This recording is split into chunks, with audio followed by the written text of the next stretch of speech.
Good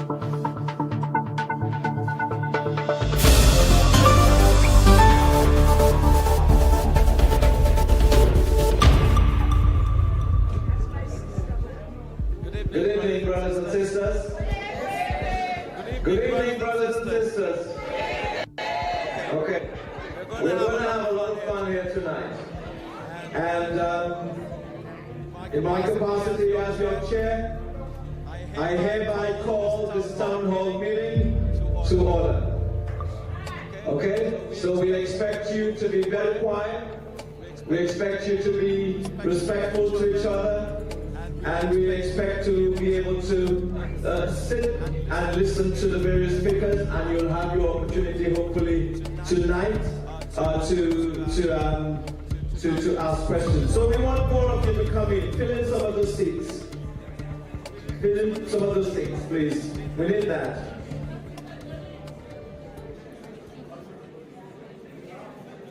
Yeah, we need you to fill up those seats, guys.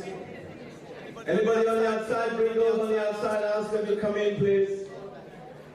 You came in for a specific reason, so no blow in the AC as well.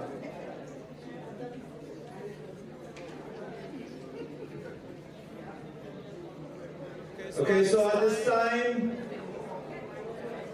okay, come in, yeah, fill in those seats, fill in those seats, come in very quickly, fill in those seats over here too, this side.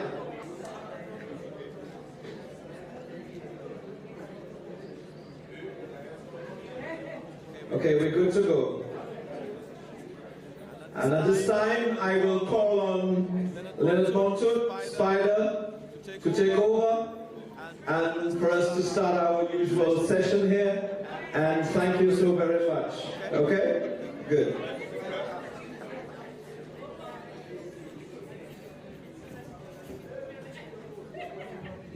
Thank you, Mr. Chairman. People, before we begin, we are streaming live, and we want a good picture with a good image. The camera is in the middle, so those of you who are out there, you are behind the camera. When the camera is focusing, help us and people. So I would like to invite those of you sitting at the back to please fill in the seats at the front.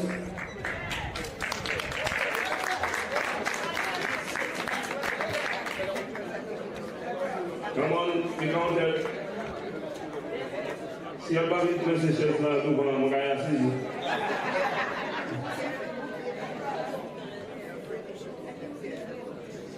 In the meantime, I would like to call on Mrs. Compton to please come forward. Rosemary Compton.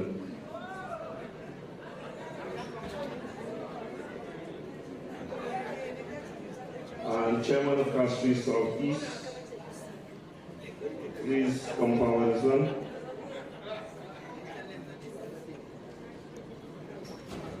And Castries South. So, ladies and gentlemen, are we ready? For the live streaming? We're going to go back to the signal.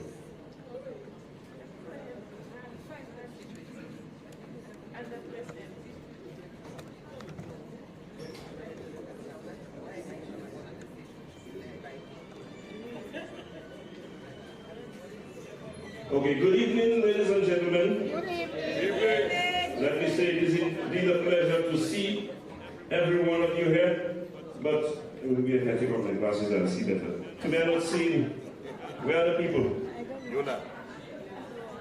I'm seeing more people behind than there are people in the front. We would like to fill in the seats. There are some empty chairs in the front here. Please come forward and fill them in. Monsieur Pape, ça nous fait à faire pour the good side. You are showing me here about it.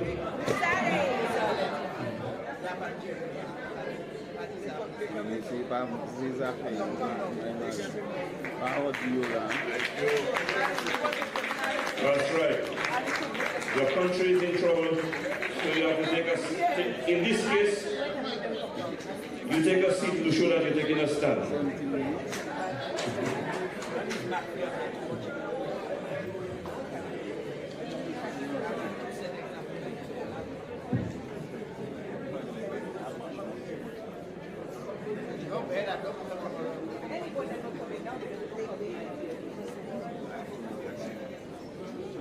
Once again, let me say thanks to all of you who are present here this evening. Thanks for coming out. And let me say a special thanks to those who are tuning in via social media as usual to listen to the voice of the party that will rescue this country. We are happy to have you with us, as always, those of you in the diaspora. We are happy to have you with us. It is no secret now that St. Lucia is in trouble, and we are calling on all St. Lucians to join the hashtag Rescue St. Lucia operation.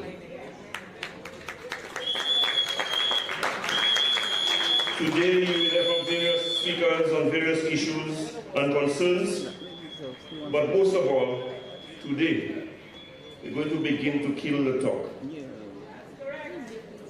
We want to start to talk about action. So there will be a call that will be made today, a call for action. Sipe Yamalad, no about me. The country is in trouble and it is time for action. And I remember hearing an old man saying, you know, too much talk, that is too much noise for the sick. So we will go to the hospital and do something for the sick.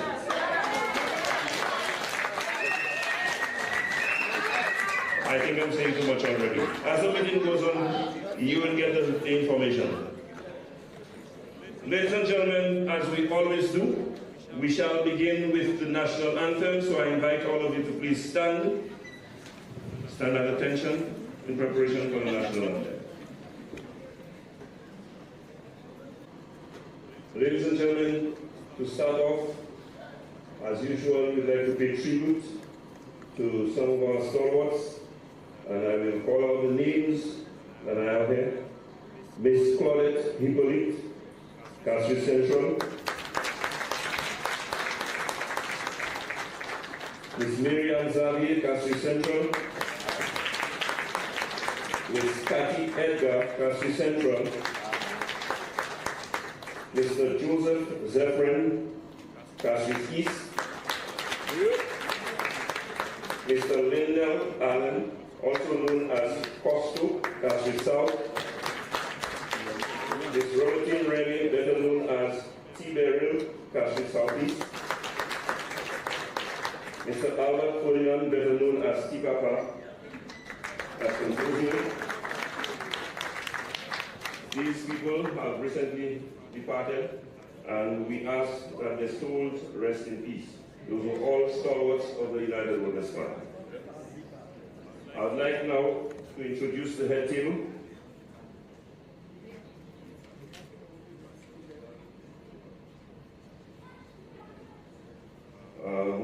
I would like to acknowledge, well, he's not at the head table, but he's present here, the Youth Arm President.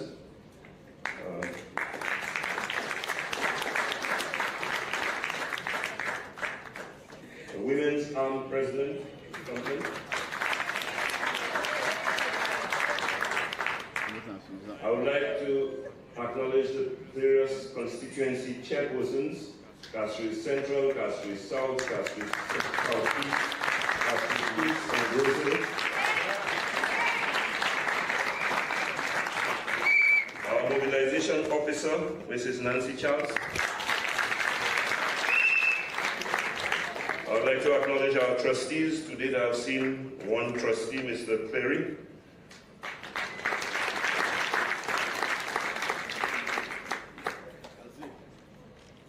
I would like to acknowledge our welfare officer. I would like to acknowledge our treasurer, Mrs. Marcella Johnson. Our elections officer, Mrs. Beryl George. Our General Secretary, Mrs. Janine Girodi McIntyre. The Deputy Chairperson of the party, Senator Polius. The Deputy Political Leaders, Senator Dominic Fady, and Senator Guy Joseph, as the members of the Parliament. Guy Joseph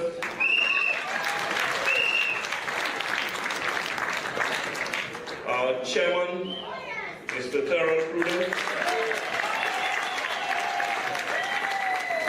I would like to also acknowledge former Minister and former Castries Central MP, Mrs. Sarah Flood-Bobra.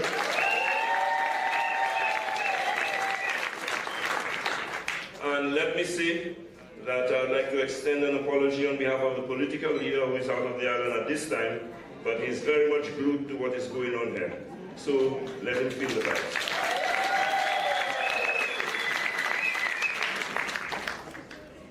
Ladies and gentlemen, we are in Castries Central for another of our town hall meetings. To date, we have had town hall meetings in Bavano, in Dennery North, in Soufrière, in Micoud, in Soisel and Belleville. And so we are now in the north, and this meeting here pretty much encapsulates Castries Central, Castries North, Castries South, Castries Southeast, Castries East, and Grosley. And so it is not going to be the last of our town hall meetings, but it is the last one before we stop talking for a while and take some action.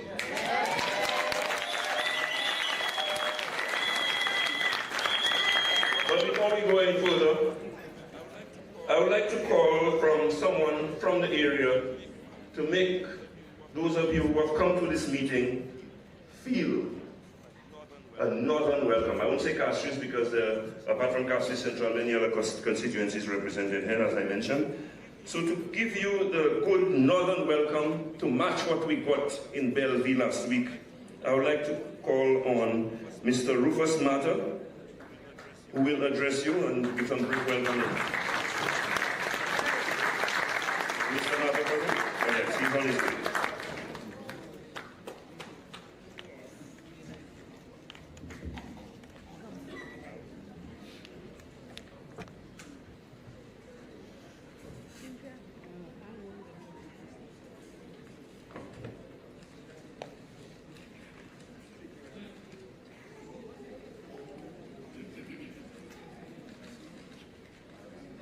Acknowledgement to the head table, protocol being established. From the north to the south, from the east to the west, you have traveled to converge at this auspicious town hall meeting comprising of 17 constituencies.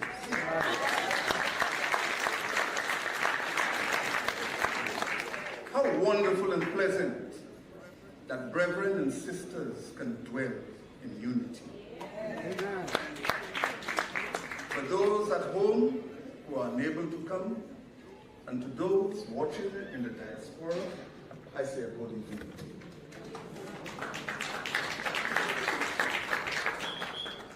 It is an honor and privilege to speak to you under the banner of this prestigious organization.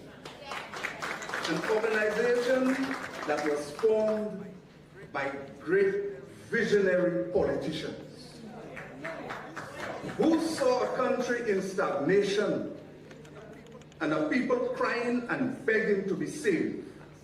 And so they bounded to rescue St. Lucia and ensure that democracy, rule of law, social and economic stability, and civil rights were guaranteed to all.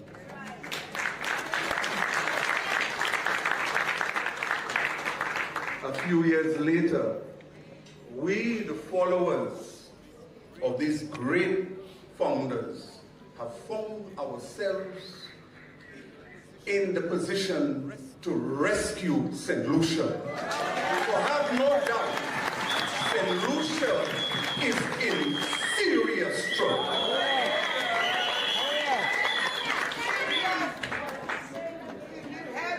The past 2.5 years, for me, and I'm sure for you, has been stressful and embarrassing.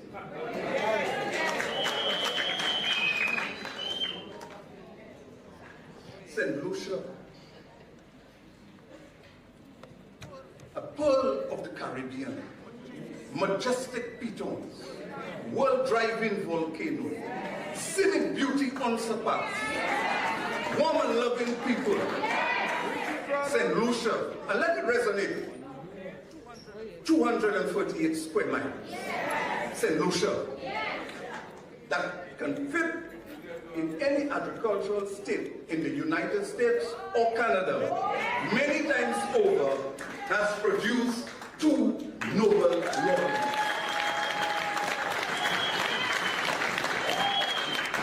A beacon. Now,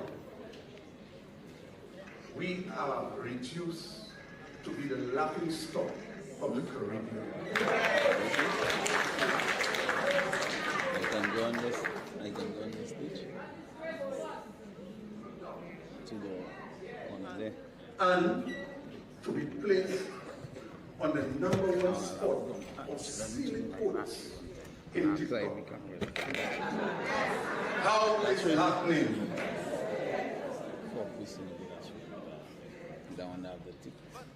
But whilst I'm angry, I am not angry at Tijani's brothers, nor am I angry at the joker of Seville. I am angry at you. You who ingested all the lying truths, the propaganda and assassination of character. You who for your personal agenda sought, because you couldn't get what you want, sought to go on to the unholy alliance.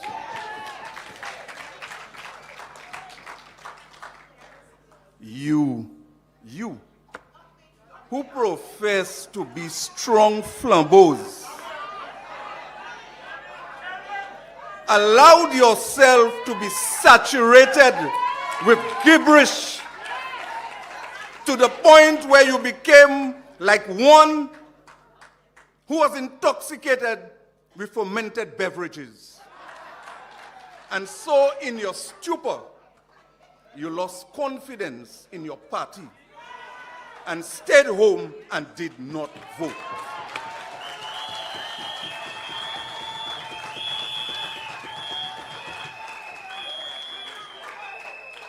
You forgot in COVID, when restrictions were placed of travel and countries were clamoring and wondering how they would get food and all sorts of other commodities, our leader had St. Lucia on a stable equilibrium.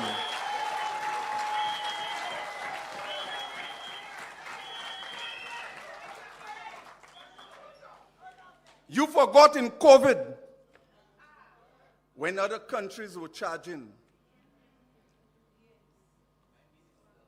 we in St. Lucia got free meals at hotels.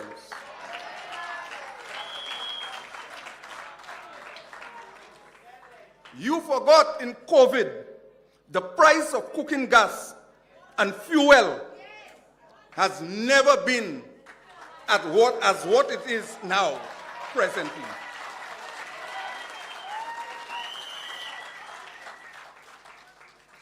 You forgot that there was a plan afoot to put e-books on our children's laptop, alleviating the pressure of the astronomical prices of books. Some parents who have 2 children going to secondary and another 2 going to primary school, and it wasn't like before where you could hand down books. You forgot. Now resorted to empty laptops. You are happy and you make praises on that. You forgot that there was a plan, healthcare, of $75,000 coverage.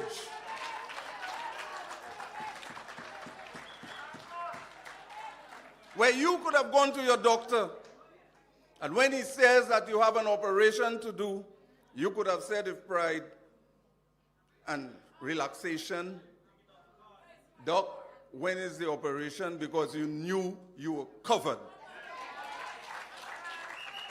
Instead, you wanted a free ambulance ride.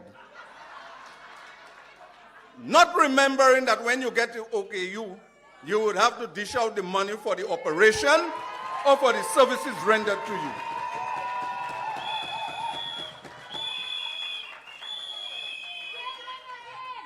But that is labor. They give you 10 and they take 20. But I am not disheartened. I am not faint of heart. For I have seen the objectives of our town hall meetings.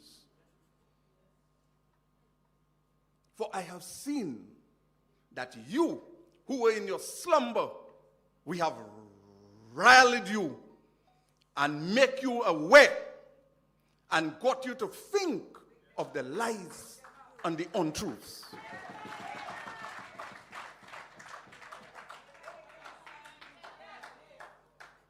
Our opponents are now angry. And they are angry because we debunk all the lies. And when we debunk, we don't wave a blank sheet of paper. We produce facts so that you can read for yourself and come to your conclusion as to who is lying.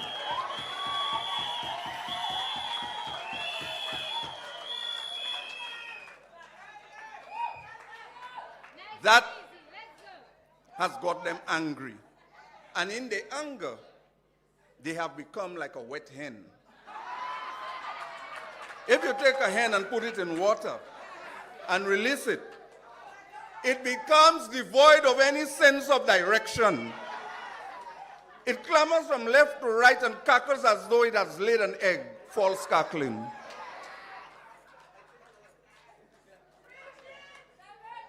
So when the trumpet will sound,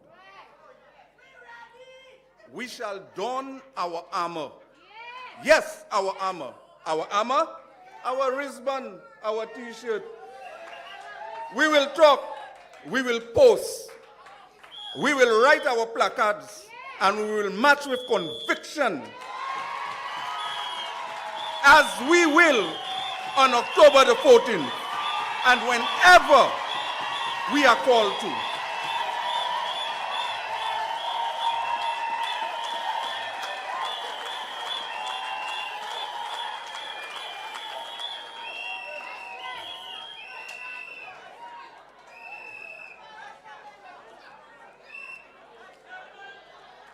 And we shall march on tirelessly. And we shall be like our pacers of yesteryear, the Michael Holden, Colin Croft, Joel Garner, Andy Roberts, Curtly Ambrose, Michael Holden. And we shall deliver pace. And we shall hit the batsmen in the midriff, in the arms, in the chest, that they will have no recourse but to cower, and wicked shall tumble. And with the tumbling of those wickets, it will mean that they cannot, no batsman can come on that pitch and say he will consolidate to score the runs that we have set. Fall of wicket means that we will win. We will win that victory. Then we can sit at home with our children and we can say with satisfaction, I have fought a good fight.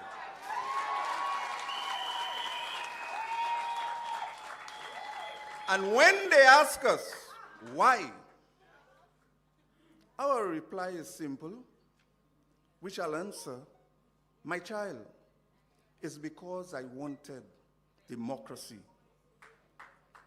rule of law, social and economic stability, human rights, and prosperity for you and your children to come. It is well with my soul. For we have wrestled the reins of power from the jaws of the piranhas, and with confidence place it in the capable, loving, caring hands of Alan Michael Shasley and the United Workers' Party. I thank you.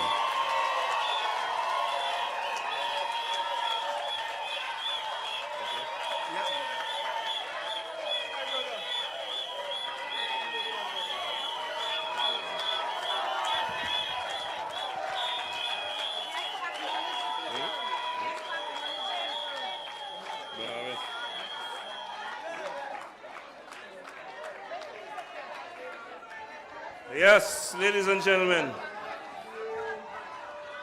I have come to the Cultural Center before, and I have seen Matter on stage, but I never knew Matter was so good on platform. A round of applause once again.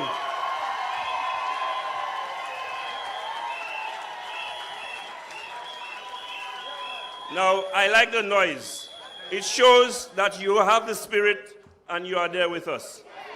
But at the same time, you know, sometimes when there is the noise, I'm not hearing too well. But I heard Matter say, if I got it wrong, I hope Matter don't sue me. I heard him say that he's not annoyed at Tisha and his brothers. That's what he said, right? But he's annoyed at the Joker of Marshall and Bruceville. That's what he said? So who's the Joker of Marshall? Who's the Joker of Marshall? And who's the Joker of Bruceville? Oh my God. So he annoyed at Pip and Kenny. If I'm wrong, tell me I'm wrong.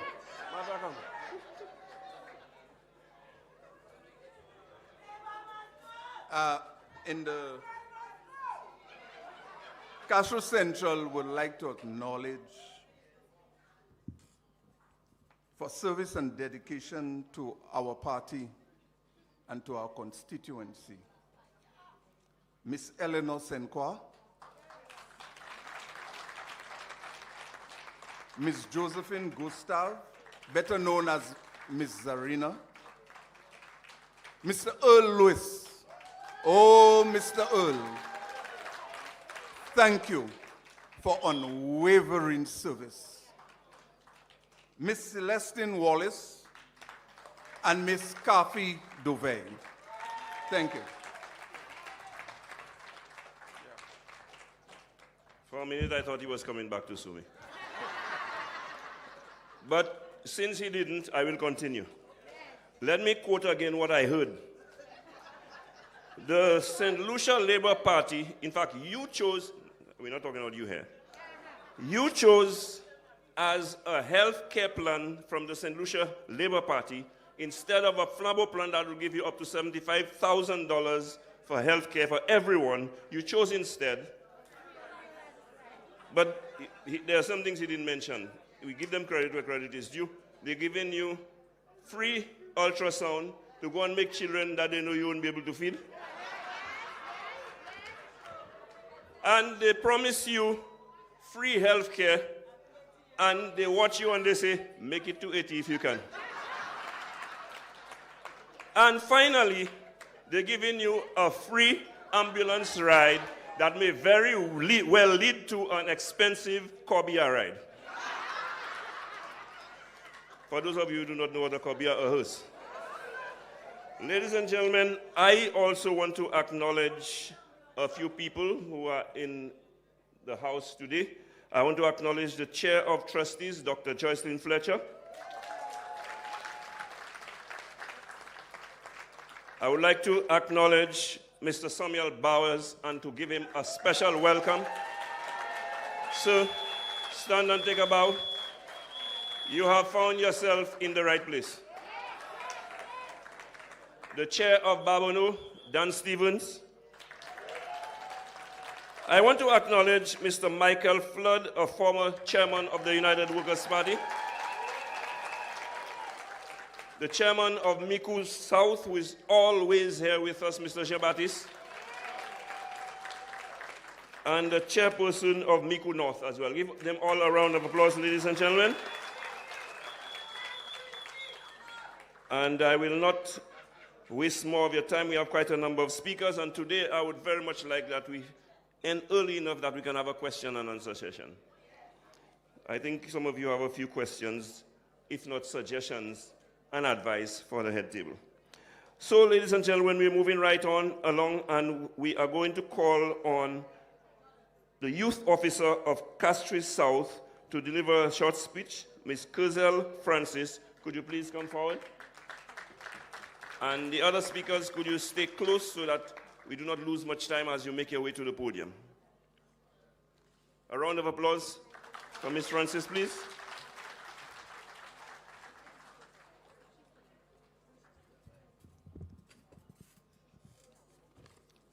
A special good evening, ladies and gentlemen, distinguished guests and fellow citizens.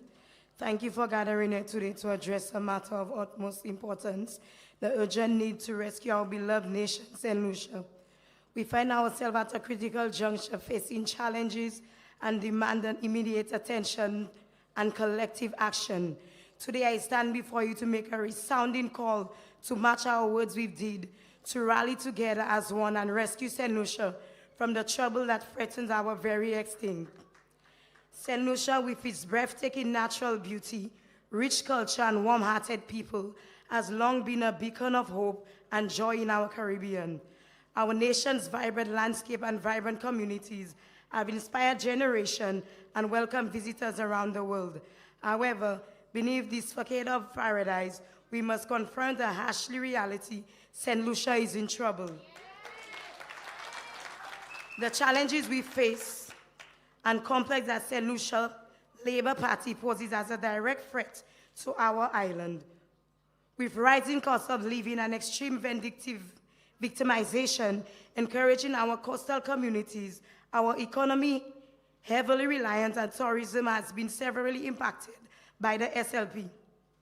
Leaving many of our citizens unemployed and struggling to make ends meet, our healthcare system stretched thin, especially in times of crisis, as we've seen in the recent years. But as a proud people, we must not lose hope. We must recognize our greatest strength lies in our unity and unwavering community to our nation's well-being. It is called to match our dreams with determination, match our compassion with action, and match our love for St. Lucia with unwavering dedication. To rescue St. Lucia, we must address the pressuring issue that threatens our future. We must invest in sustainable practice to protect our environment, creating nationals that can withstand the challenges of changing society. We must diversify our economy, fostering innovation and creating new opportunity for our people. We must strengthen our health system, encouraging access to quality care, as we must vote the SLP out. But it's not just about the government action. It's about each and every one of us. It's about the power of community, the spirit of giving, the willingness to stand together in times of need. We must volunteer our times, resources, and expertise to help those who are struggling. We must support the local business, uplift one another, foster a sense of solidarity, transcend any challenges. In the face of adversity, St. Lucia has always found a way to rise. Our history to a testament to our determination. Today we must once again summon the indomitable spirit. Match our aspiration with action, for we have the power to rescue St. Lucia, secure a bright future for the generation to come. So our fellow citizens, I implore you to join this call to march. Let us work together hand in hand to compare the troubles that best of our nation. Let us be the architect of a brighter tomorrow. We, St. Lucia, stand in a shining example of resilience, unity, and hope. Together we can secure St. Lucia, and together we shall prevail. Thank you, and may God bless our beautiful island nation, St. Lucia.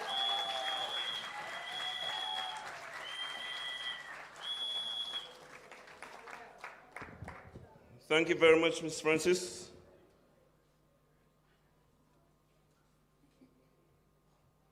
And we just want to acknowledge for the service and dedication to party, a few members, stalwarts from Castries South. We would like to acknowledge Mr. Gerald Felix. Round of applause, please. Mr. Johnson Paul. Ms. Mary Joseph. Ms. Cynthia Stephen.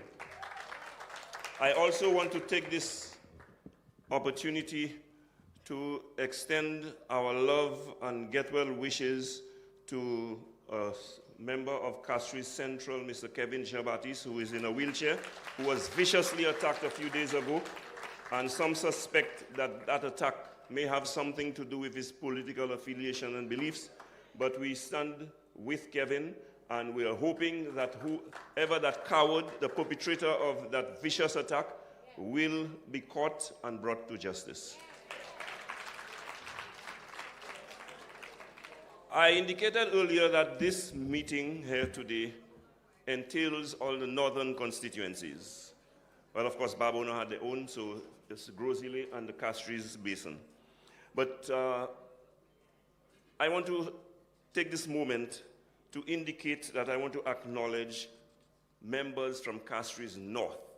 As you know, our party has its struggles with what is happening in Castries North. And we are in the process of reorganizing and rebuilding Castries North after the treachery of Stevenson King put things in disarray. We are going to rebuild Castries North and return stronger than ever, better than ever. And to ensure once and for all that we put aside all treachery, all snakery. Is that a word?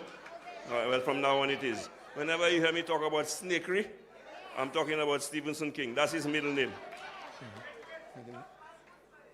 And ladies and gentlemen, I want to also take this opportunity to acknowledge some of our Flambeau supporters from Castries North who are part of the rebuilding effort as we are now trying to get the branch going once again. I would like to acknowledge Mrs. Christine Mayers, who has also been a General Secretary of the party. And to continue with our speeches, ladies and gentlemen, I would like to call from Grosile, the Public Relations Officer of the Grosile Constituency Branch, Mr. Joseph Marius. Herod. No?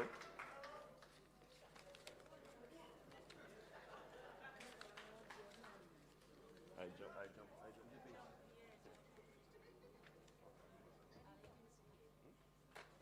Sorry, I was reading from the wrong page, but Mr. Marius, could you sit here because I will be calling on you later. I have 3 pages here. I went from page 1 to page 3. Sorry about that. You know what that meant? I'm just telling you how fast we must advance the effort to get rid of labor.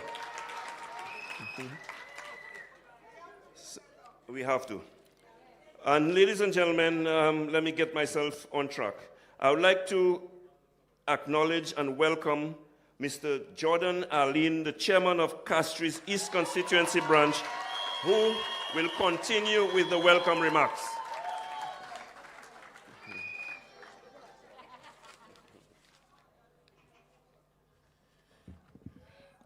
Thank you so much, young man. With protocol being established, I first would like to thank and give glory and honor to God. For without him, none of this would be possible. Can the audience help me say amen? Amen. Can I get an amen? Amen? I believe we are on our way. I am the chairman of Castries East. Just call me Mr. Jordan and the rest will fall into place. I would like to welcome each and every one, all of you, of course, those viewing via Facebook and any social medium, here to this broadcast. Today we are here not because we want to have conversations. We're here to realize that we want to move forward and better this nation. This afternoon, I want to speak especially to our people of Castries East. I trust that you guys are watching, the friends and families are listening, both here and abroad. I would like to call them the now generation. We say the young people, I call them the now generation for various reasons. You're waited by now. So, listen and understand. Kopan, Sanadis at Hodia. Now is the time to take advantage of all situations. You need to better your childhood, your livelihoods, your grandchildren, your future generation, even your community. You need to stop this nonsense of what can I say? I live in Marcia and I have a script before me, but to speak frankly would be unbecoming of me. I will just say this much. The parents, the young parents in Castries East, who continue to go to a man's office and take from this man for over 20-something years, God damn it. The United Workers' Party is a party of independence. Not dependence. There's a difference. Independence. Where I'm from, I was taught how to fish. I would like for each and every one of us, in Castries East in particular, to grasp the concept of learning how to fish.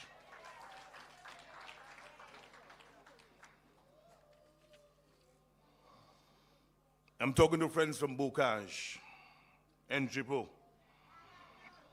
Bagatelle too. You all know yourselves.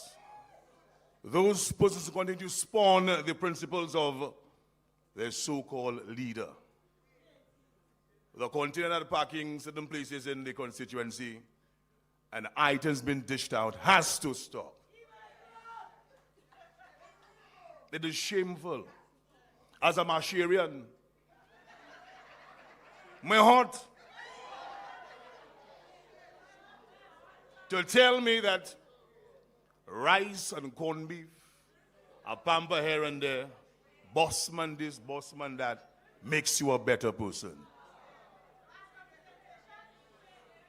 I want to remind Marsharians, property in the proximity of Castries, the city, is prime property.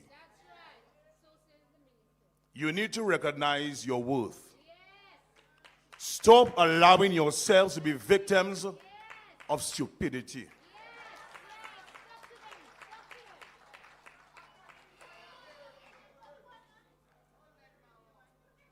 I'm not even going to respond to that.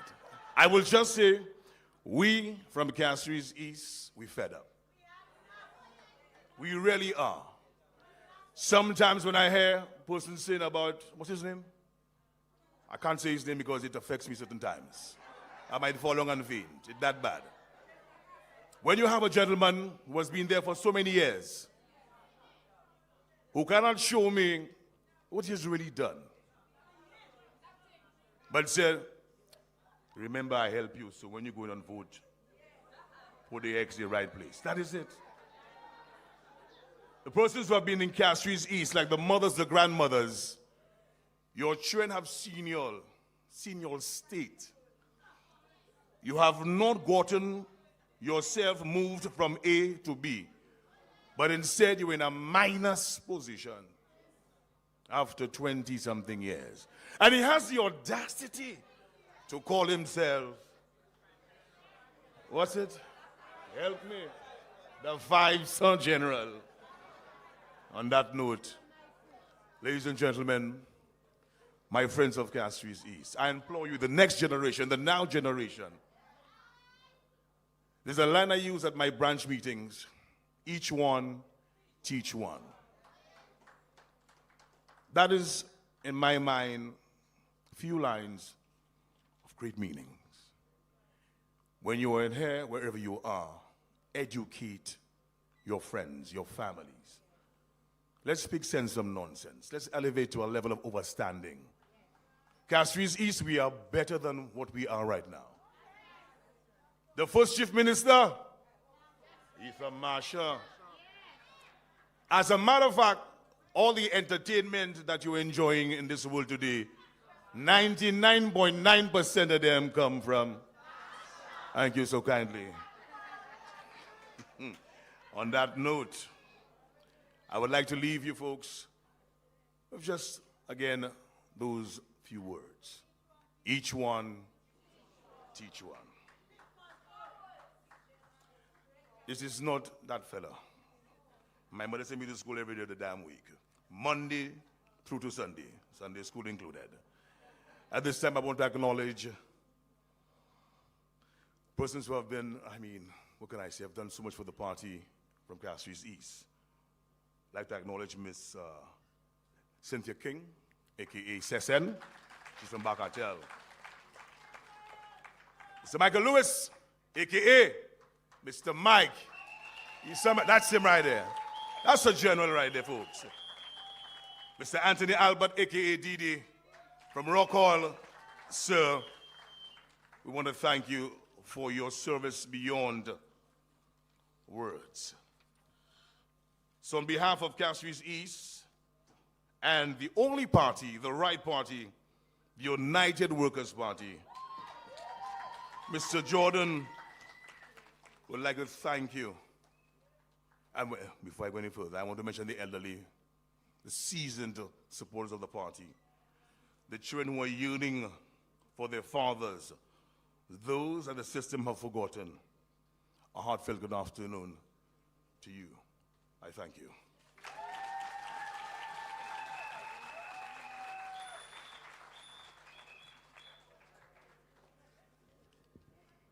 Thank you very much, Mr. Allen. Now, talking about protocol, we're going to stick to the protocol that was established. Now, I introduced the head table, I didn't introduce myself. But I love the introduction that the last speaker gave me, a young man. Now, we have to stick to that. Huh? You know, as a young man, when I grow up, I want a voice just like his.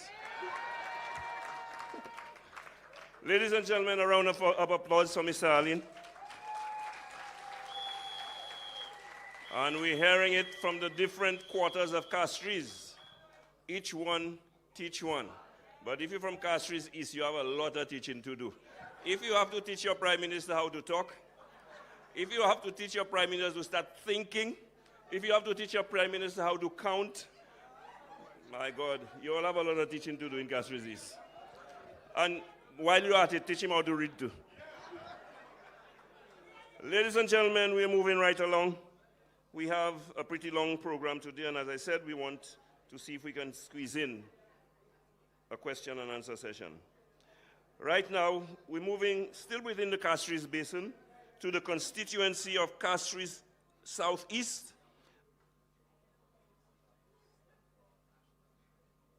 Yeah, I was just told another thing you have to teach, because that's for the people of Castries East. Before I move to Castries Southeast, the people of Castries East, you have to teach your representative how to stand for the national anthem and teach him that the St. Lucia flag is white, blue, yellow, and black. You all have a lot of teaching to do. As we go along, I'll tell you. So let's move to Castries Southeast, where I think the people there have already learned a few lessons of regret. However, I will call on the deputy chairperson of Castries Southeast to give you the Castries version, the Castries Southeast version of the Castries welcome, Mr. Terry Valsen.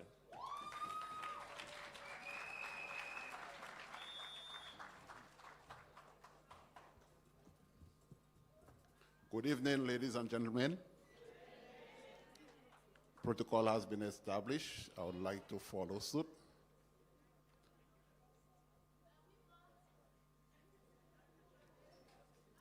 Why are we in Castries Central? We are in the cultural center. Flabo family, I thought everybody had to work with someone. I need the people outside to come in and show our numbers. We are in Central. Our people, St. Lucia is drowning. We need your support to come and save St. Lucia. And I must say, today I'll focus a little on Castries Southeast, then highlight some of our burning issues at national level. But I believe in Castries Southeast, everybody has lived to regret the moment they brought in this gentleman to replace my dear friend to the right, former Honorable Guy Joseph. Mr. Joseph had a vision for Castries Southeast. And on that vision, every time he started it, St. Lucians changed the government, it paused, and it would continue. You could see this man knew what he was about. We started multipurpose court. If it did not complete under his watch, the Labour Party would stop it. When he comes back, he completes it. In Castries Southeast, under his stewardship, we were able to attain so much, and I will highlight some of what we attained. We did history in St. Lucia by building the first multipurpose court on pillars with a daycare center at the bottom for the people of Bad Chaussee. We followed a similar module in Sarot. The same daycare center where they claim, quote unquote, it belonged to Mr. Joseph. That's why MBC there in court today. Today, the community is enjoying such. The HRDC centers being built in Odsa, they are enjoying it today. But they oppose it vividly.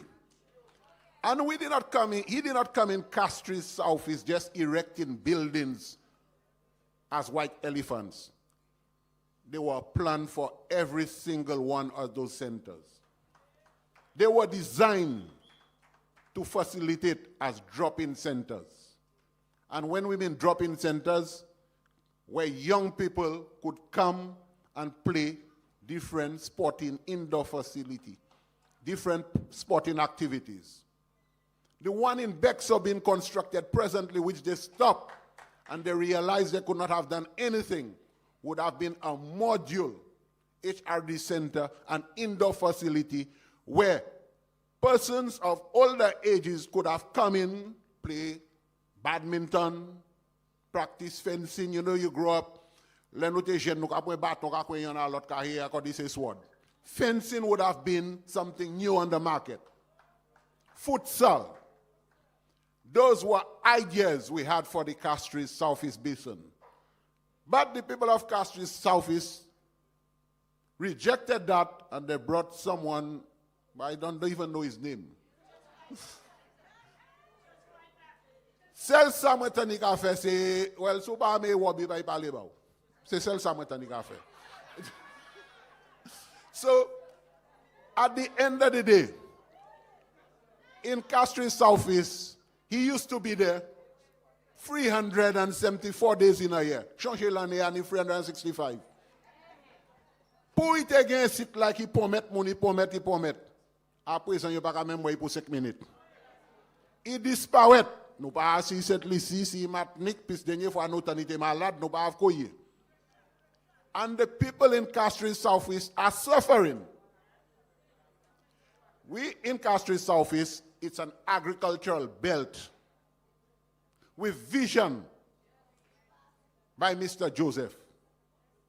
A market was on stream on the Bexar Highway where farmers young barbers, masseuses, and other young people to create employment.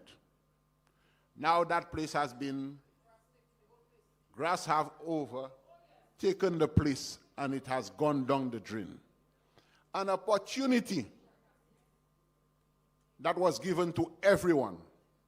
You have the banana industry. The St. Lucia Labour Party came and destroyed it. Our farmers are suffering. And yet still, Flabo people, Flabo family, we need to wake up and make the noise. Changer couper pas couper, the Salvation Committee. They were a smaller committee, but we are more powerful than them. Let us show them our force. We need to take control of our industry in St. Lucia by any means necessary. If you are a strong follower of Malcolm X, any means need any means. So whatever it takes for us to regain St. Lucia from the bunch of hooligans, we need to. We are not going anywhere in St. Lucia. Where are the vendors in the market that used to beat the pan? St. Lucia is sinking. The tourism sector is in shambles. The people are not making money. You pass acheter pan. Pani to have ici, at least buy your bagay pour you want pan na puis no pas acheter pan neuf 2.5 lakh actual. So we need to take control of our country again. For the taxi drivers, the vendors, when last did y'all pass up the month? Take a look at the viewpoint. On Friday, they demolish it. Et que mais toutes vendeurs dans tout à côté yo pas vle touriste puis ça vont y passer. Yo hamo en côté pour mon embryo. This is the development in St. Lucia under the United Workers' Party and Alan Shasty. This October month, probably we were running out of energy because there would have been so much work from the cruise ship sector in St. Lucia. Little St. Vincent has put us to shame. St. Vincent, all what we were seeing St. Vincent come about Ashi. Right now you could get a cruise ship year-round in St. Vincent. Isn't that a shame? Where's the Minister of Tourism? All what he could talk about is carnival. We need to ask ourselves, qui gagne in here en carnival? Because avant va valtewe, il y a qu'à market carnival pour l'autre l'année. That means there is something in it that we don't know. Followed by, after they've killed the tourism sector, they are now going to bury our ports. And St. Lucians, we need to be observant. That GPH deal, nous pas qu'à faire des ordres. But avant Alan te parler, la tenir vieux chote vieux fort, tic, et kaya ki la, yo ay protest, yo di tout bagay. Pour pas me horse racing track. Today, our ports are being sold. They say list 40 years, no pièce did en la ba in that way. So even, it's no buy way. So when you get rid of your port for $40 million, more than $40 million, a port that could bring in revenue to save St. Lucia, you could borrow $201 million for a hospital which is a non-revenue stream. But you're giving away your revenue stream to get $1 off each $5. Monsieur, qui laisse pour ça y? Ça la comme ni chote, moi buy me se spider chote pour investly, faire tout ça y te assez son moyen. Bali ek la fini ka prend $4 ki ka $1. Dis-moi. Ek nous assis là pas ka di rien. Monsieur Mamay Flabo, bêtise ça ni pour de bout. Bêtise ça ni pour de bout. Puis pas di moi. Ou ka bayan moun sa ki sa ou, et ou ka demander la charité. Hein? C'est ça, nous votons pour cette liste. Si nous étions comme ça, l'autre de l'année, ça, nous ne pièces pas qu'à nous l'autre pour en l'air, nous. Rien. Yo dit nous, yo ka universal healthcare. Universal healthcare. So allez yo do so a health center ou ka ça yo dit ultrasound. I want any, or if they have any health aid in here, tell me which health center in St. Lucia is equipped with any of those equipment they're talking about. None. But you okay now? Ekusa sa yo di?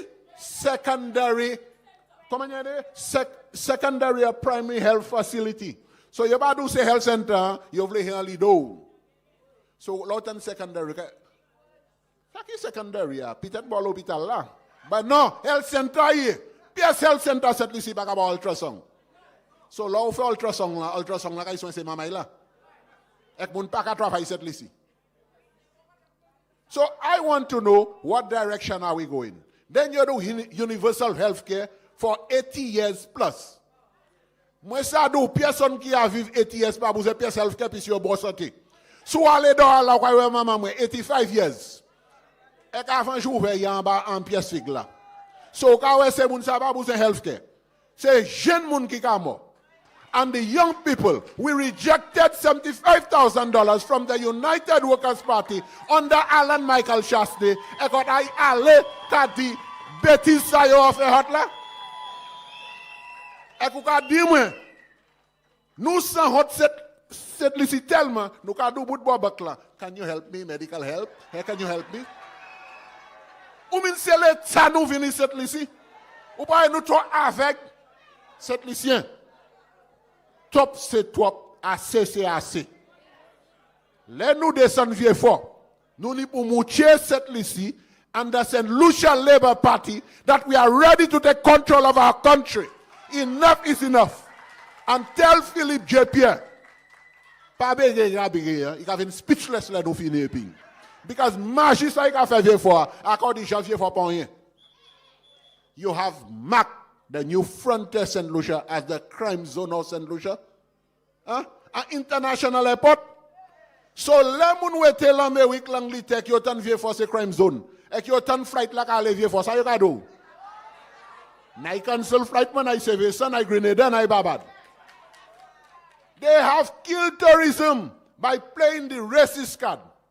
They believed they were hurting Alan Shastney. But they were hurting St. Lucia and they were hurting us. Today, we are paying that price for that racist statement that St. Lucia Labour Party played, and it was viral. And today, you need to ask yourself why there are so many little ships coming in St. Lucia. Why our flights has dwindled to nothing. We had that one ship, we had a schedule, and we don't know what the outcome will be. For the month of October, we had 4 ships scheduled. Under the United Workers' Party, we would have at least minimum 15. Out of the 4 ship schedule, we are down to 1. The other 3 has cancelled. Ernest Hiller needs to come and tell St. Lucia why the 3 other ship has gone to. Come November, c'est vendeurs là la place là, en arcade là, on te ka bat pan. À présent pan nan ni tout. Moi vle savoir qui ça nous kay boucher pan nan. Puis touriste pas ka venir cette ici. Crime on the increase. Ou pas ni rien pour manger, fig vet cette ici c'est là à présent. À présent c'est real green gold. Local green gold. Because yon pat fig cette ici à présent. C'est $10 maintenant, et $7 si l'autre côté ou acheter. So, nous n'y a ministre of agriculture, il pas qu'à ça. Jardinerie, na di hot. On te ka ba we chime, couper pas couper. Moi yo ni monument yo ka celebrate farmers, whatever yo te tue, Randy et Julius. Moi vle se farmers ça. A présent hot ni pour mettre bout sort ek window boat by industria. Because the valley is a farming belt, and what is Sean doing for y'all?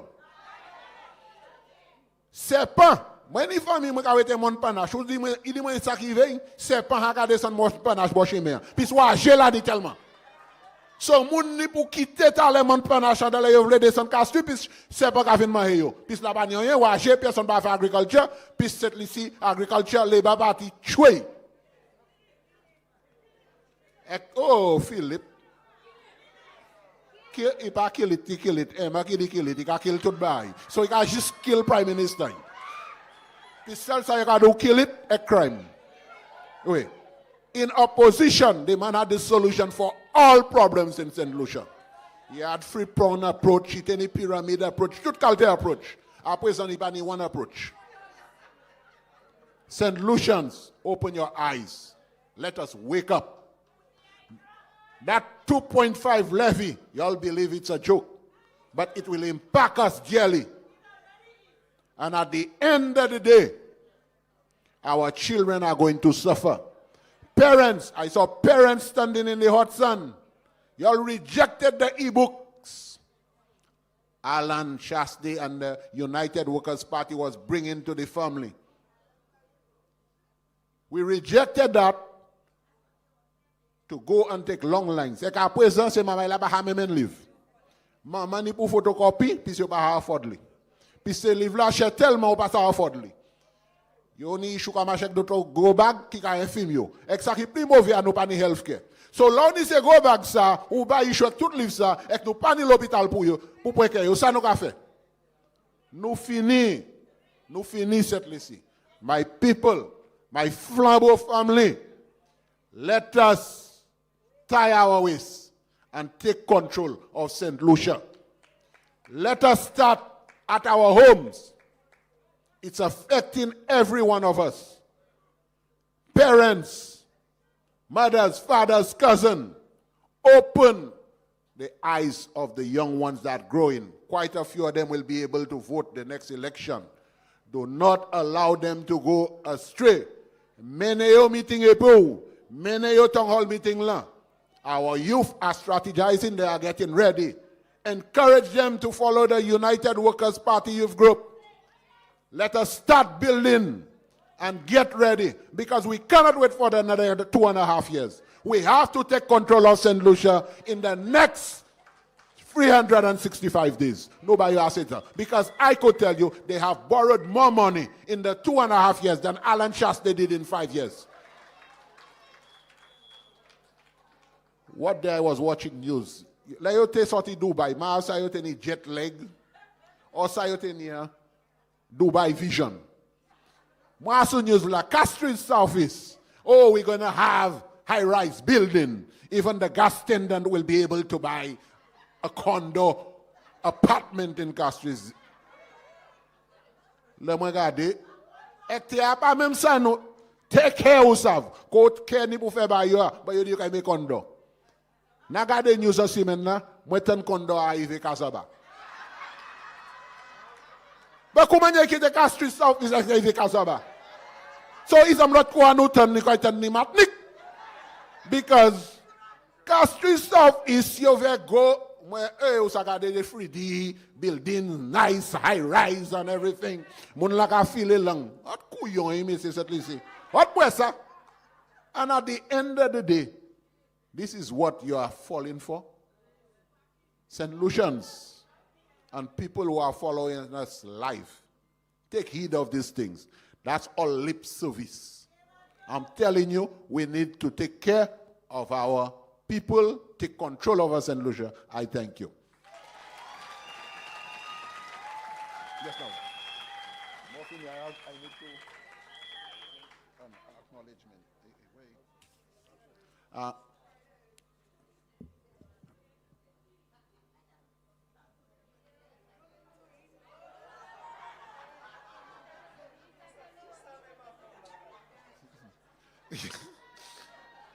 I would like to acknowledge a few people of Castries Southeast.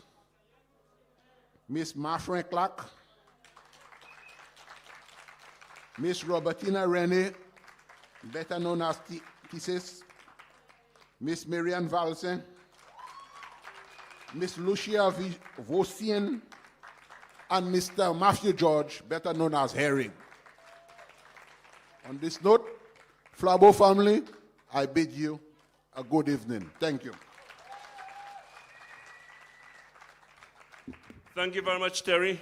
Another round of applause for Terry, please. And I would also like to join in the recognition. I want to take this opportunity to recognize the presence of a special lady here today, Mrs. Josephine Haywood, also known as Giselle of Babono, who resides in Canada but is here with us today. And I think she was hoping to see the Prime Minister, but unfortunately he's out of the island. And the political leader, sorry. Well, I mean, Mahaga practice. He will be the Prime Minister. And just to let you know, she took care of our Prime Minister, the one who will be back in office soon, when he was a child. A round of applause to Giselle.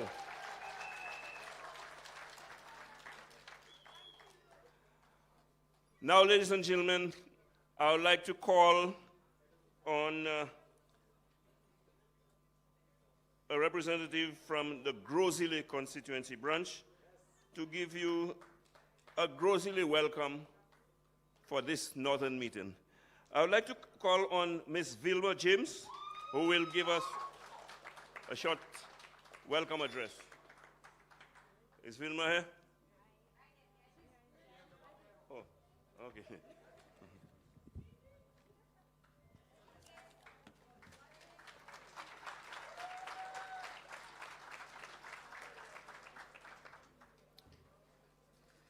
On behalf of the constituency of Grosile, I would like to welcome everyone, those who are here physically and those who are tuned in virtually to our final town hall meeting for 2023. Our party has found it necessary to host these town hall meetings as a means to advocating for you, the citizens, in a time where our country is being mishandled by an incapable and incompetent group of persons posing as a government. It's really encouraging to see all of you come out to support and as one voice to demand transparency, better governance, and improved economic circumstances for all our citizens. This Labour Party knew that they lacked the competence and leadership, so they should have been honest with themselves in 2021 and not contest for general elections. Look at the state of the country now. Anyways, before I get carried away, I would like to thank again everyone for coming out on your Sunday afternoon, where there are several other things you could have decided to do with your free time. You choose to be here because you have recognized that there are serious times, that the light over the horizon looks gleam, that the future of our country and the future of our youth is in serious trouble. Today, we will hear from several speakers and persons who are deeply concerned about the affairs of our nations and therefore will lend their voice to the cause. I would like to acknowledge the following persons from Grosile for their service and dedication to the party. Mrs. Morrison Walcott, Mr. Joseph Duncan,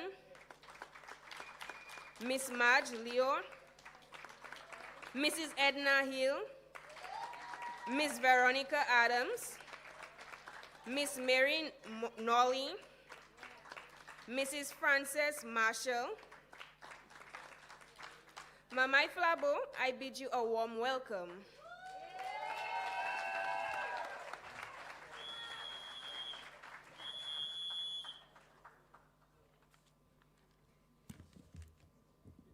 Thank you very much.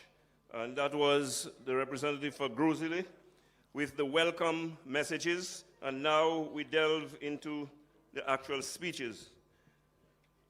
And let me see who we have here now. But before I start to introduce the other speakers, there's something that bothers me, and I have to talk about it here today. Now, you will notice that we are in Castries Central.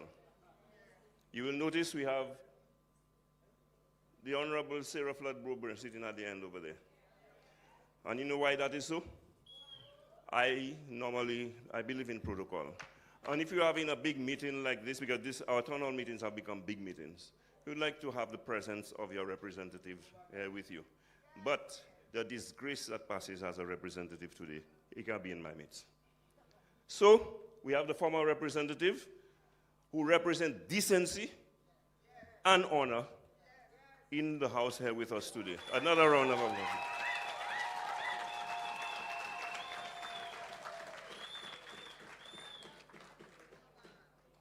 So, ladies and gentlemen, of course, you would notice that we didn't have a welcome message from Castries North. As I explained, Castries North is in the rebuilding process and will soon be having them on board, full-fledged, full force, without any snakes. Now, let me say this. I want to take this opportunity to call on Prime Minister Philip J. Pierre to come out and denounce the remarks and actions of his housing minister, the minister responsible for housing in his office. We have come to a stage now where we cannot continue to accept those kinds of vile attacks from Richard Frederick on his weekly talk show against citizens of this country whenever anyone dares to speak out or express their opinion. That bully, Richard Frederick, believes that he can intimidate, threaten, and make people cower into submission. I am saying St. Lucia is not a country where rogues run the show. Richard Frederick must understand that we have standards in this country, and as a minister of government, a member of cabinet, a member of parliament, that is unbecoming of him, that kind of behavior, to be attacking citizens of this country the way that he does every week. And I understand the last victims were Barbara Jacob and Richard Peterkin. Now, those are upstanding citizens of this country who have made their contributions. But it is not just those people, and it got prominence because of who they are. But it happens to ordinary citizens on a weekly basis, where Richard Frederick comes on his program and points at people and calls out people's names and think that he can abuse people, accuse people, and intimidate people. That must stop. And so I'm calling on the Prime Minister to show that he himself is a man of honor. And nothing short of an outright, resolute denouncing of Richard Frederick's action will be acceptable. Philip Pierre, you must let St. Lucians know where you stand on that issue, because that is totally unacceptable. And so I await your reaction. I have called on you to do a number of things that would have been in your own interests, because today you would not have been seen as the idiot that you are if you had taken my advice and resigned from a couple of your portfolios. But this time, on this occasion, you cannot duck your responsibility. It will reflect on you, Prime Minister, the kind of leader that you are, if you do not let St. Lucians know where you stand on that Richard Frederick issue. And you know, Richard Frederick has a way of launching attacks, left, right, and center, making all kinds of accusations and allegations. And he talked about his archives. But very soon, I will visit that archive. And things that are in the archives that Richard Frederick is not bringing out, that he should bring out, I will bring it out. Because Richard must not be mistaken and think for a moment that every St. Lucian is afraid of him. Okay? You have been accused, sir, of all sorts and manner of illegal activities. But that does not make you a god in this country. If anything, it makes you a devil. And I am not a St. Lucian who will cower or bow or be submissive to anyone who believes that they could threaten or intimidate me. Now, he has attacked me. I made some comments about the Prime Minister. As a citizen of St. Lucia, it is my right to criticize, to scrutinize, and to talk about any public figure in this country. But it was Richard Frederick who took objection and went on his talk show, Spider-Man dude, and whatever. But you see, I've never done a live yet, but I will do my live too. I will do my live too. And one of them will be dedicated to Richard Frederick. And while we're at it, let me call on the Prime Minister again to look at the behavior of his ministers and the way they abuse the power and authority that they have given their position in Parliament. Because Richard Frederick came on television with receipts, okay, of bail that I posted for 2 individuals. Those of you who do not know, let me inform you. The only people who are supposed to have access to that document is the court and I, Leonard Spider-Man Tooth, who paid for it. It says something about the kind of country that we're running when public servants will yield to that kind of request from a minister of government, and what kind of government we have when ministers of government will not just do it, but publicly make it known that he has done something like that. I'm saying that is shameful, that is unacceptable, and that is demeaning to the office that Richard Frederick holds. And the Prime Minister should say something about it. And by the way, he tried to suggest that I had done something wrong by posting bail. In St. Lucia, let me remind you, a man or woman is presumed innocent until proven guilty. Okay? And the people in question had their day in court. Okay? And they have not been proven guilty. That does not make me a criminal. There were workers on my farm, and so I needed them on my farm, so I bailed them. Now, so he went to his archives, and he pulled out documents. But what about the document where he was convicted in a court and made to pay over $39,000 for pulling a gun and firing bullets at individuals, okay? Putting a hole through the water tank. I have no criminal record. I have been to court twice as a witness. Can he say the same? I want to say to Richard Frederick that I have been accused of a lot of things and guilty of some of them, but I commit sins, not crimes. Can he say the same? Can he say the same? I wonder if he can say the same. Yeah. And in my youth, I was a runner, and I have run a few things in St. Lucia, including elections. Let your imagination wander. But I run no drug cartel. I run no money laundering operation. Okay? The things that you are involved with or have been accused of being involved with, I have never been accused of that. So, when you're pointing fingers and talking about in your archive, I come in for them, and so on. He made a threat at me, and I will take it seriously. Okay? And I will say to Richard, you attack me, I will respond in kind. Because you're not the only bad man in town. For that matter, you are no bad man. You're a little boy with a big mouth. And there was a time when Richard Frederick came out, big bad bully, and they call him the pit bull. Today, he has been reduced to a mongrel.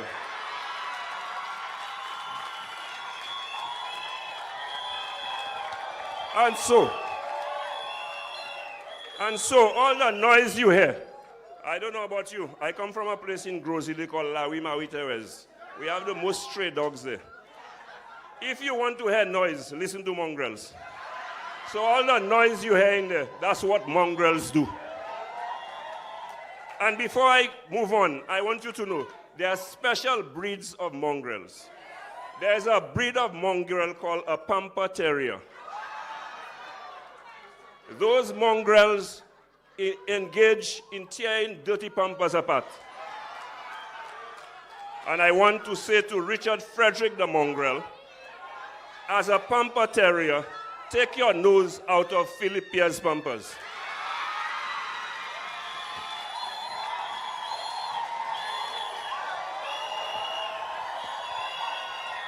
Richard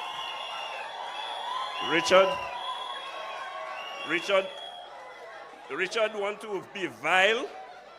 Richard want to launch attacks. Wrong number. I am no longer a public figure. I am no longer a public figure, so I will take you on publicly.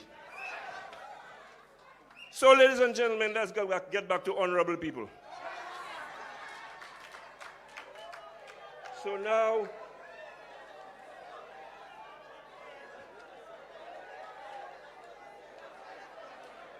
you know, I once was a parliamentary representative of Gros Islet, and I always anxious, to embrace my people. So I call Herod, that's Joseph Marius, prematurely. But the time has come for us to hear from Herod. I would like to call on Herod, and Herod is one of the people you would hear on Sky FM. He is the public relations officer of the Gros Islet Constituency branch, and he has been a soldier and a stalwart, and throughout my tenure as parliamentary representative, I had his full support. So it is a pleasure for me to introduce to you, for a short address, Mr. Herod Joseph Marius.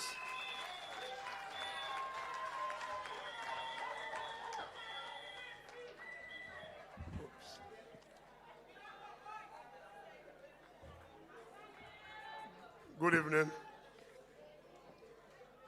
Mama Flambeau. Mama St.Lucia.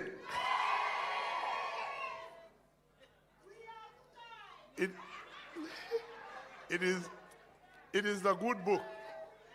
It is the good book who says that therefore we ought to give the most earnest heed to the things which we have heard, lest at any time we should let it slip. Why? Because the good book says that if we has neglected what is good, there is no way we can regain the things that are important. So tonight, I want us to know that the crime that some St. Lucian has committed, it is not a crime that is unpardonable, but it is a crime that can be forgiven. By employing the Labour Party in government, a lot of St. Lucian has committed a crime. It is a criminal offense to employ criminals to represent a sweet Helen that was smooth sailing. But I will tell us tonight, let me address Gros Islet, because, I cannot believe at any given time that a rep has done so much things in Gros Islet, and for the people of Gros Islet to vote over 2,000 votes against him. We had a white elephant, they call him Bois d'Orange. We had a white elephant. Because, the fact is, anything that is good for St. Lucia and St. Lucian, the Labour Party must find a disgusting name to call it. Because the good book says, a nation or a people without a vision, they perish. And if we check our leaders right now in government, how can we classify them? We are perishing. Why? Because our leaders does not have a vision. We remove somebody with a vision to employ some people who has no direction. Some people who do not know where they're going, where they come from, and the only thing is to commit crime. Yes, it is a criminal government. It is a government that do not have a clue of how to do nothing. Check the records. Check the records of the government and tell me what can you point your fingers at and say, this is something good from the government. This is something, oh, vole good. Oh, vole ça, mon bagay. Oh my goodness. OK. Eh bien, c'est ça, le gouvernement a fait un bon bagay parce que tout le monde a dit qu'on a volé bon. Et puis là, vous regardez, qualité moun qui est en gouvernement, la pani, toi en d'idée, ou pas ça, l'on doit être en l'air, et puis, dit moun ça la corrupt, moun ça la corrupt, moun ça la corrupt. Parce que, bagay là, c'est, gouvernement nous devons pour faire analyse, pour garder qui ça nous can employer. M'a dit qui ça nous can employer, qui ça nous can mener by St.Lucia, qui ça nous can mener pour représenter nous. Pour qui ça? Parce que c'est moun ça la pani rien qui bon by pays. Ça c'est un sept moun qui haï pays. Ça c'est un sept moun qui haï moun pays yo. Ça c'est un sept moun qui pas garder pour bénéfice pays yo et puis moun pays yo. So qui ça nous a fait et puis yon sept moun ko ha. Nous pas savent. Là ni un lab, un forensic lab. Maintenant la news là that forensic lab là c'est number 1 in the Caribbean. OK, le parti a fait combien de temps il était fermé. Monsieur Chaste est venu et puis qui ça il fait? Il modifie, il wange et puis il mettait in operational. Actuellement, for the forensic lab is number 1 in the Caribbean, where everything that needs to be fixed in terms of criminal activities can come to St. Lucia and get tested. So, my flambeau, dis-moi, qui ça nous a fait et puis un gouvernement qu'on a? Il n'y a pas de gouvernement, moi. Il n'y a pas de gouvernement, moi, mais qui ça nous, my flambeau, qu'a fait et puis une qualité moun comme ça. Pour qui ça ici a pas plein? Pour qui ça ici a pas plein et dehors a plein? En dedans, toi qu'a plein, dehors a plein. Maman, flambeau, en nous fait ça qui est nécessaire, by pays nous. En nous doubout et puis fait ça qui est important, by pays nous. Là ni un bagay qui a venu pour Saint-Lucie et puis Saint-Lucien. Si nous acceptons bagay la qui a venu, nous tous ka égouté. People of St. Lucia, UWP supporters, I will urge each and every one of us, let us do what is important. Let us do what is necessary. Let us do the things that we need to do. Because at the end of the day, a Labour supporter is a Labour supporter. They will talk bad about their party. But on election day, whether hurricane, whether storm, whether rain, whether thunder, lightning, but you will find a Labour Party supporter will be on the line to go and put the X by the Labour Party. And we, the flambeaus, you know what we're saying? We don't like Spider. We don't like Sarah. We don't like Dominic. We don't like Chasney because they disappoint us. So I stay at my home. But at the end of the day, when you stay at your home, you know what happened? We get in what happening right now. You see, what we are suffering right now is as a result of we stayed at home election day, and we have beef with everybody because of our own ego, because of we did not get what we wanted, because we dislike our rep. Hey, I will tell you something. from the age of 12 years, I used to sneak out from my mother home to go and listen to York Felicien in Gros Hill, and I live in Grenoble. And I do not know how I was going back home as a little boy, because I am a flambeau, and I will never, at no time, stay home and do not go and put my ex by the flambeau. My flambeau, if we are flambeau supporters, let us be flambeau supporters at heart. Let us not let things detract us. Let us not let anything divert us from the mission. Because at the end of the day, right now, what the government of the UWP build up, you cannot find a trace of anything right now. Why?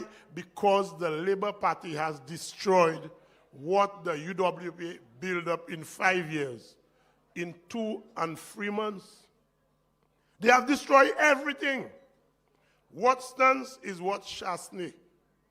You see the Orange Grove Plaza? That's how they call it? The Orange Grove Plaza. And before you knew the name? A white elephant. I listened to Kenny Anthony. And Kenny Anthony still called the hospital a box. Kenny Anthony still called the hospital in Viewfort a box. But I heard somebody else say La Mena comprise how many little buildings. That's not true.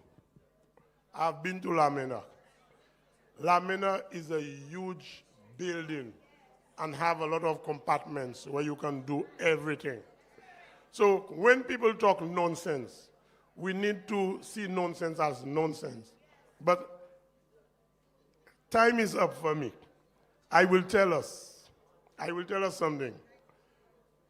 If you don't take anything from any of us tonight, my flambeau, when election is called, make sure we do not have beef with our rep. To stay home and do not go and put your little X. The X is what matters.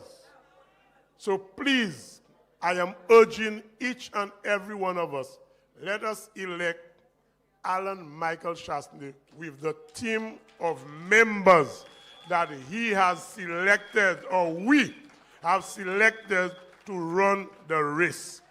Mama Flambeau, may God richly bless you, and I thank you.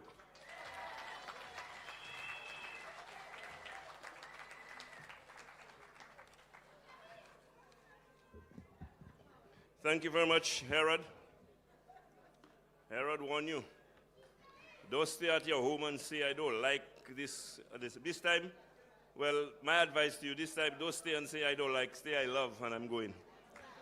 Because the lies, the propaganda, and all the insinuations of the St. Lucia Labour Party is what has us where we are today. But let me just take a moment to express my praise to this United Workers' Party. Their approach is different. The days when we used to stay, let them accuse us of all manner of things and not defend ourselves and set the record straight. Those days are over. Those days are over. You come with your lies and propaganda, we debunk it. And that is what is going to happen now. I mean, Richard Frederick Vinegar poll. Egi di say UWP ki fe poll la. But you see, sometimes when you lie, you do not take the time to study the lies that you tell. When you lie, you must be clever and you must have a good memory. Richard has none. He forgot one thing that is very important that exposed the lie. In the poll, he said the poll was conducted in August this year. And, you know, before I go further, let me warn the people of the St. Lucia Labour Party. Richard is an egomaniac who is concerned solely about himself.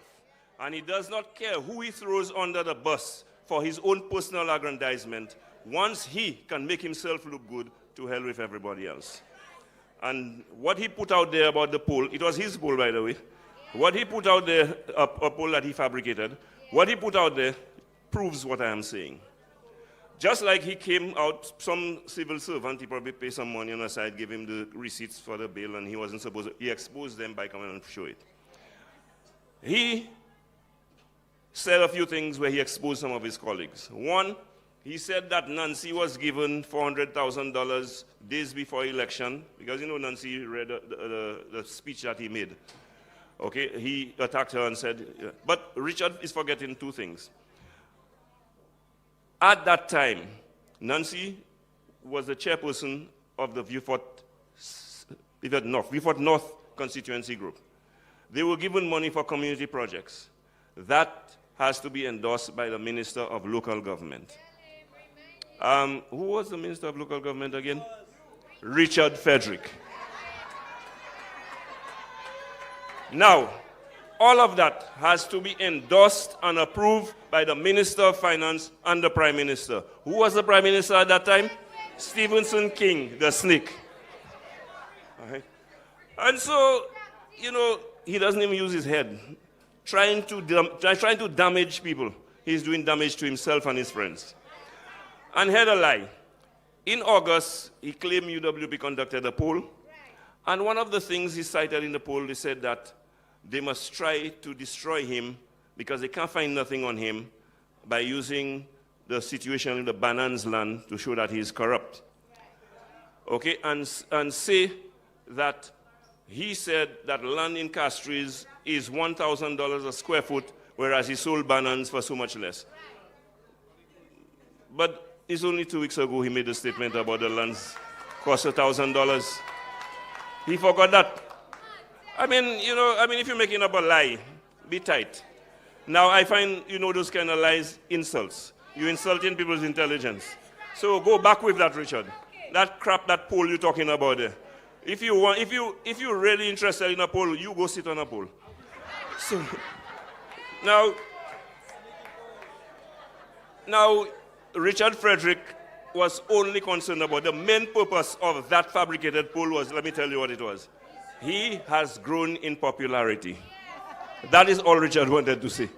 And he threw everybody under the bus. He say how they should say Pip is corrupt because Pip encouraging corruption by Ernest. So he hitting both Pip and Ernest one time. You guys have. Anyway, ladies and gentlemen, moving right along. We are going to call now on the women's officer for Castries. Has she spoken yet? No, not yet. Miss Cynthia Stevens, the women's officer of Castries South, to address you. Can we have a round of applause?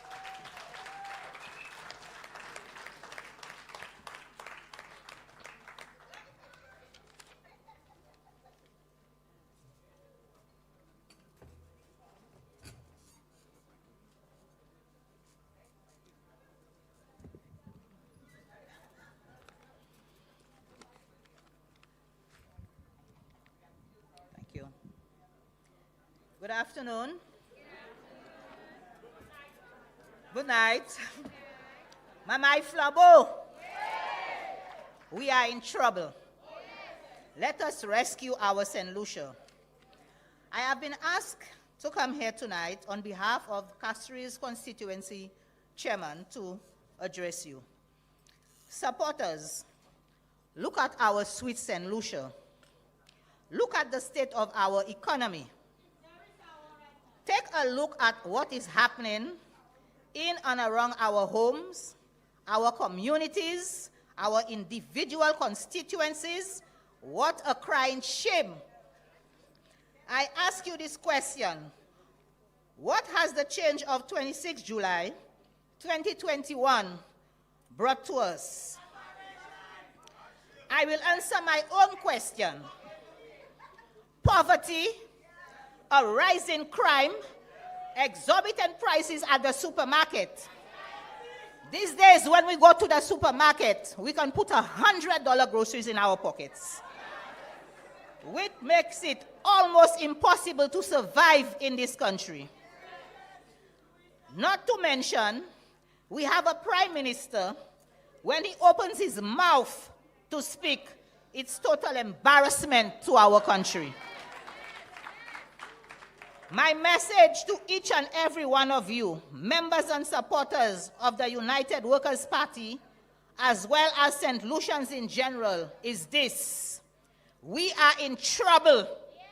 St. Lucia needs to be rescued from the shackles of hard labor.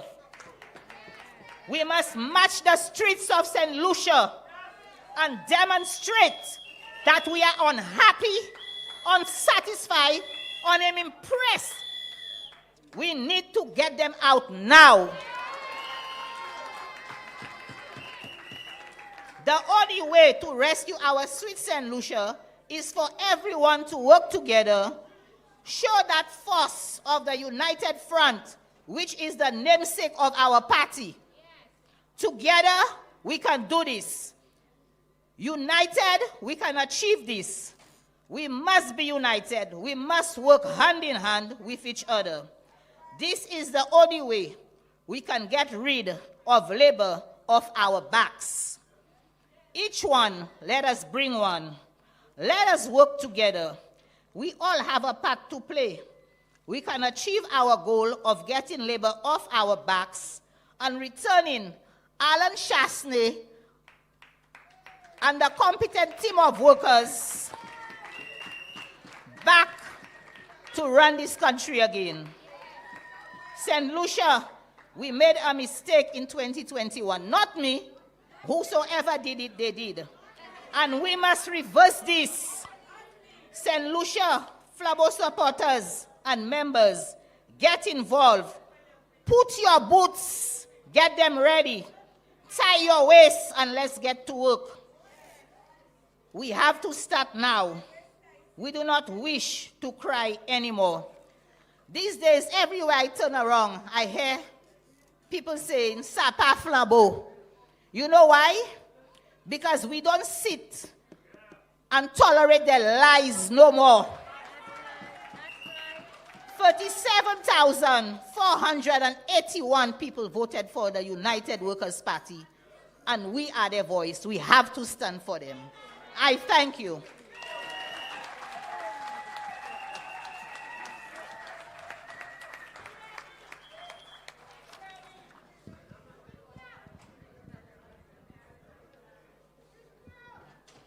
Thank you very much, Ms. Stevens. I was distracted a little there. Now, let me tell you all something. They come and tell me about, check out a town hall meeting Labour have in Viewfort South. I checking it out, I see Kenny stand up there, 5 people in the hall and 20 people live. Now, I mean, don't waste my time. Don't waste my time on things like that. All right, don't waste my time on things like that. Because just like the rest of St. Lucia who don't want to know, who don't want to hear, I don't want to know, I don't want to hear. All right? So, ladies and gentlemen, we're moving right along. Now, before I move on, I mean, what you all have in Castries Central as a rep, it's an embarrassment, it's a shame. I mean, Richard is a disgrace in one way, Pip is a shame in another way. I don't know. Richard claimed that Nancy said he had a letter of resignation. You know, again, when you're dishonest, Richard knew exactly what Nancy was talking about. And he attacked Rick Wayne. He claimed Rick Wayne gave Nancy letter, he didn't sign letter and all of that. Now, I was around at that time. Don't forget I was the deputy political leader of the United Workers' Party then. And I was in the thick of things. I know a few things too. Now, don't make me talk. Now, yes, Rick Wayne was around, and Rick Wayne had some involvement in what was going on at the time. Rick Wayne did not write any resignation letter for Richard, and Richard knows that. What Rick Wayne wrote was the speech that Richard delivered to announce his resignation. And he claimed, when I look at that speech, I did not sign it. There was no speech to sign. There was a speech to be read, and you read it verbatim, word for word. Now, you know, the records exist, but you're going to tell those blatant lies. You're going to talk, what you should be doing now, because Rick made a comment about statements that the Prime Minister made. He's such a fierce defender of the Prime Minister, to keep his job, of course, that he's going to, you know, attack Rick and lambaste Rick, the octogenarian and this and that. And by the way, Rick, I'm not in politics anymore, so I ain't looking for no favors. But I want to say to you, you are a man I admire. One, former Mr. Universe, as a sportsman, I know what it takes and what accomplishment it is to achieve that as a St. Lucian. And number two, if I could live to be 80 and to have a sharp, clear mind like Rick Wayne does, I would like to live to be 80. Richard M. 68. He forgetting himself and telling lies that don't make sense. You know, so when he came out and said what he said, he knew well what Nancy was talking about. Nancy was reading from the script that Richard read on Choice Television the Sunday night when he announced his resignation as a minister.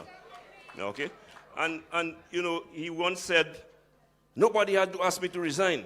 As soon as that happened, I decided I was going to give the Prime Minister a free hand, and I wrote my resignation. Lie. That's a lie. That's a lie. I attended more than one meeting where Richard had to be convinced to resign. Okay? Okay? And so, ladies and gentlemen, so much ado about your current Castries Central rep. Now, sometimes you have to look back. You have to step back. You have to go back to make things right. Now, Sarah has not announced her interest in running an election again. But I will call her because she was once the rep for Castries, and she represented you with honor and dignity. And that is a representative you could have been proud of. So,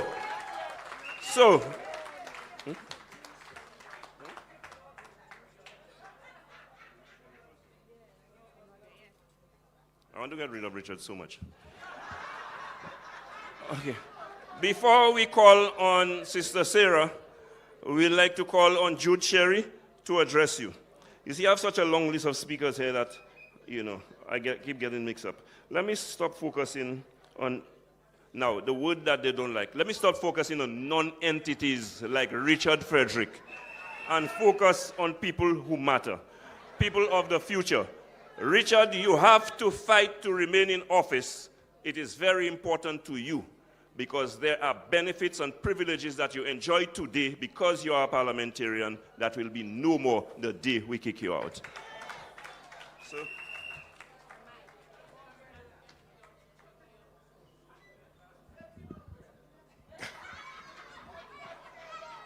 good night, ladies and gentlemen. Bonsoir, my flambeau. C'est, regardez bel enfant là. Also, I'm venu on the behalf of my rep, Guy Joseph. Un homme qui a fait tellement bonté à Castries Southeast. Et que nom ça, nous pas quitter à terre. Là, ni un homme yomé là, la place Guy Joseph, which is, en vérité, moi pas même de l'homme non. No name, Mr. No Name. As a jeune homme venu au team qui dit moi, Jules, garçon moi aller des monsieur pour un petit travail, débouche encore vête qui a affecté moi. Monsieur dit c'est pas lui qui ministre pour ça. Moi dit monsieur nous a dit moi non, il dit moi monsieur pas ministre pour ça. Moi dit well, si pas ministre pour ça, ministre qui ça y est. Because ça qui fait là, monsieur a acheté tout vote c'est mon so il pas mêlé qui encore. Because les temps élection, il y a passé avec payer moun pour vote. Mais nous, as United Workers Party, nous pas faire bail comme ça. Monsieur Guy Joseph, pas jamais fier la main pour chaque payer moun pour vote. Oui, as United Workers Party, nous pas travailler ensemble et nous pas vivre ensemble. Joachim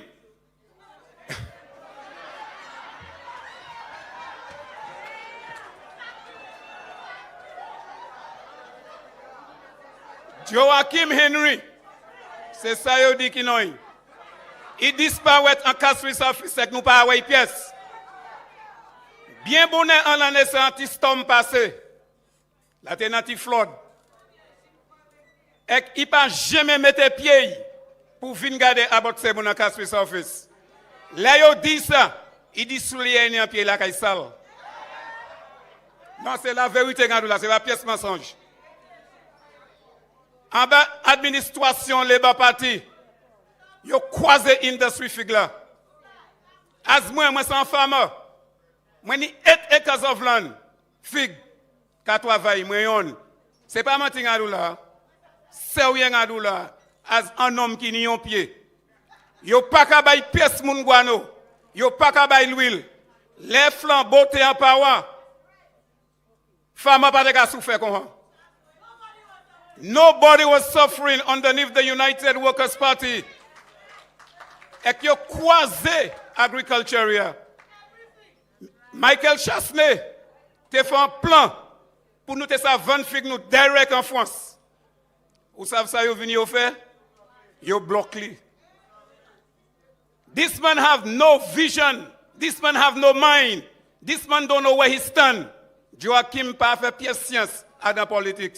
Puisqu'il pas have quoi il bout, il pas have quoi il aller et qu'il pas ça about. Les gars Joseph Tampawa, c'est seul nom en Castries Southeast qui a travaillé en Castries Southeast. Où ça qui ça les gars crié? Il les gars crié gouvernement Ticanard. Mais dernier monde te ka hen pain. Joachim après ça ka seul monde travail. Albert Tarapassad qu'on dit Djoukba dit qu'on wey. Un seul monde qui a travail, c'est Tarapassad tout seul. A comme si dit c'est Tarapassad, yon qui vote balé. Les jeunes hommes là viennent ça really hurt moi. Et ngadou ça, ouais Guy Joseph ou quoi là, c'est nom ça nous besoin virer en Castries Southeast pour ça ban nous travail et ban nous pain pour nous marier. C'est seul nom qui a une vision as a prime minister contre John Compton, c'est Alan Chasley. And that man, we have to bring him back in the top of the United Workers' Party, and we will benefit underneath him. Thank you.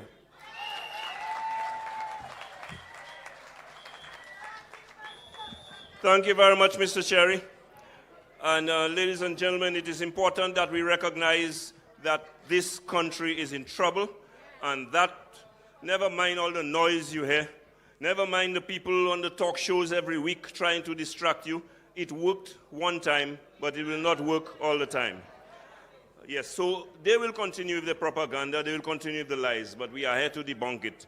Tune in, and you realize, everybody's realizing it now. That's why they're not tuning into their town hall meetings, they tune into this town hall meeting.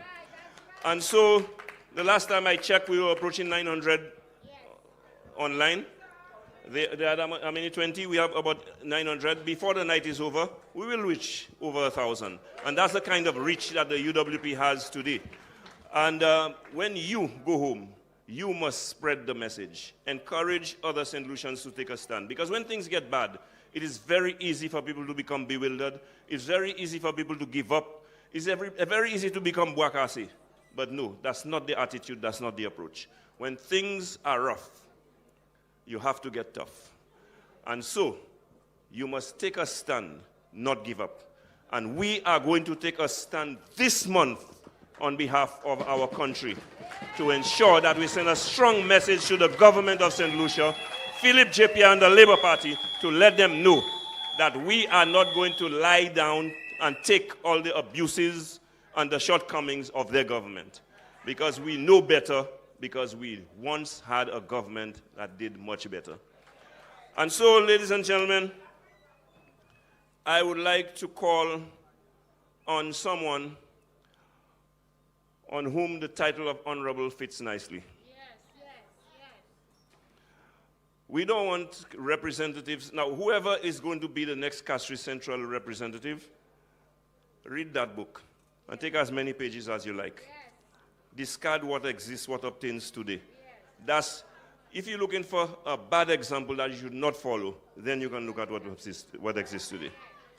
I would like to call on Sister Sarah now to address you, the former MP for Castries Central and former Minister of Government in the... Amen. Good night, people of Castries. Good night, people of Castries Central. Brothers and sisters of the United Workers' Party, I want to ask something tonight. I'm not going to put anybody on the spot, but it's something I need to know.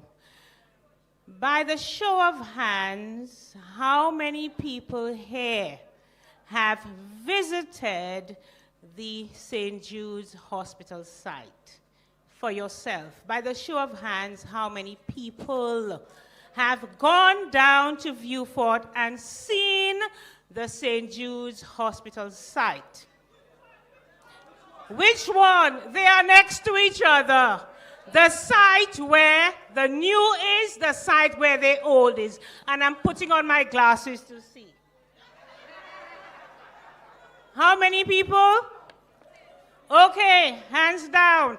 The vast majority of you here have not seen the St. Jude's site and the hospital that this government built. And that is a problem. And we need to do something about it. We going down to Viewfort.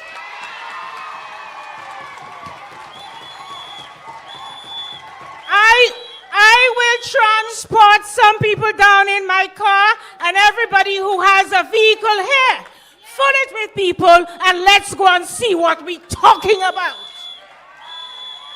Now, I'm not used to speaking with mics in front of me and I can't move about. But I know that we're streaming and I have to stay put. But let me tell you something, brothers and sisters. Nu ni pu we bagay pu nu leve fashe. We need to feel angry in our belly. You know, unless I feel a fire in my belly, you can't get anything out of me. You can't get anything out of me unless I feel it down here. So you know something? The problem in our country is that we have stopped feeling. And you know, because we have stopped feeling, we have stopped caring. And you know something? Because we've stopped caring, we cannot act. So you know what's going to happen? We're heading down to Viewfort. Mobilization officer, my car is available. Whoever needs to put their vehicle out, let's head down there and let's see what we're talking about. Because you know something, brothers and sisters? Kute, you know something? There used to be a time in St. Lucia, and I was born during that time, when nobody had to call anybody to march. Where there used to be a cause. People used to leave their home and go out. They don't know where they're going. And when they meet, then they start to march. Because you know what? You know what? We had a soul, but now we're losing our soul. Yes. St. Lucia is losing its soul. Or maybe we have lost it already. That is why we are so passive. That is why we are so passive.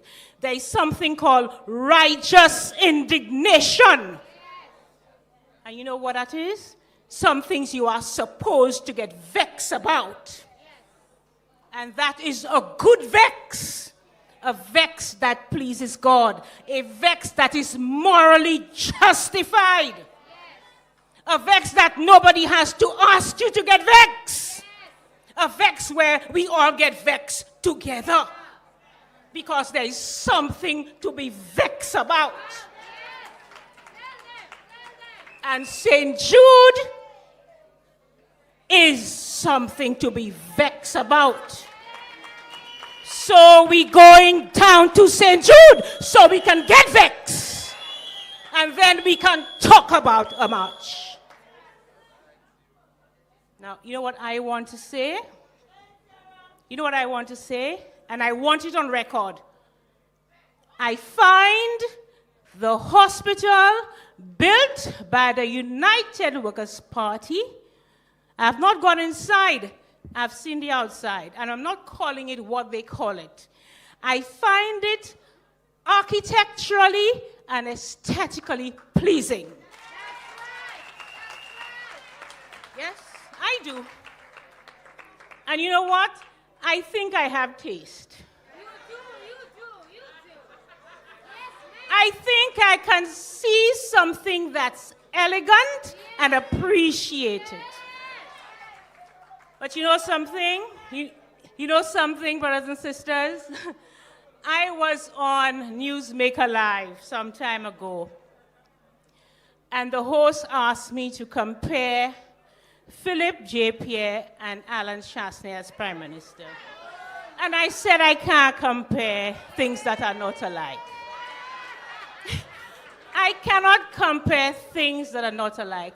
You know what the problem is with Philip J. Pierre? You know what the problem is with him in addition to everything? Philip J. Pierre is scared of operating a 5-star hotel. Philip J. Pierre is used to a guest house. So when he sees a 5-star hotel, he runs. Because he knows he cannot operate a 5-star hotel. He's like a fish out of water. And so now, Nuha Denye Degwe, the least common denominator. Because he's not used to the finer things in life, all of us must stay down in the gutter where he wants to keep us. So, brothers and sisters, St. Jude is something to stand up for. It's now over 14 years. September 9th, 2024 will be 15 years since that fire happened at St. Jude. And something has to be done to make sure that after all these years, we get the world-class hospital operated to world-class standards that the United Workers' Party government was putting for us, and that's the only way it can happen. Brothers and sisters, there's a lot of things we have to stand up for in St. Lucia. I want to talk a little bit about the women. I'm sorry. I try my best not to criticize women in office. Honestly, I try my best not to do it. But when I look at Emma and Virginia, I mean, I would really like to come here and comment and applaud the women ministers we have for the job they're doing, but I cannot do it, and I cannot remain silent either. You mean to tell me Virginia Albert holds the portfolios of Home Affairs, that's the police, the portfolio of the public service, that's seeing about public servants, the portfolio of gender relations, that sees about women's affairs, the portfolio of labor, that sees about workplace matters. And you mean to tell me the women police officers, first they are your staff members because you are the minister responsible for the police. Secondly, they come under your portfolio because they are public servants and you are the minister for the public service. Thirdly, this is a workplace issue that comes under your portfolio because you're the Minister for Labor. And fourthly, there are women that comes under your portfolio because you are Minister for Gender Relations, quote unquote, Women's Affairs, and you could not do anything to assist and support them. You're a failure. You are a failure, and I cannot take Virginia Albert seriously. I cannot listen to anything she says about women's affairs in this country. And Emma Hippolyte, you mean to tell me as a senior woman, as a respected senior person in St. Lucia, you sat there and watched that happen? Well, I want to tell both of them, Philip J. Pierre disrespected them more than he disrespected the women of St. Lucia. Philip J. Pierre walked over Virginia Albert. He walked over every single one of her portfolios, and she said nothing about it. Well, I can tell you something. That would not happen in a cabinet led by Alan Chastity. I can tell you about it. The Labour Party has no respect for women and never had any respect for women.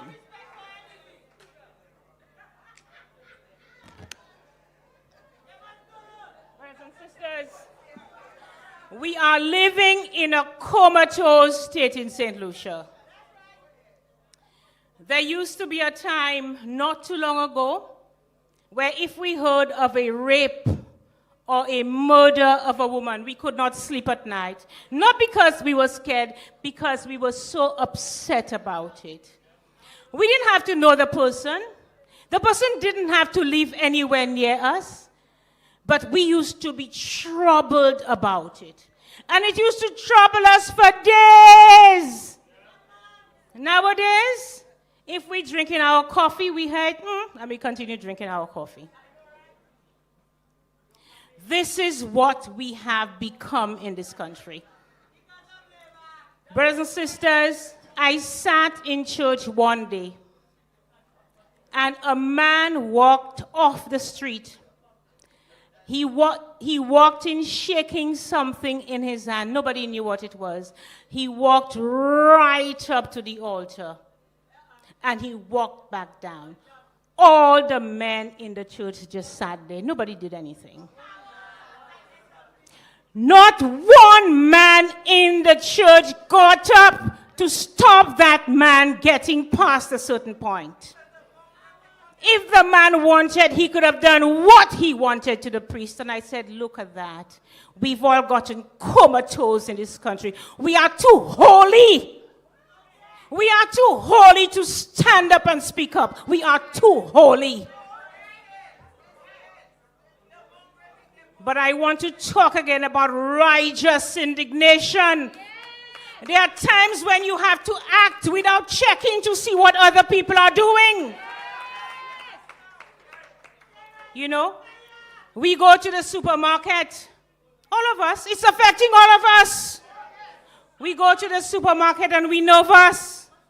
We putting things in our trolley and we calculating in our head. And we get to the till and we still nervous. We're not sure if we'll be embarrassed. But guess what? We don't want anybody to know as if we're not all in it together. You know, we have too much pride to stand up. We're trying to protect a dignity, a false dignity, when we're naked already. That's what's going on. We have to wake up vexed. Nous n'y pour lever fâché. You know something? Did you all feel a slight earth tremor a few weeks ago? I live up north and I felt a slight earth tremor. Some of you felt it, right? Don't laugh at me, right? I'm not saying this so you can laugh.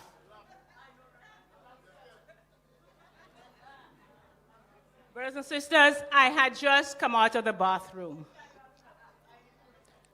I got dressed. It was at night.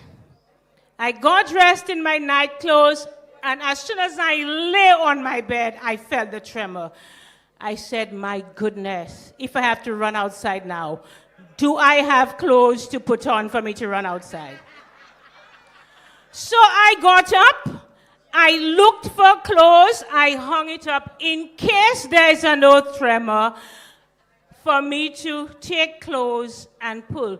Brothers and sisters, we are in a state in St. Lucia where we don't have time to take clothes to run outside.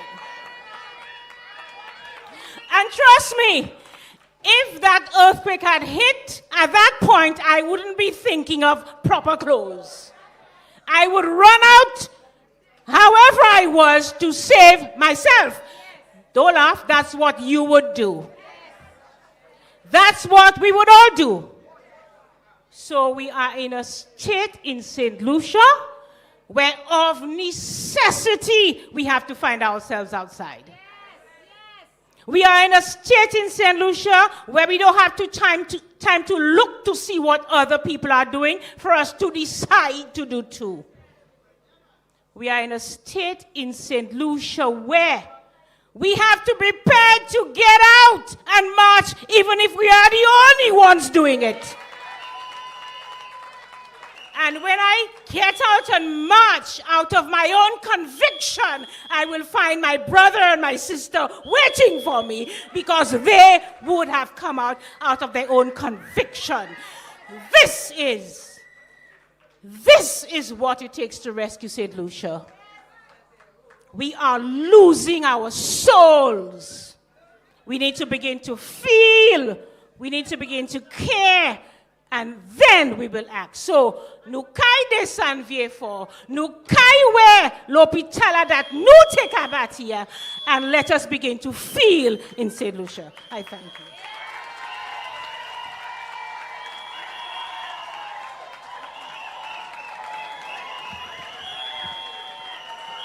you. Thank you very much, Sister Sarah. Thank you very much. Sister Sarah, wake up vex. Sarah Levivashi. You have to wake up vex. Monsieur Hotibou Levivashi. Because I say. And so, ladies and gentlemen, the call is on. So you have to take a stand. We are heading down south. Now, Sister Sarah, while you were speaking, I got a message for you. Magachen Sigwe. And I'm going to give you a message publicly. And the person said to ask me to say to Sister Sarah, an anonymous donor who will pay for 10 30-seaters to go to St. Jude's.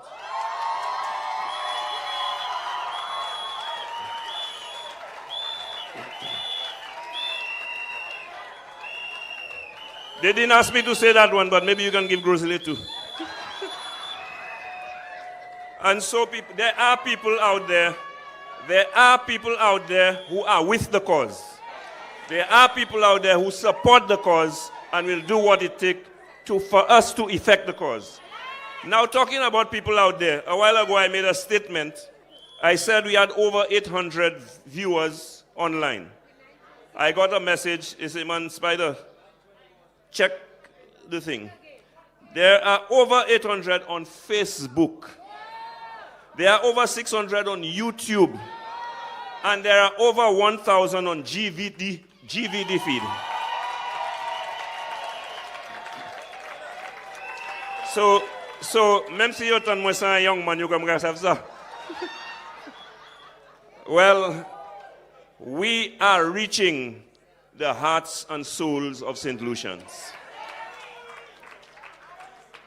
And I want you in here to know that you are not alone. So, at the same time, while you are not alone, take the advice of Sister Sarah. You don't have to look over your shoulders to see who is there with you.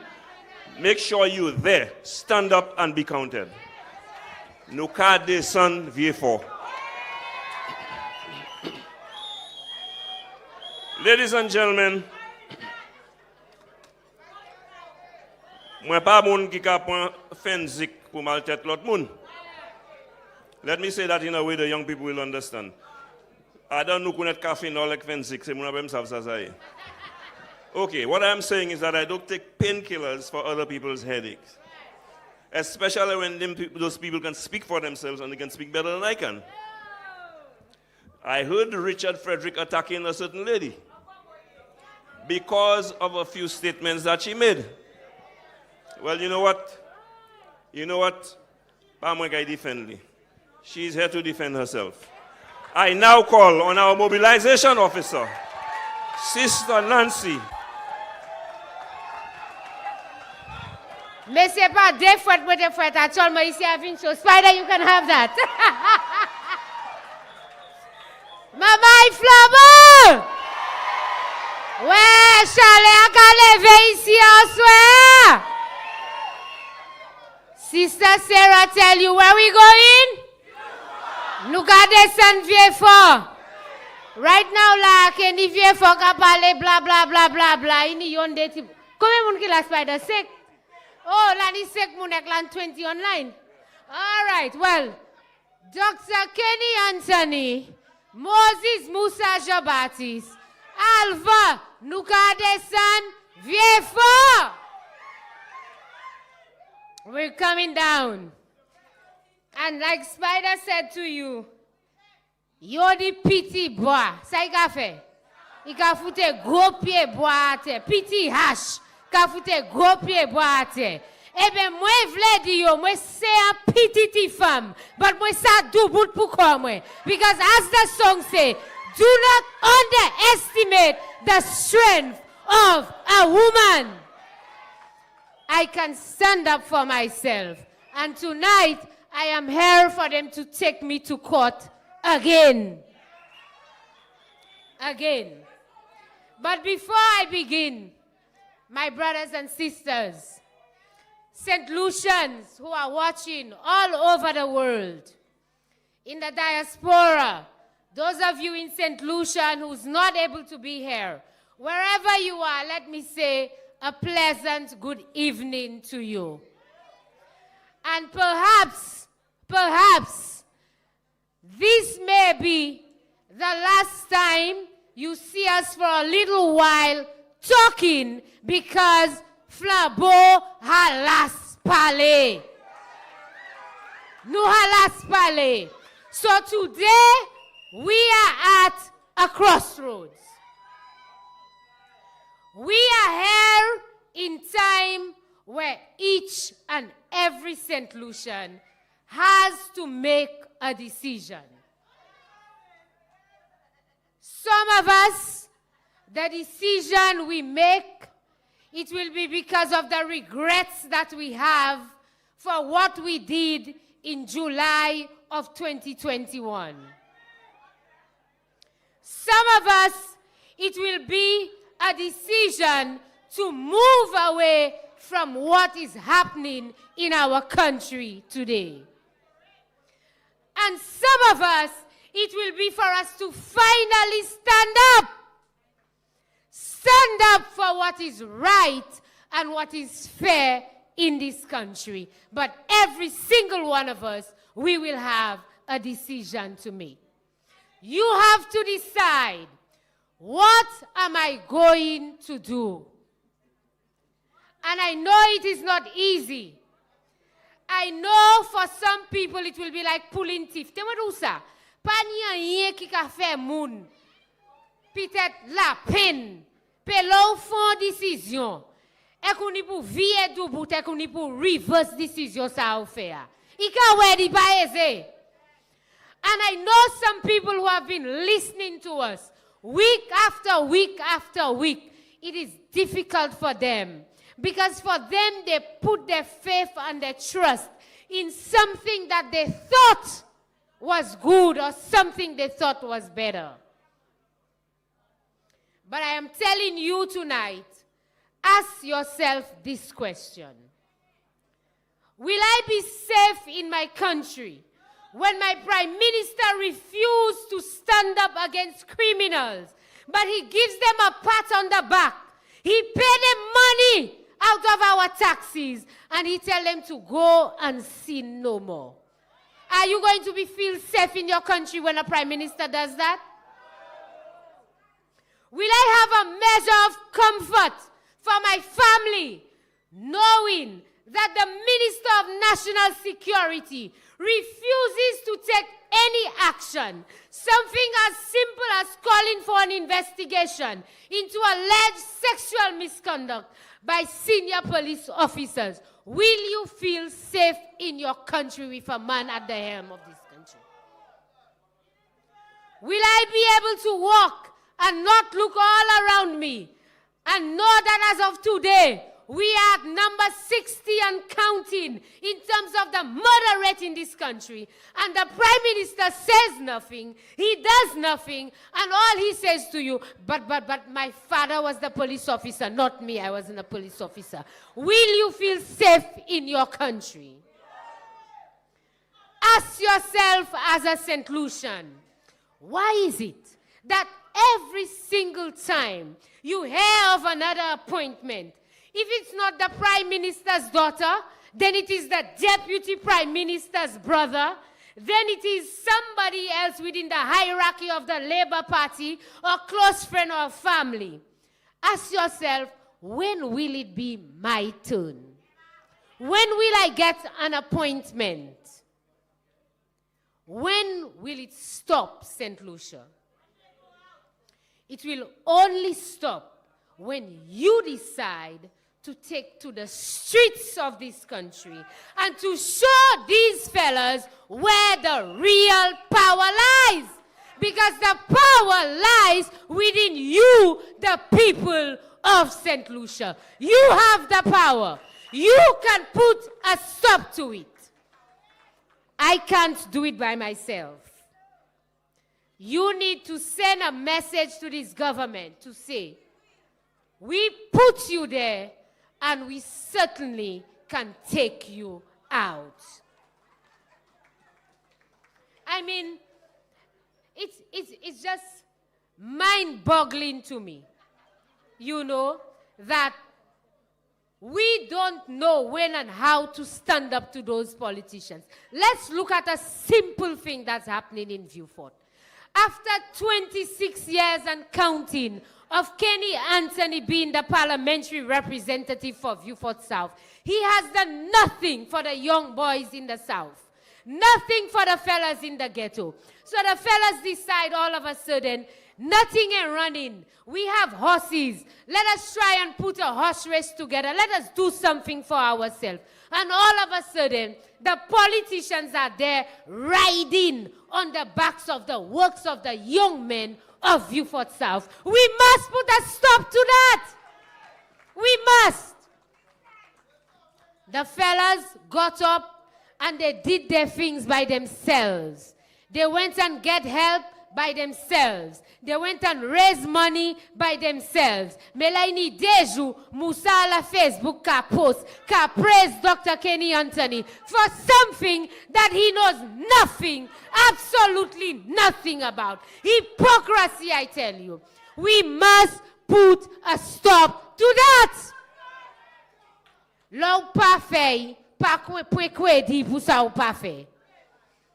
Leave the horsemen of Viewfort South alone. Let them run their race. Let them do their stuff on their own because they are quite capable and they don't need the politicians to get involved. We have to show them, and somebody said that earlier, that the United Workers' Party, I think it was Jordan who said, we come from the school of teaching our men and women how to fish. We don't come from a school of dependency. We come from a school of independence.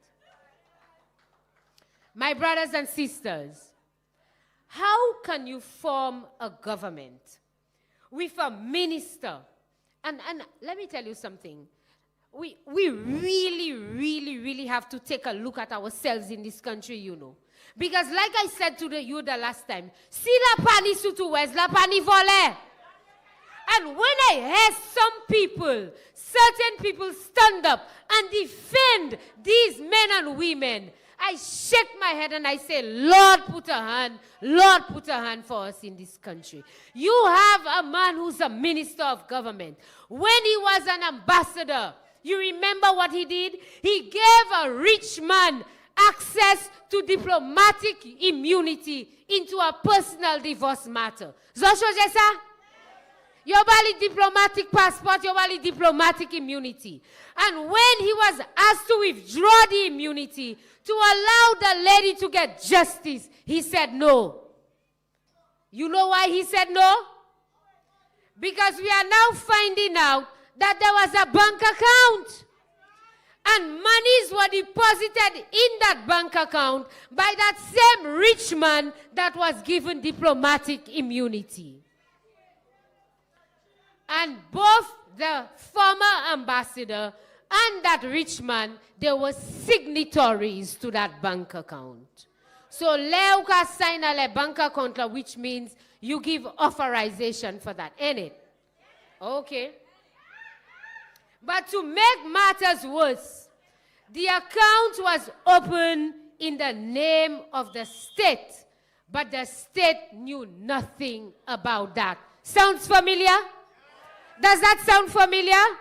Does that sound familiar that a vehicle was registered in the name of the state to avoid paying taxes and the state knew nothing about that? Membet, Mempwell, same person, same character. So he had a VMS, Labitidini. That's not the first time he did it, and he's done it a second time, and we stand up in this country and we defend that type of behavior. That's the men and women that we elect and we put to govern our country. The accountant general never gave permission to open that account. He knew nothing about it. He did not even know that the account existed until an audit was done of that account. And Philip J. Pierre wants to come and talk about monies that did not go into the consolidated funds, but monies that were paid to a supplier. And the payment was authorized by the government of St. Lucia. And then authorized by the Exim Bank. And paid to that supplier. But if they do, well, the money did not go into the consolidated funds. Wali Jufali gave the government of St. Lucia almost $300,000, 66,000 pounds at the time. Why did that money not go through the consolidated funds of St. Lucia? Question de Philippe J. Pierre. So, somebody savent Jufali te by St. Lucia l'argent? Oh, y'all didn't know that? Well, St. Lucia was given money, and the money was placed in an account, but it wasn't the consolidated funds. And Ernest Hilaire keeps getting himself in these kind of sticky situations. It was the car, now it's a bank account. But here's the thing, because Guy Joseph told you about it last week, and I don't think you understood what Guy was saying to you. So I am going to remind you. The audit report that was done by the government says that there were 3 checks written to Ernest Hilaire. Y'all didn't hear that? 3 checks written in the name of Ernest Hilaire. The stub said Ernest Hilaire, but nobody knows what the money was for. No details. And today, you telling me that money still sits in his government and he sits as the Deputy Prime Minister of St. Lucia. And nobody is asking any questions? Kondi or Muntedi, how can you form a government with that? But that's not all, you know. That's not all.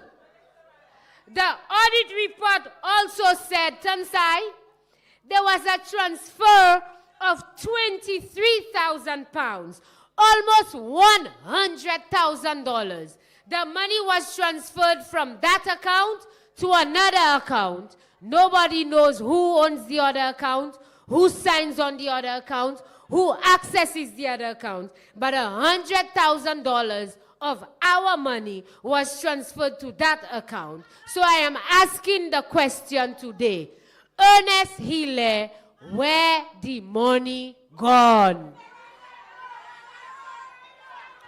Somebody tell me where the money gone. Who transferred the money and whom was the money transferred to? St. Lucians. And I'm not calling on UWP because they'll make it a political decision. I am calling on the St. Lucians out there, right-thinking St. Lucians, accountants, lawyers, all the people who say you care about St. Lucia. You must demand the resignation of Ernest Hilaire immediately. And you must ask the Prime Minister to conduct a further investigation into the disappearance of that money. The reporters who are listening to our town hall meetings, I know they are listening because they use it as stories for the news items. Thank you very much. We appreciate it. But I'm going to give you an assignment today. When you go to the press briefing tomorrow, the weekly Monday press briefing, I want you to ask the Honorable Prime Minister what happened to the $100,000 that was transferred from the IMO account to another account, and will he ask Ernest Hilaire to account for that money? If you sit by as a St. Lucian and you do nothing, if you stand up and you defend this blatant act of corruption, missing money, then you are the situers. You are the one encouraging them to do what they are doing. You must blame yourself. But here, the United Workers' Party is offering you an opportunity to speak out. An opportunity to say that enough is enough. Take it. Come and march with us. Get up and stand up, St. Lucia. As Sister Sarah said to you, we are heading to.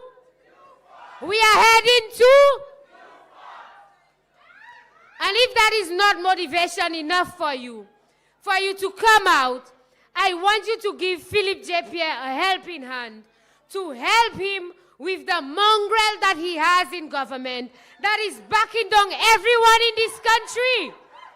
I know Skinny is telling me, Rapper, but Skinny, I have to go there. I cannot understand why every single prime minister in this country has touched that man with a 9-foot pole. Mais c'est Philippe J. Pierre qui croit innommé et qui voulait Hedy Richard Frederick into his bosom. Y'all remember Sir John never wanted him, right? Sir John said, I don't want, but if this is what you want, I will give you what you want. Y'all remember that? I don't know if it's fear. I don't know if it's the loud mouth. I don't know if it's a desire to stay in power. But somewhere, somehow, Philip J. Pierre cannot stand up to Richard Frederick. And Spider gave him some advice. I hope he takes your advice, Spider. But let's see what happens. But like the people say, the man is a law unto himself. You all saw what he did on Friday? Those of you from Castries, you all saw? Closed down the whole city to have an opening ceremony for a container warehouse somewhere along the chaussee there. Well, I don't know. That's what they call it, a container warehouse. I don't know. A school day, a busy day, a Friday. But you know what? I big. I'm in charge. Everyone has to be inconvenienced at my expense. But that wasn't so bad, you know. It's when people started to complain, you had a mongrel back. How dare y'all chastise me? Who are y'all? So here, what his responses are. To one person, he said, don't call them a hypocrite. Offer of the post is only vexed. And he was talking about Barbara. Barbara is only vexed because we did not give her to organize the event. I am fuming. I wish today was Thursday. Film at 11. That was his response to Barbara. Then to Richard Peterkin, he said, Richard Peterkin, your point of view is compromised. I will jog your memory. So he's talking about next week, Thursday. To somebody else, to some Jules person, he said, I have never heard of such ignorance. Lord, I thank you that I have a medium. Lord, I thank you that I have a medium to deal with such unpatriotic, selfish, self-centered individuals. Please accept a heavy rebuttal. Richard, do body's heart one.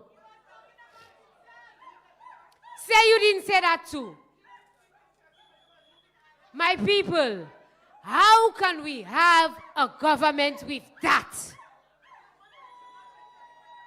How can we sit idly by and allow for a mongrel, not even a pure breed, to be backing at us like that at every woman fancy that he chooses? But that is what happened. Every Thursday, the show called How Can I Make With You? Because that's the name of the show. That's what happens every Thursday. How can I make with you? Every Thursday, it was Chasney when he was in opposition. He's in government, Chasney. Now it's Nancy. Now it's Guy. On Thursday, I can tell you it will be Barbara, and it will be Richard, and it will be anybody. Debu Dean, no Richard. He on your back with Mepwi. And the people are so afraid of Richard Fedri. Ebe mwe du butla. I, Nancy Charles, from Grace Viewfort, I am not afraid of you, Richard Fedrick. Ma pièce ti femme pou pèw. E kou po pièce nom pou mwen sapèw. This is my country. I will speak when I want. I will speak how I want. And I will speak where I want. This is my country. Except pas pièce ti femme qui du bout là. Ça c'est femme qui du bout là. Tell him I say so. The people who are sending the recordings to him, or if he's watching, tell him I say so. Ek mwen havwe komisyon bali di ma pay. He might want to try and send his little boys to try and intimidate me. More pesa no pli. I told him before, and I am telling him now, I'm not afraid of dying. I'm not afraid of that. So send your best, Richard Frederick, because I am taking you on. Toute femme qui do bout pour kabayo mepui. You took on me Nova, you took on this one. Take me on. Take me on. And the people who are listening to him, the people who are supporting him and encouraging him, your memkoli, your primo vepase. Like they say, show me your friends and I will tell you who you are. Only one kind of people listen to that show. Membet, mempuel. I want him before he takes on Barbara and Richard and myself next week, Thursday. I want him to explain to the people of St. Lucia why Mikey Pilgrim is no longer the chairman of the Housing Corporation. Tell us what Mikey was standing in the way of. Why didn't you renew his chairmanship? And today, Uni Peter Delang, yon joue di Saint Jude bon, yon joue Saint Jude pas bon. Yon joue c'est 20 million, l'autre joue c'est 200 million. Yon joue d'ici, yon joue pas d'ici. So now c'est Peter Delang qui chairman nou. Même bête, même poil. So he decided to take me on his show. But I sent him the message, Makak, moi vwe commission ba ou. Moi do take me on and you took me on? I mean, really? I have to say to you, and Rick said it, I've never spoken to Rick Wayne before I wrote my speech last week. I didn't call Rick Wayne. I don't know nothing about Rick and Richard. Because le Rick and Richard, c'était Jean Matela. I didn't know their business, and up to a day like today, I don't know their business, and I not will get involved in their business. But everyone in St. Lucia knows that there's only one man in this country. One man in this country who is as pure as the driven snow. A Selmoun, idi blanc comme Jésus Christ. That person is Richard Frederick. Pure Mwedu, pure as pure can be. But I want you to tell him for me. Listen. Tell him for me that with my 6 standard living certificate, because it is a standard 6 makitele call, no problem. I am very proud of living school at standard 6. But with my standard 6 living certificate, with him having a master in lies, deceit, and deception, I can take him on any day of the week. Any day of the week. Because one thing I can tell you, you're not the only person with files. Many files too. In fact, many files, when a whole internet. Mahalas diosa. When you talk about Steve Teddy in a library, many library, I have the entire internet. I have iCloud, eCloud, uCloud, whatever you call it, I have it. How can a man who claims he knows so much about people forget that the archives are full of information about him? I mean, how can you forget that you went, you, Richard Frederick, went on national television to give a speech about how and why you are resigning? And you know, the man sat down on Thursday, Thursday, and you know the people tell me this was an Ivan commission by zo. Lewe zo pa nan yen pou fek tan zo. Ek zovle asi de gade Richard Lejedi. Ek kouye mwen, ek voye message, ek phone call, ek di mwen Richard on your head. Pa jeme kite sa Ivo wanko.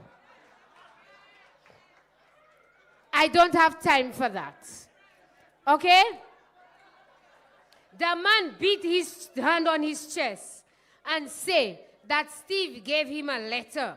And he said he not signing that letter because he not ascribing those words to himself. That's what he said, you know, on Thursday. I will not sign that. I cannot say these things at myself. And I dare you to prove any letter that I sign. Mwen do sign let. Kijou mwen do sign let la. I am telling him today, the whole week I waiting for my lawyer's letter.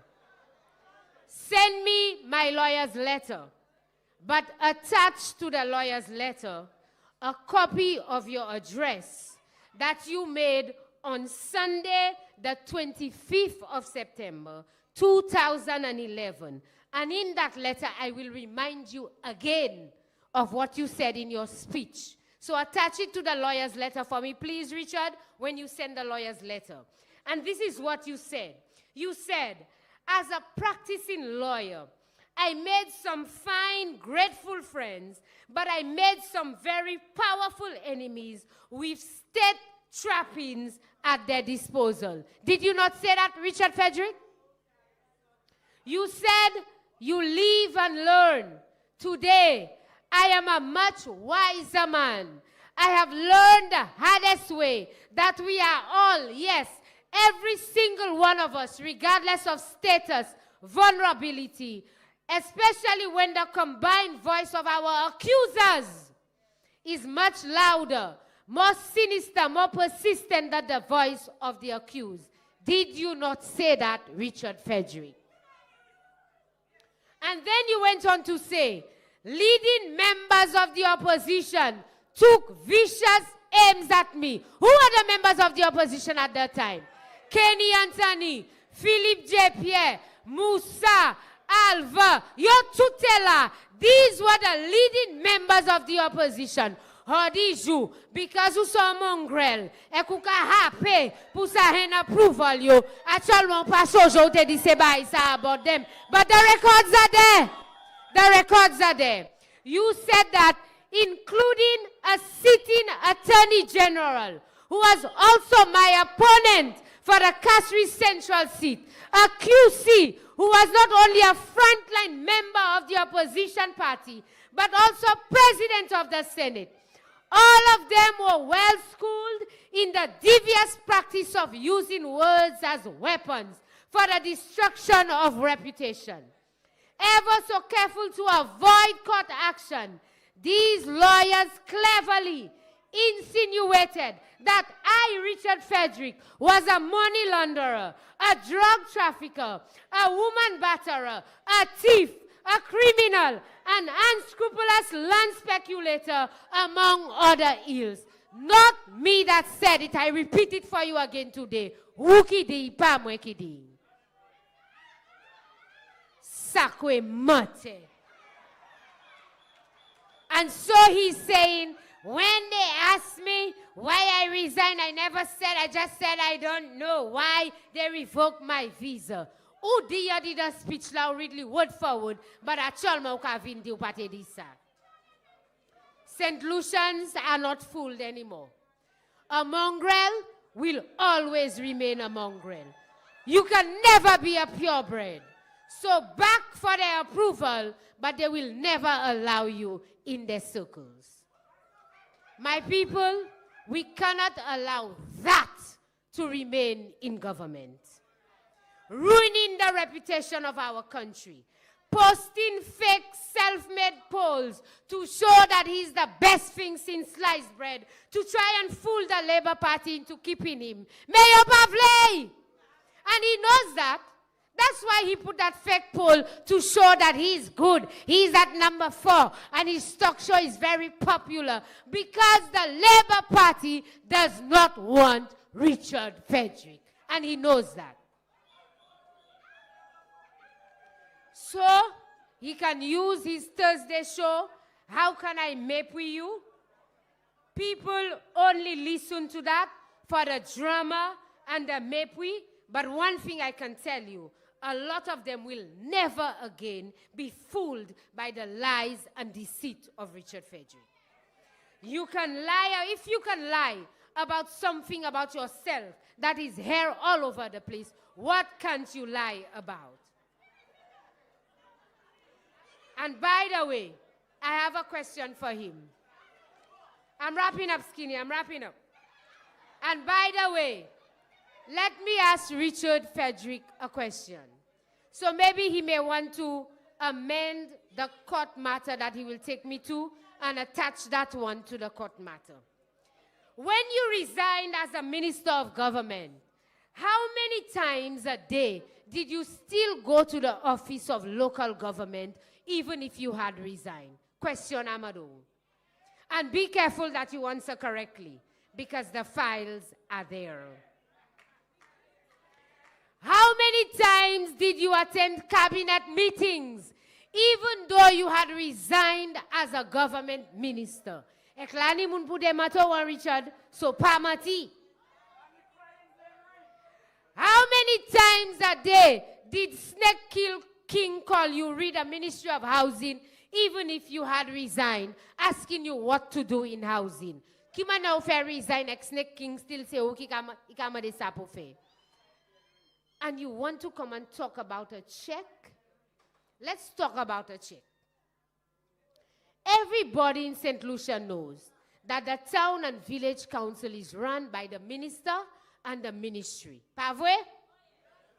So every single cent that comes into the local government, it comes from where? Not from the ministry and the central government. It passes out a Selguma. So the minister have to give approval for that. So you, Richard Frederick, I want you, because you need let to come teach or let from the Taiwanese embassy. Money whole let la. When the time is right, money whole let la. Money let la snaking way by Taiwanese ambassador. Ek money let la Taiwanese ambassador way VA by snaking la. Super ni made when I buy one copy. I have it. I want Richard Frederick to tell me why did Snake King write to the embassy of Taiwan and ask them to send $400,000 to the council? Why? Did you, Richard Frederick, ask him to do that? Now remember what he said on his show on Thursday. He said that the check was written to drain the account on the eve of election. You all heard that? That's what he said. So who was the check written to? Because c'est pas normal qu'il le check là. Hein? I want to ask Richard Frederick, who is Lucas Frederick? Richard Frederick answered that on Thursday. Who is Lucas Frederick? You want to talk about check? Let's talk about check. The name that you blocked off the check, was it Lucas Frederick? And what is the relationship of Lucas Frederick to Richard Frederick? Question Amade. When you answer that question on Thursday, then we can go to court.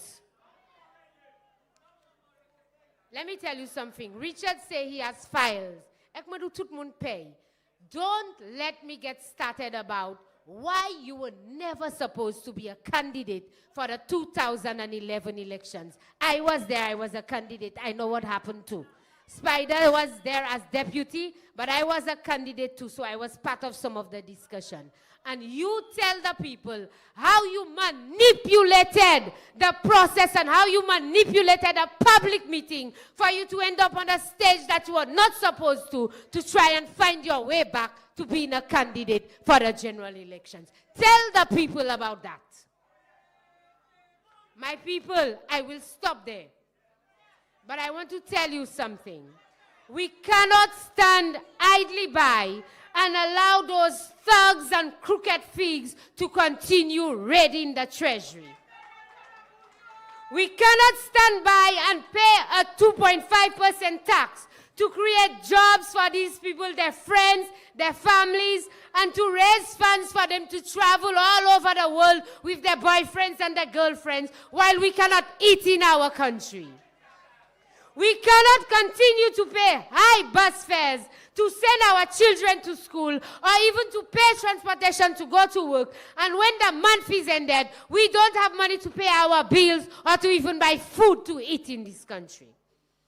We cannot allow a man to borrow $200 million in our name for us to pay back because we are the one paying back. For the Prime Minister, when you ask him, how much is it going to cost to complete St. Jude, for him to tell you, I don't know.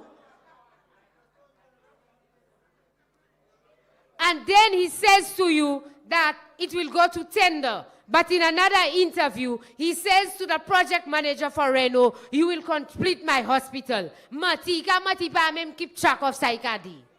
We cannot stand by and allow this to happen. So I am asking you to come and join the United Workers' Party.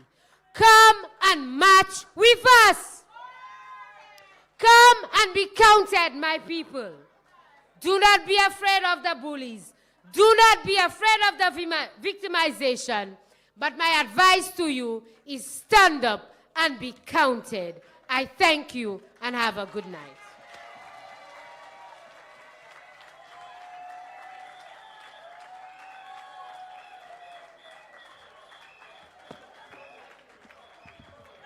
Thank you, Nancy. I knew you could plead your case. So, Richard, over to you.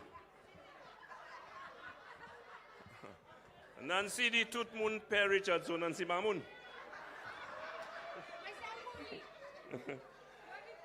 Ladies and gentlemen, before I go any further, someone has lost a phone, Samsung phone, in a black and brown case, so you can claim your phone. Despite the fact that that person has lost his or her phone, we have now gone past 1,000 on Facebook. And I am pleased, and I want to acknowledge and salute the people out there who are watching online. I want to thank the people in the diaspora. I want to thank all St. Lucians all over St. Lucia. You are tuned to the right place.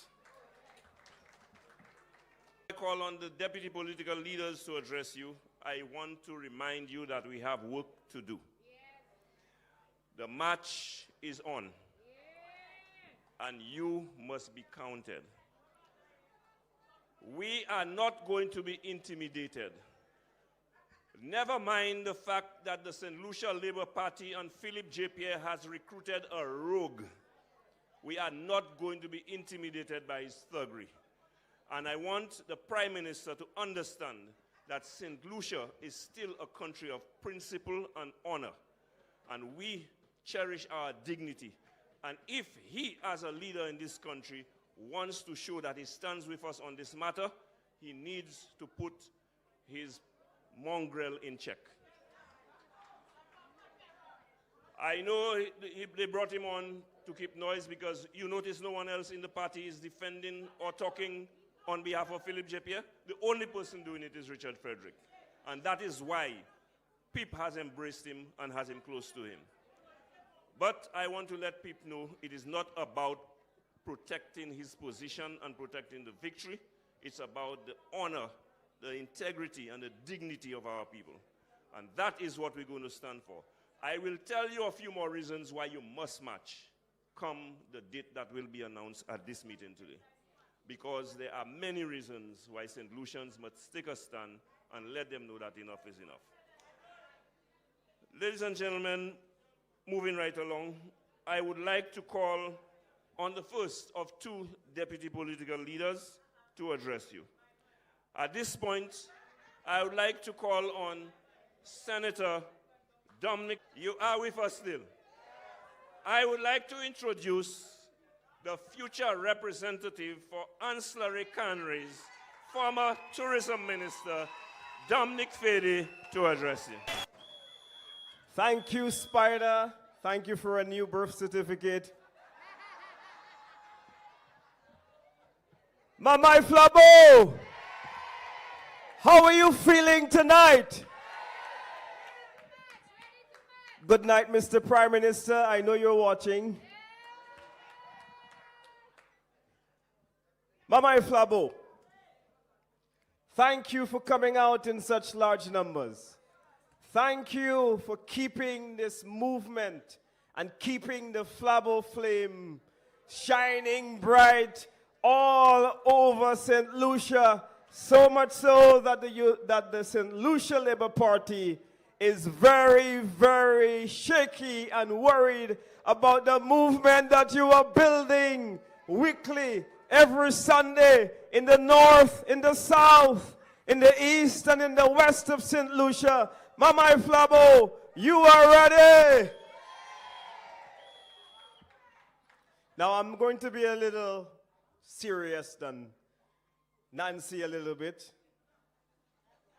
I'm going to talk about some serious business.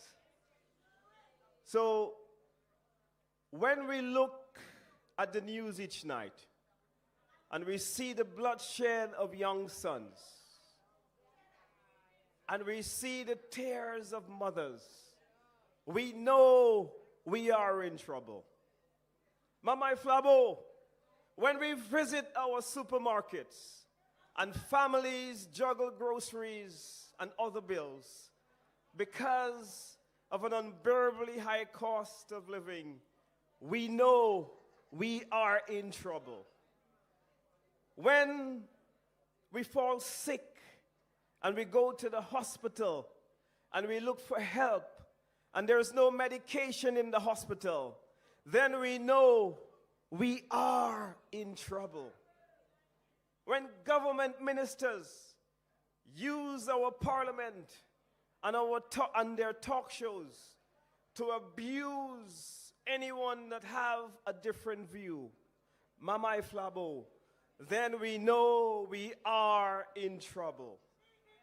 Mamai Flabo, St. Lucia requires your action to save it tonight. St. Lucia requires your energy to rescue it from the failed policies of the St. Lucia Labour Party. We are calling on you to join us on Sunday to march and to protest against all the issues that are affecting us in this country. Mama Flabo,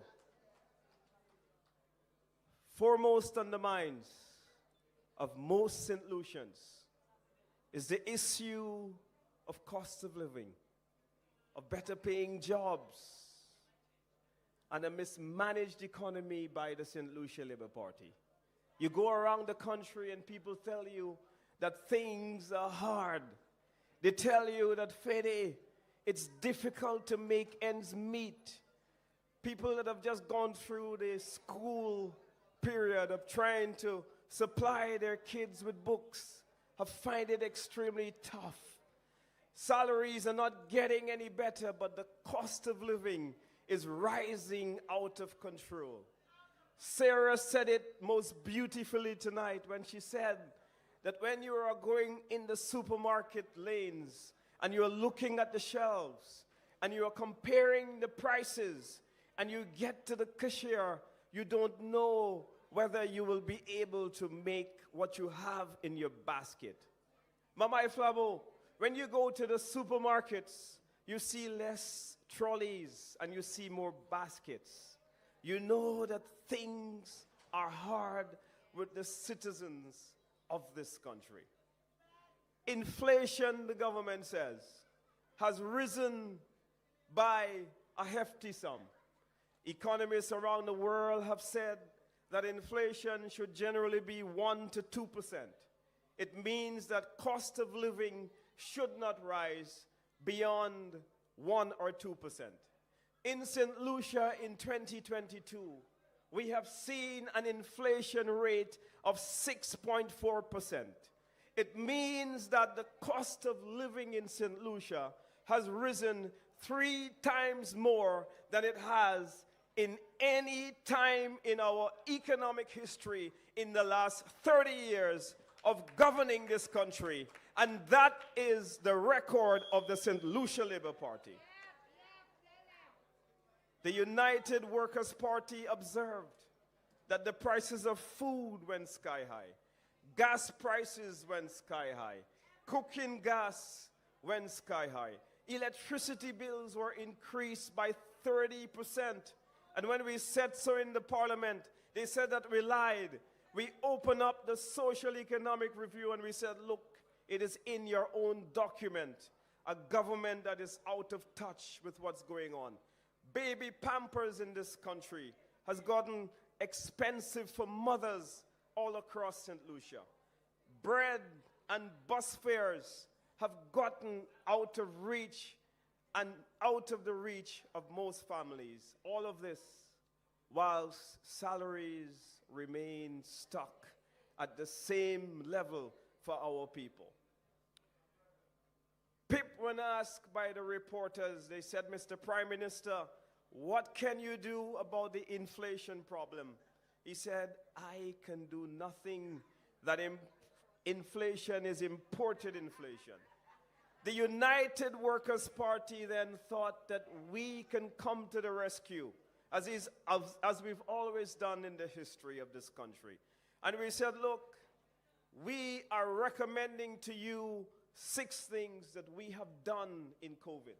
And we want to present to you a 6-point plan to ease the people of St. Lucia from the pain.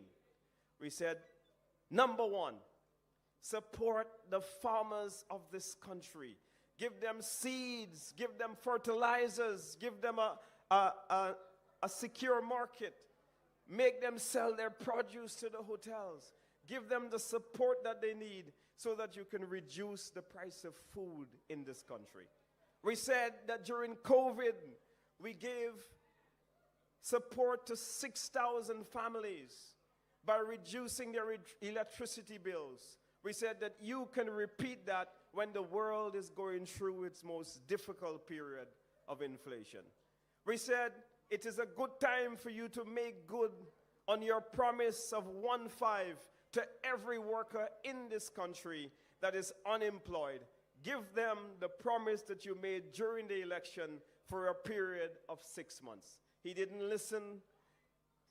We said to him, now scrap the increases on the price of LPG cooking gas, because cooking gas has reached out of the reach of most St. Lucian families. We said to him to cap the price of gas like other countries had done, and do it like what the United Workers' Party had done, where we never allow the price of gas to pass $13.95. We said to him that now was a good time to reduce the 12.5% value-added tax. And we recommended that VAT should be somewhere in the region of 10%. The Prime Minister's unfortunate response is that he should place the UWP's 6-point plan in the dustbin. Instead, he gave us a 2.5% tax. He has taxed the dead. He has taxed the sick.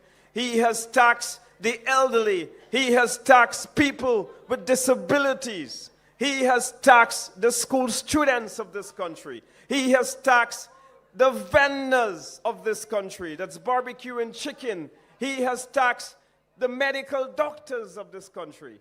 He has taxed even beverages. He has taxed the lunch kits of young students going to school. He has taxed every single thing in this country, even charcoal, which he says is only imported charcoal. He has taxed the charcoal of this country. And we said, Philip, this is going to make an already bad situation worse. When you're going to tax a walking stick, that's wickedness. When you're going to tax shoes and bags and juices and sodas and water and vinegar, even human hair he wants to tax. So if you get a date and Spider decides to take you out and you say, let me impress Spider by buying a new wig and braid up my hair, and and maybe even get a new weave, Philip J. Pierre has planned to tax you. Medical equipment has come under taxation in this country. When you tax medical equipment, what do you think is going to happen to healthcare costs in this country? By you taxing medical equipment that will go towards optical services, the doctors will have to pay a 2.5% tax when the equipment comes through the port. The doctors will have to pay a 2.5% on the brokerage fees. The doctors will have to pay 2.5% to install that equipment. The doctors will have to pay when they need to service computers in their offices. The doctors will have to pay an increase on their rent of their doctor's office, because that too will be taxed by 2.5%.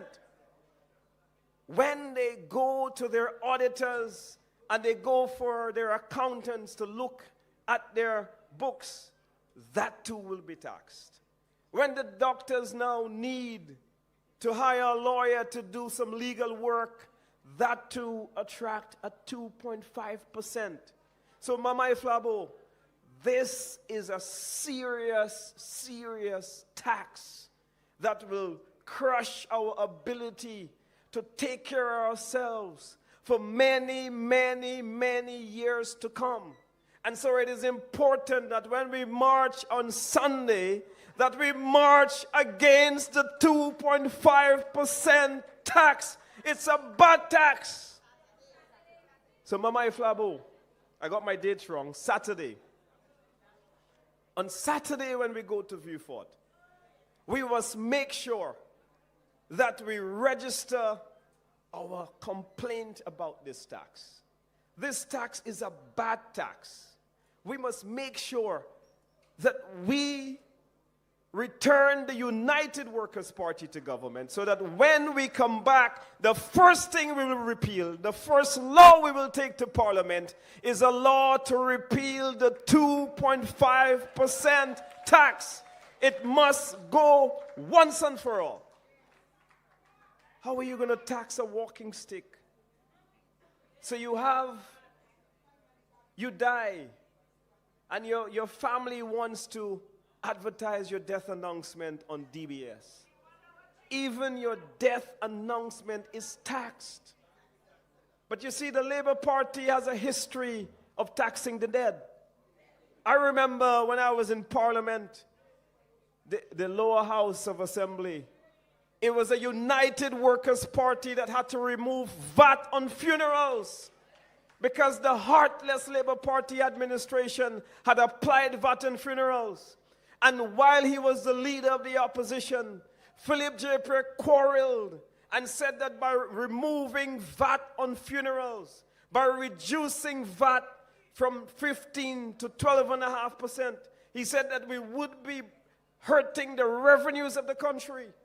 Alan Chasney looked at him and said, I prefer to hurt the revenues of the country to save the people of St. Lucia. And that's the difference in the leadership. That's the difference in the two parties. We understand that by you saying that you don't apply a tax to food, but if you put the same tax on the services that surround food, if, for example, Massey's stores have to pay to service their computers, if they have to pay to have their accounting services, if they have to pay the same container that comes in, they have to now pay trucking fees, a 2.5% tax on trucking of the same groceries that the Philip J. administration says that they are trying to exempt from the tax. But if you cannot exempt the expenses of the food suppliers and the supermarkets, then you will see an increase in the price of food on the backs of the people of the country. So Philip J. Perry, as a Minister of Finance, you just don't understand economics. And your lack of understanding of economics is hurting the people of St. Lucia in untold ways.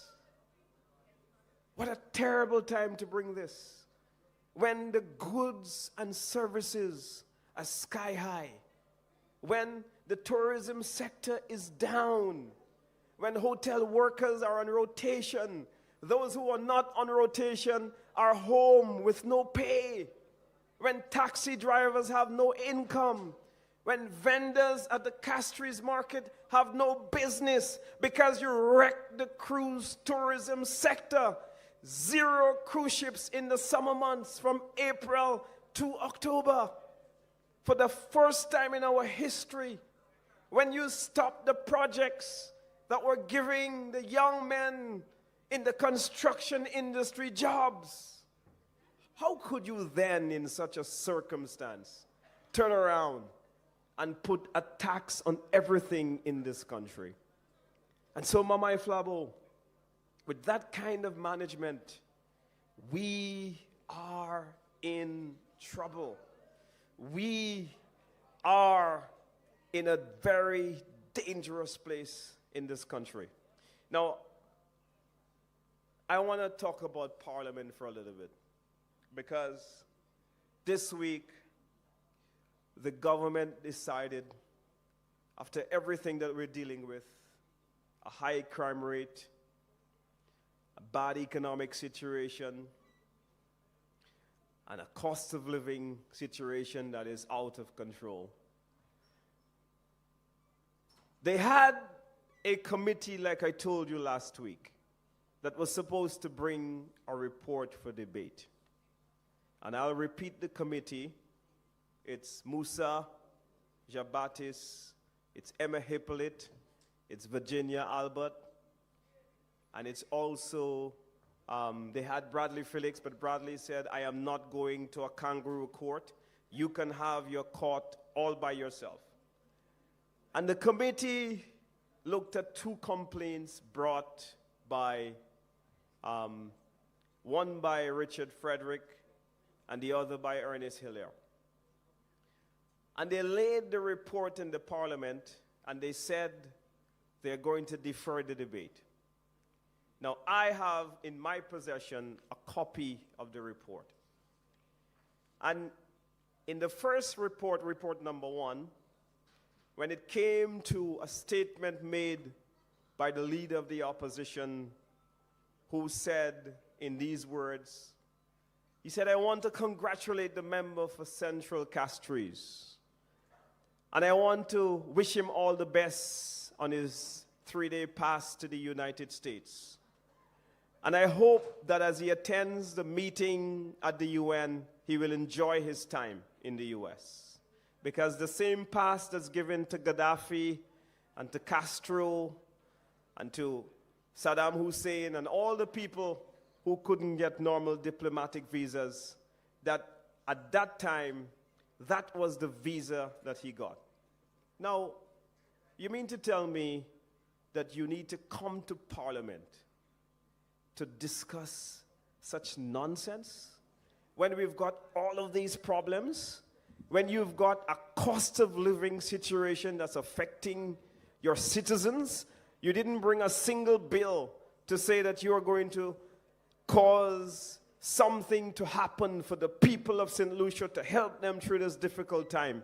You didn't bring a bill to help crime. You didn't bring a bill to improve the healthcare situation of St. Lucia. But what you did instead is that you bring a bill to tell us whether Richard Frederick has a 5-day visa, a 4-day visa, 6, 7. Who cares? All Richard Frederick has to do is to say and put out the visa. Well, it's not 3 days, as Shasney says. It's 5 days, it's 6 days, it's whatever days. That's all you have to do. You don't have to waste the Parliament's time to come and to discuss such petty issues. And so, Mamai Flabo, when I tell you that we are in trouble, the Labour Party is losing the plot. They have lost sight of what needs to happen in this country. They spend more time vilifying Alan Shasney than they spend time coming to bring solutions to the problems that are affecting our country right now. They're obsessed and fixated with our leader. Why are they so obsessed with the United Workers' Party? Why are they so focused and bent on us? We are here in our little corner having our town hall meeting by ourselves, but I suspect that these town hall meetings are burning them. It's hurting them. It's frightening them. And we will continue. Next item on the report was whether Ernest Hilaire had a joint account with Dr. Jafali. Mamai Flabo, we have presented you with evidence. It's been 1 week now. We've put the documents full. We haven't heard a single reply from Dr. Hilaire. We haven't heard we haven't seen not even a Facebook post. We have not heard Gwek from Hilaire about whether the documents that we have put out and the questions that we have asked about this matter of national importance. Because when you're talking about funds, monies that were supposed to be going to the state, monies that you claim were for state's business, monies that were spent otherwise on farewell parties. I mean, one of the biggest expenses in the account was a farewell party for the former High Commissioner. And they spent over £3,500. You need to explain whether an account that had monies meant for the IMO, whether those funds were properly spent. Why is it the Auditor General has said in her report that she did not have the supporting invoices, the invoices to show how the monies were spent? Why is it we're seeing that at least 3 of the 4 checks that were written in Ernest Hilliard's name had no explanation as to what the checks were for. Why is this the case? Why is it? Why? No permission was sought for the account. Why is it? Why? Why is it? Why, Dr. Hillier? Why? The people of St. Lucia deserve answers. And we need the frank and full disclosure as it relates to this account. It is time that Dr. Hillier gives account of his stewardship of all monies while he was High Commissioner at the St. Lucia High Commission in London. I am not calling you a thief.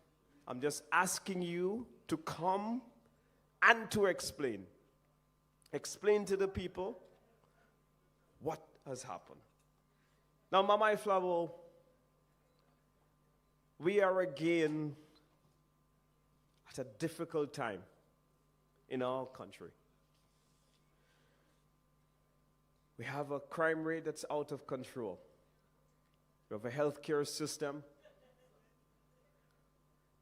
that's damning. No medication, bad service. When there is service, you can't afford the service. And the United Workers' Party is always called in very difficult times of our history. When it was 9/11, the financial crisis, COVID-19, the United Workers' Party was called upon to rescue St. Lucia. And now we have a Labour government that is taking our country down the tubes.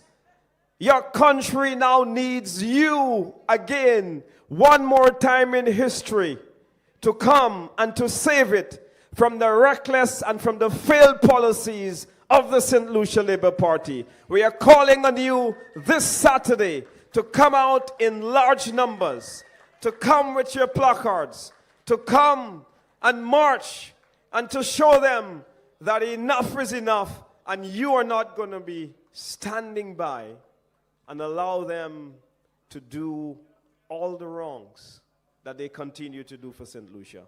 Mama Iflabo, I must stop here now because it's getting late. I want to thank you very much. Thank you all, Mama Iflabo.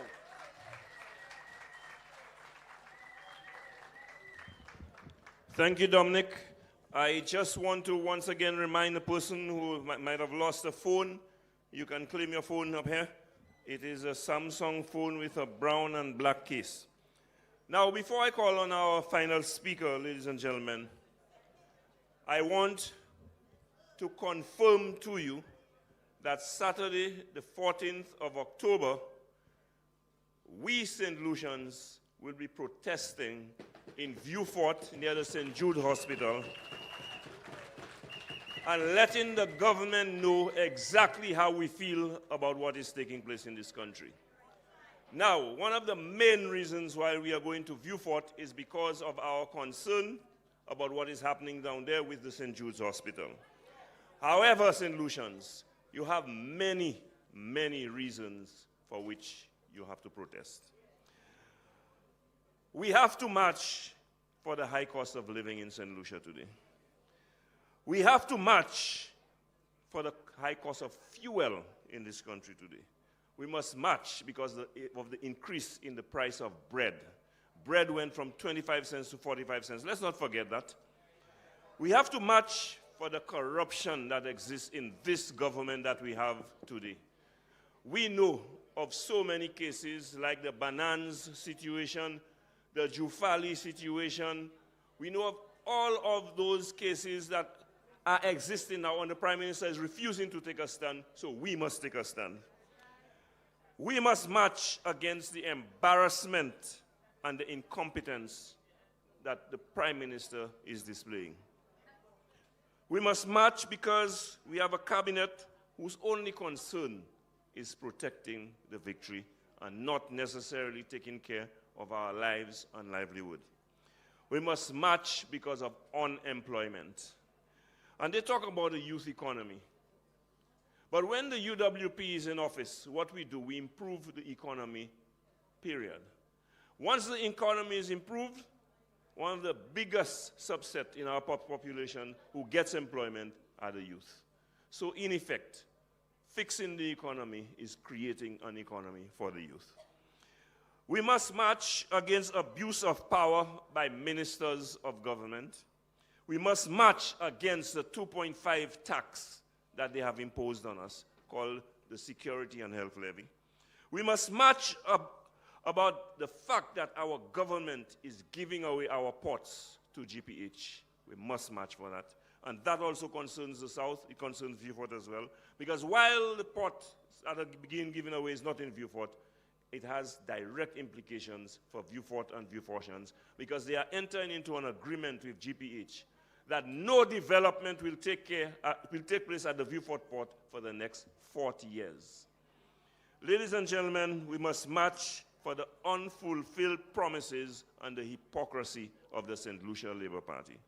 We must march because you have a government in place with no plan.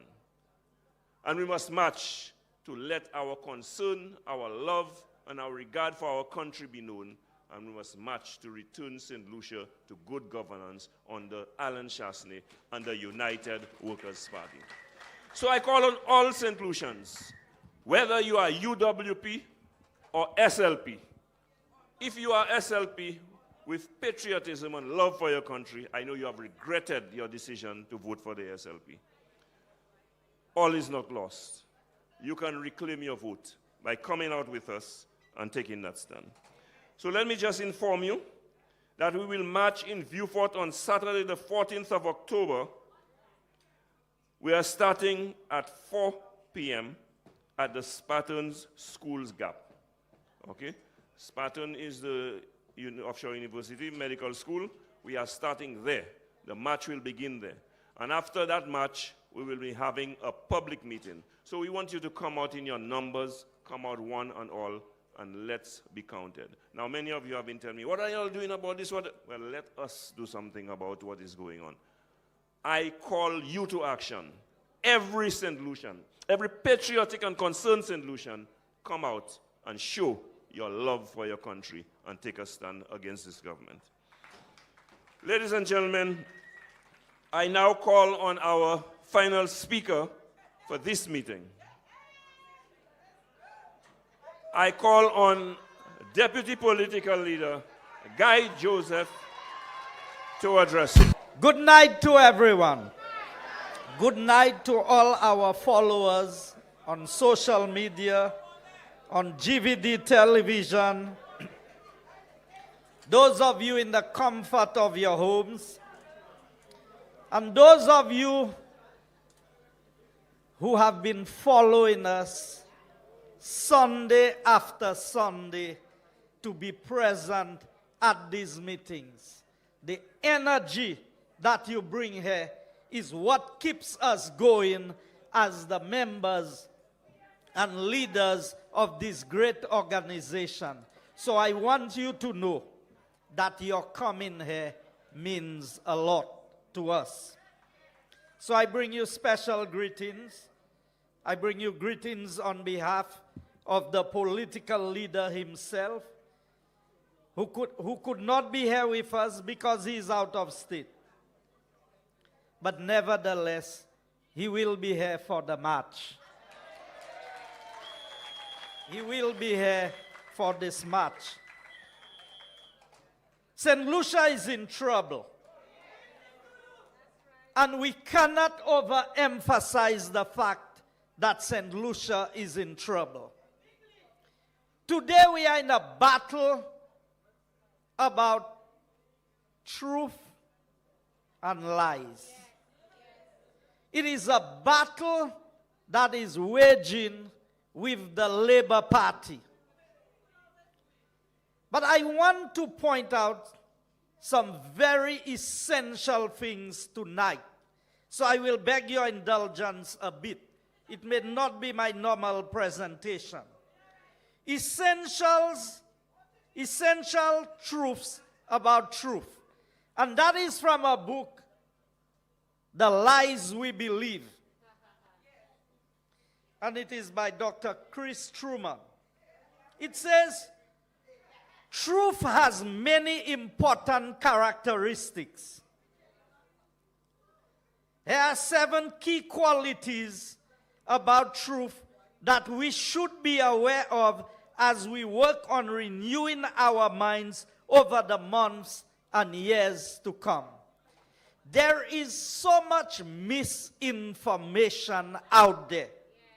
There are so many lies being perpetuated by a government, in a parliament, and it is being documented in the history of St. Lucia, in what we call the Hansard of Parliament.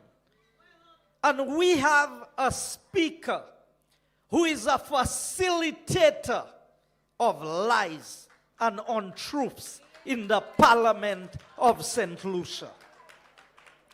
And if we cannot get truth from those who call themselves honorable, then where will we get truth from? Now I want to say, the writer of this book says, truth is not ours. Truth does not belong to any individual. Truth is truth all by itself. Whether you believe it, you accept it, you reject it, it does not change the fact that it remains the truth. Truth comes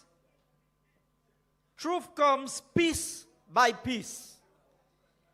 You don't always get everything one time. Truth is also a prerequisite for personal growth. It is needed if you are going to grow personally. And no wonder our country is in the mess and the chaos that it is today. Because there is so little truth coming from the government. Truth has barriers. And here are some of the barriers of truth. Ignorance is a barrier to truth. Incomplete knowledge. So some people come and they give you a one-line statement when there's a paragraph before and a paragraph after that says something completely different from the line that is read. So incomplete knowledge. Distractedness. We get distracted by all kinds of things and we lost sight of what truth is. You know, the only shameful thing for me about being a politics is that they put all politicians in the same bracket. As if all of us are liars. The day I have to start telling lies in politics, to be in politics, it tells me it is my time to make my exit out of politics. I refuse to stand on a platform and to tell lies about persons or situations. Intellectual pride. Some people have too much pride to admit that they are wrong. That they have been misled. And our country was misled in 2021. That is why we are where we are today. So intellectual pride. And you see them.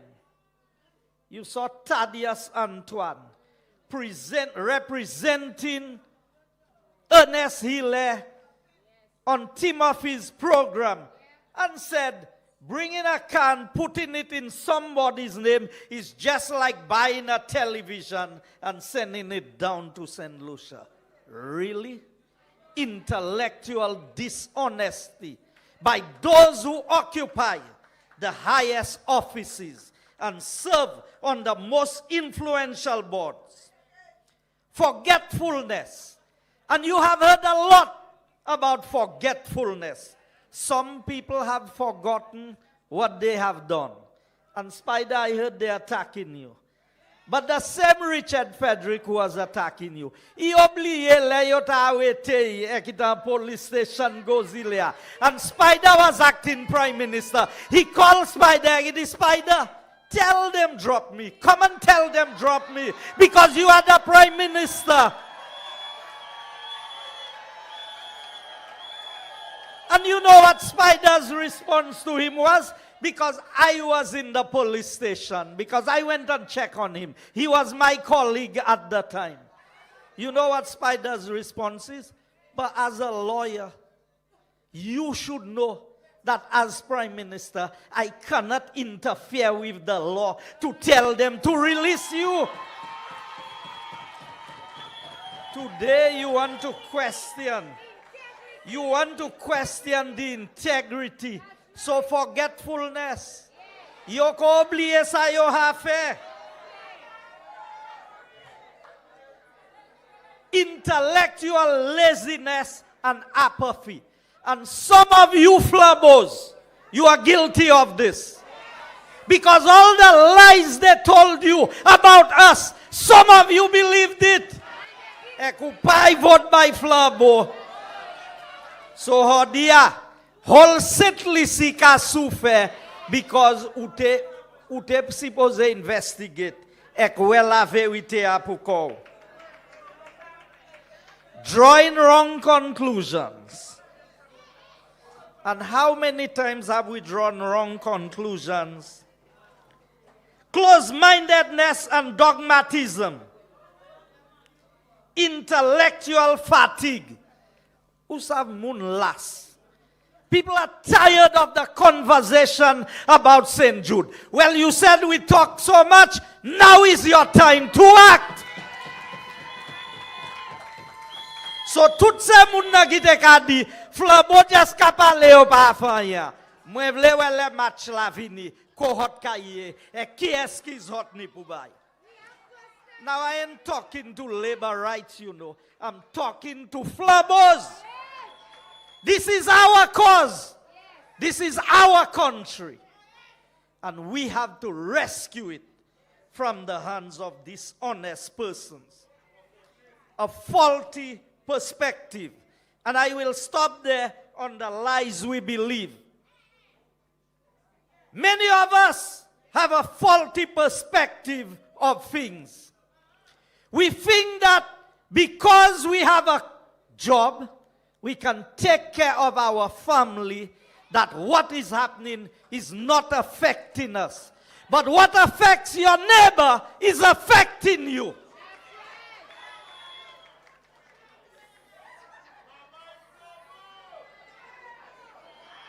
We have a government, we told you, who has no plans. And when we told you the government didn't have a plan, you didn't believe us. If you didn't believe me, look at the back of the manifesto. SLP, putting you first. A slogan. No slogan putting food on your table. No slogan not putting money in your pocket to go and see the doctor. All the beggars we have in this country for health care and medical care. Now let me show you what a real manifesto is. Look at the back page of the United Workers' Party manifesto. Alan Chasney promised you 5 for 5. Give us 5 years and this is what we would give you. So all the unemployed people in St. Lucia who lost their jobs, if UWP was in office, one of the things we would have done, introduce unemployment benefits. So nous te kay insurance pour la pet to have you. Insurance la te kay pay ou salaire pour a certain period of time. You gave that up and you go for putting you first. So take your putting you first now. Pas moi qui dit. C'est pour ça vote. So you are first. You're not supposed to have any problem. Number 2, monthly assistance for the needy. Number 3, save parents money on school books. You know, I just had to send a couple hundred notebooks to different parents and schools to assist them because pa même notebook mamay ni bouvin l'école. Can you believe that? The government should be ashamed of themselves. You all going and dress as if you all are school children. And our school children cannot even afford to get breakfast to go to school. What a shame. Is a comedian we have running the country. Number 4, VAT reduction. And number 5, medical care for all. A United Workers' Party under Alan Chasney would have introduced a $75,000 health insurance for each individual. And those who are not working, those who are unemployed, those who are poor and indigent, the government would have paid the premium for you. Now, UWP and Alan Chasney deliver on what they promised. We promised you 5 to stay alive. And we delivered. We wiped off all your medical bills. For 5 years, you did not have to pay property tax. You know, nous aimons misère. We like misery in this country. And we continue to believe the lies that are perpetuated. Now let me show you what planning is all about. I have in my hand here St.Lucia National Plan. That was back in 1977. 1977, Sir John Compton had a plan for the development of St. Lucia. Now, this is not blank, you know. Mase munagi ka vindiu, baye kupawe sa kandida you sab. All the plans are there. Sir John came back in 2006. And between December of 2006 and April of 2007 budget, he presented the vision plan, the quadrant development plan for St. Lucia. Sir John knew his time was limited. And in that budget address, he said, I will take you to the top of the mountain. Like Moses did, you will view the promised land, but I may not be there to take you across the Jordan to the promised land. You know what? We came back in 2016, and by 2018, we had developed a medium-term development strategy. Key results areas: agriculture, citizen security, education, healthcare, infrastructure, and tourism, under the title Nutut Assam. Sapaba ileba usav. Sapaba ileba. You see who was Prime Minister? Alan Chasney. You see who was Minister? Guy Joseph. Mwen vle Labour Party moutwa ou yo plan. Yo had developed pour St.Lucia from 1997 to now as a development plan for this country. We continue to make the same mistakes in this country. Chaque lele baka vini, e kou ka kite yo kwene yo. So, UWP presented a medium-term development strategy. The year is ending 2023. What has Labour Party done? Now it's all there for you to see, you know. And I have a call to the young people of St. Lucia. I want you to pay attention. You go to school. You are brighter than your parents. You get degrees.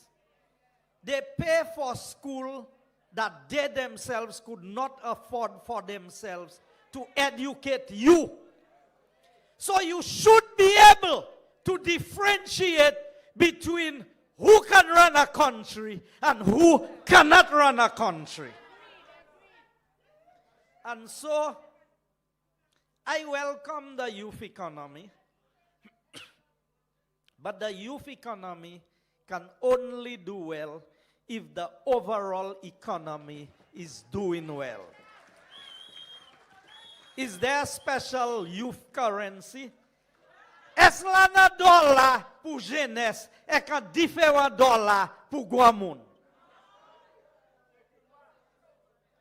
So when you tell me about the youth economy, I want you to understand. I want you to examine the information. See what is practical for yourself. Politicians can tell you anything. And that's what Labour Party has done. It's a party of talk.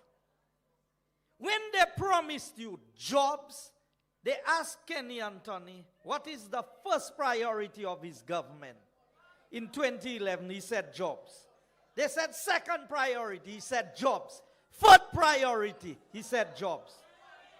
Unemployment went to the highest that it had ever been in the history of St. Lucia, 25%. In less than 3 years, before COVID, under Alan Chasney, unemployment had gone down to 16% under a United Workers' Party government. That was before COVID. Remember the famous saying, something happened. You remember that interview with Kenny and Jadia? Said something happened that never happened before. We went to raise money and we could not raise money. In 3 years, Alan Chasney was able to fix the economy. That despite COVID, Labour can borrow money today because of the sound fiscal prudence of Alan Chasney and the United Workers' Party government.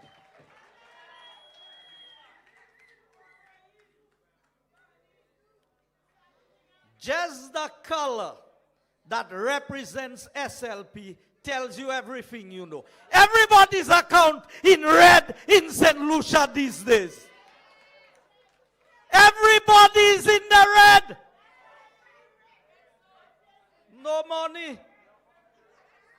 Buy more. My gentlemen friends who used to support 2 and 3 households. Pa même on kay yo sa preke se jou sa. Sou kwe se kay do yo kay sa preke. I'm telling you, things are bad in this country.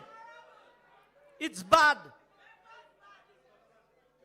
And I feel it every day. Because I meet people who are sick. And even though I want to harden my heart and say, y'all didn't vote for Flabo, You all would get medical care. But how can you let somebody die when you can push your hand in your pocket and give them a little something to support them, to help save their lives? But that is what Labour Party has brought this country to. The price of cooking gas. Under 2 terms of Labour, I want you to remember the price of water went up by 166.5%. When Labour came in 1997, and they changed WASA to WASCO. You remember Calix George was there, and they raised the price of water by 100%. And they came back when they said they were going to deseal the Roseau Dam, and they raised it again by 66.5%.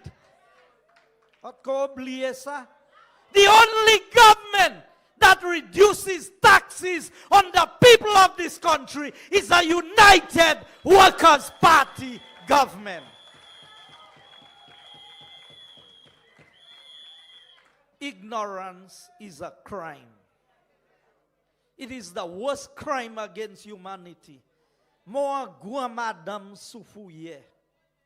Yo mette fa advertisement lenot ka bese privat la. Il pas même savent ça cardiaque. Il dit tout gouvernement besoin taxe. So quitte gouvernement taxe nous, eh bien payer taxe là à présent. Pas vinn hele bay flambeau. And you know, during that time when they raised water by 100%, you know what they were doing? Selling Wasco to a French company for $14 million. 14, not 40. $14 million. You take a van tout sa Wasco ni for a French company.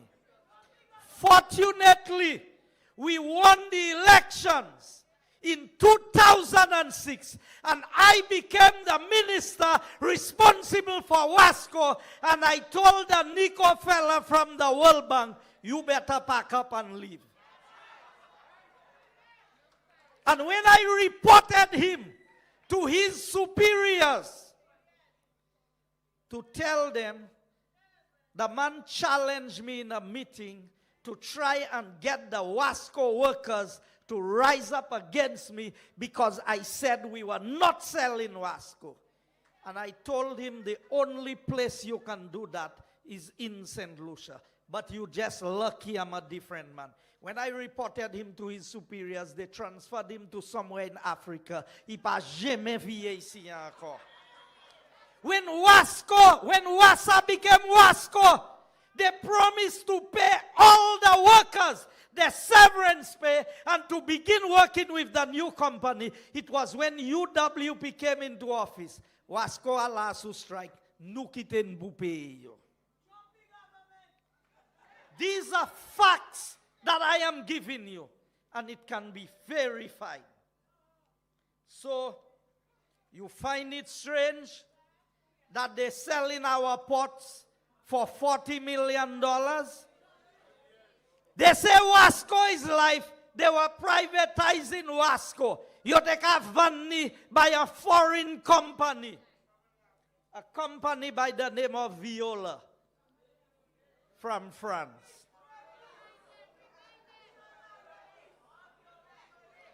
You see, Kenny Anthony is a wicked St. Lucian. He was ably assisted by Philip J. Pierre, Alva, and Musa to execute his wickedness on the people of this country. So your patent van Wasco, gouvernement changé, Wasco is still owned and operated 100% by St. Lucia, the government of St. Lucia. Today they are selling our seaports. 40 years, Castries and Soufrière will not be under our control. Now I want to tell the people of Soufrière, all those boats who are going to the docks in Soufrière, Leu masa lot tourist Castries, ek ou descend, ek ou drop yo asu dock la sou fou ya ou kahen pe. Le private company take over port la Soufrière. Mwen vle sav ki man ya ou kayan to la wad la sou fou ye pou me emunate. You think it's me they affecting alone? Not me alone. So, now, they're negotiating for the airport. So you have a seaport la. They're in the process of leasing the airport for 30 years and to close VG Airport afterwards.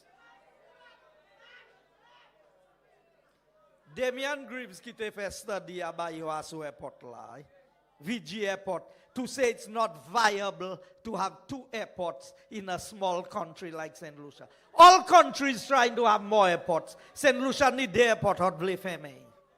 You all forget that?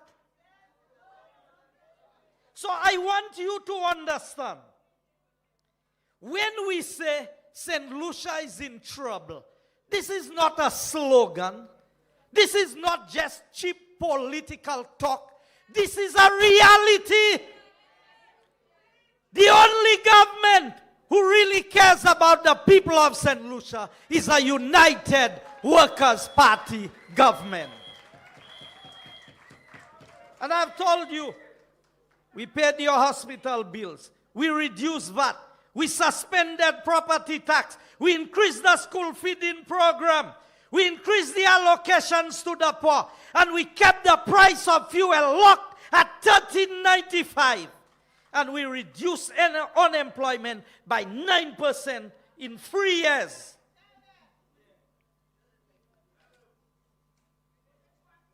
You keep hearing about Kenny Anthony talking about the finance management of this country. Messieurs, c'est pour ça que je dis la vérité importante. The truth is very important. And I want to share some things with you tonight so you will understand who Kenny Anthony is.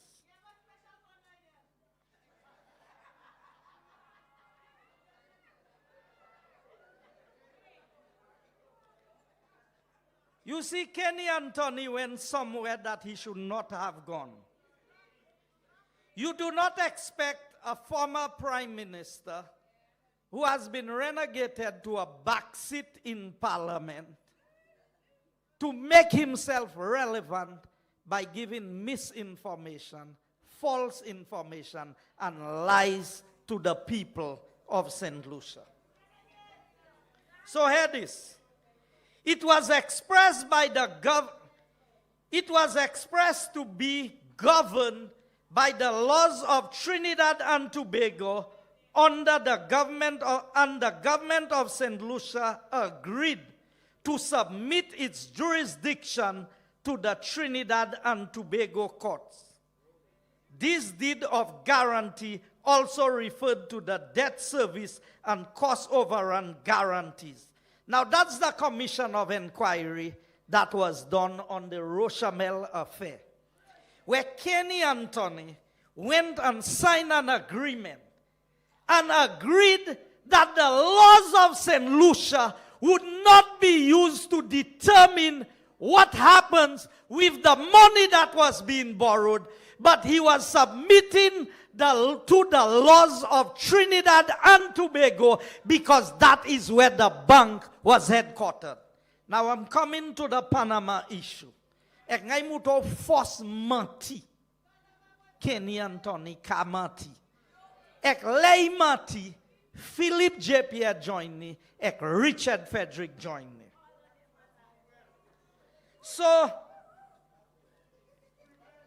I have told you I will never come and give you misleading information.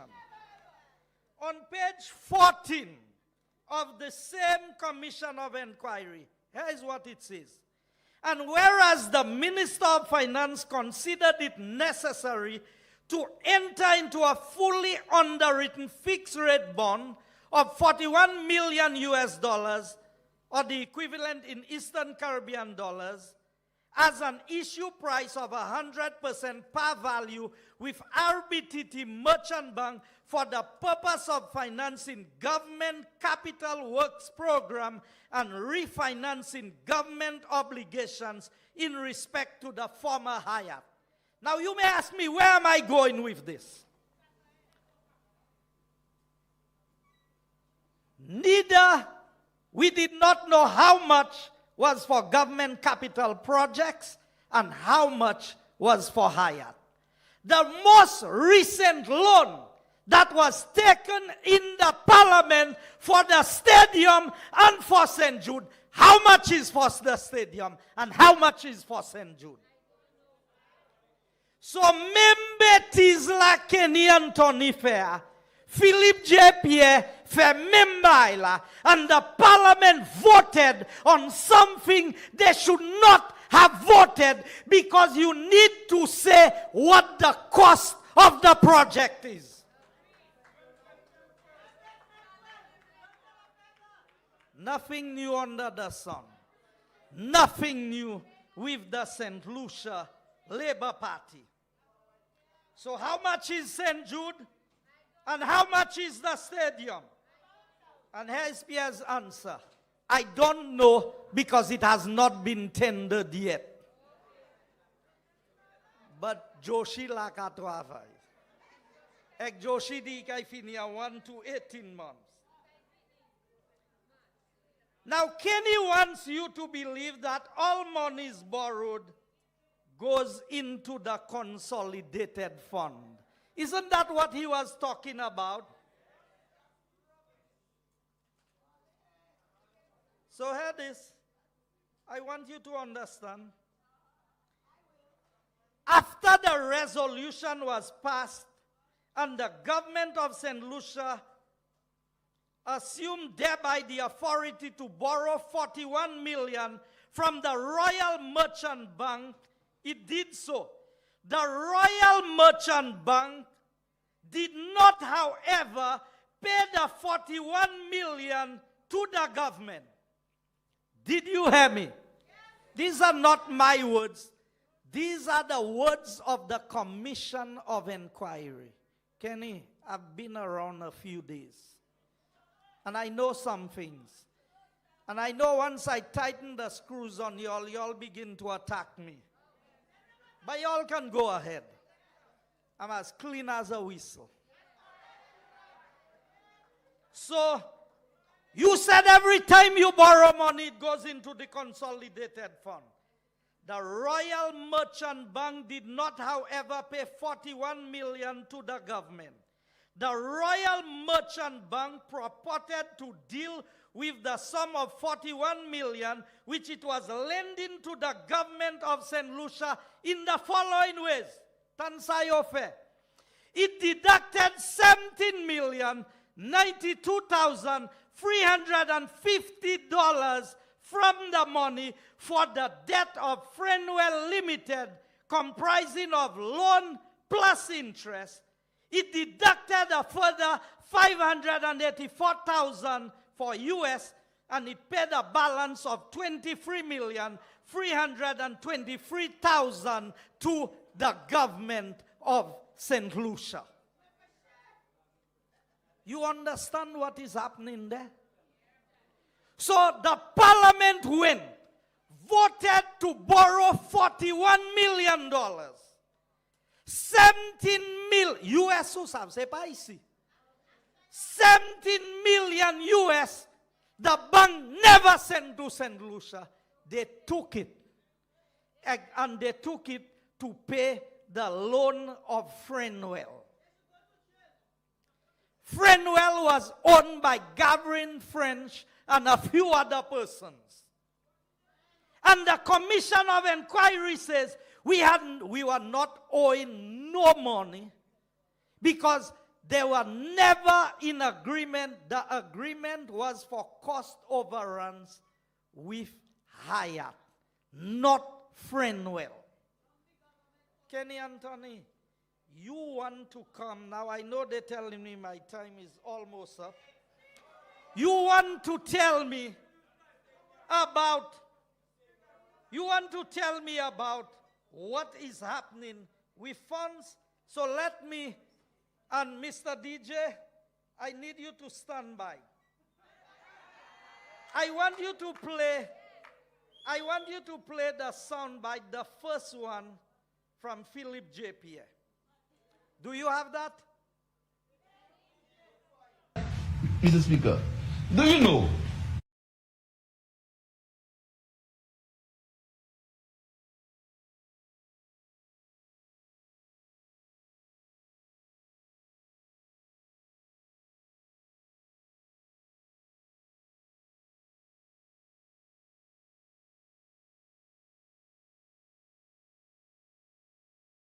that figure?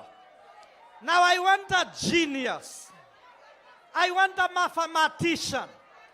I want anybody who knows figures better than I do. Madam Treasurer, you are a banker. I have never heard a figure like this in my life before. Now, before I repeat the figure, Mr. DJ, play the figure again. Mr. Speaker?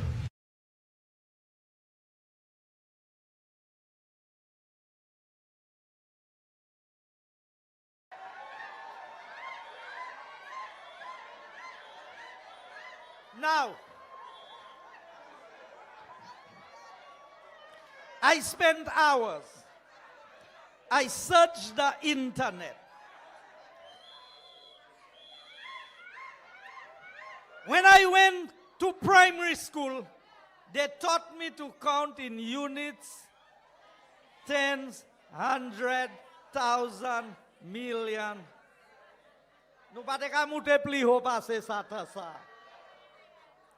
I have never heard a figure that says 2,560,190 million.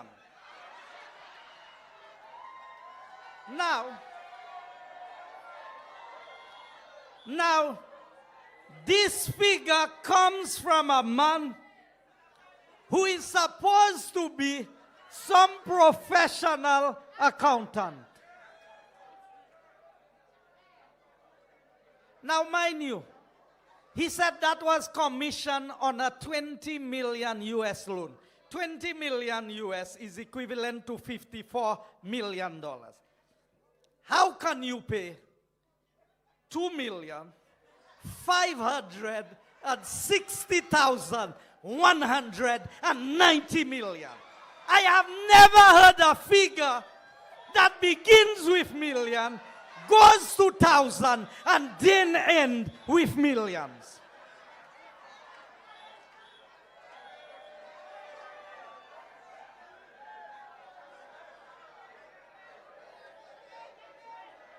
Now,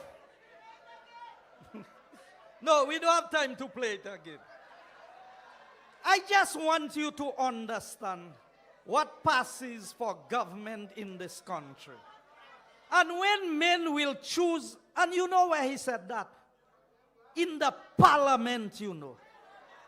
And you know the Gogo Claudius is standing there.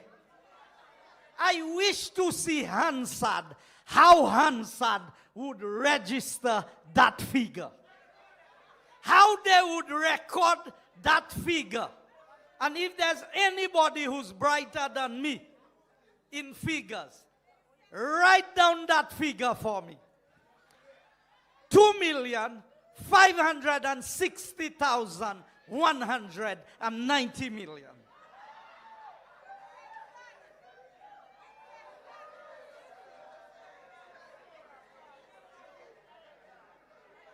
You know, when you want to, you know, these people cannot find anything on Alan Shasney. Alan Chasney has an impeccable record as Prime Minister in this country. Successful. And so, Kenny, you have failed us in every sense of the word. You took state money and you paid the debt of your friends at Friendwell. But you are able to do so because the parliament voted on it. You remember Martinez took him to court on this? He only won the case because Martinez had filed on the wrong. He took him to court for the wrong thing. The 17 million did not come into the consolidated fund. And I can tell you, Alan Chasney stands head and shoulders above you in financial matters in this country. Now, Mr. DJ, I want you to play Kenny Anthony. It's 2 minutes and 10 seconds. I want you to listen to what I negotiated with them, with the Export-Import Bank, Mr. Speaker, and proceeded to ask for the first drawdown on the loan to begin to finance the hospital, Mr. Speaker. I requested that the money be routed to the Eastern Caribbean Central Bank for onward transmission to the consolidated fund here in St. Lucia. There are many mysteries, Mr. Speaker, of the former government and how it handled money. Speaker, there are many mysteries. You know, one of the things I find fascinating about the former government, they seem to have an extraordinary love affair with this Taiwanese company. They call them, I believe, OCC, Mr. Speaker. In comes the leader of the opposition as Minister becomes Prime Minister and Minister of Finance. In comes. You know what he does, Mr. Speaker? Do you know they promptly proceed to draw down the balance of the loan which I had negotiated with the Taiwanese to complete the hospital? But you know what they do? They diverted the money, the balance of the money, to the overseas engineering and construction company, this same OCC.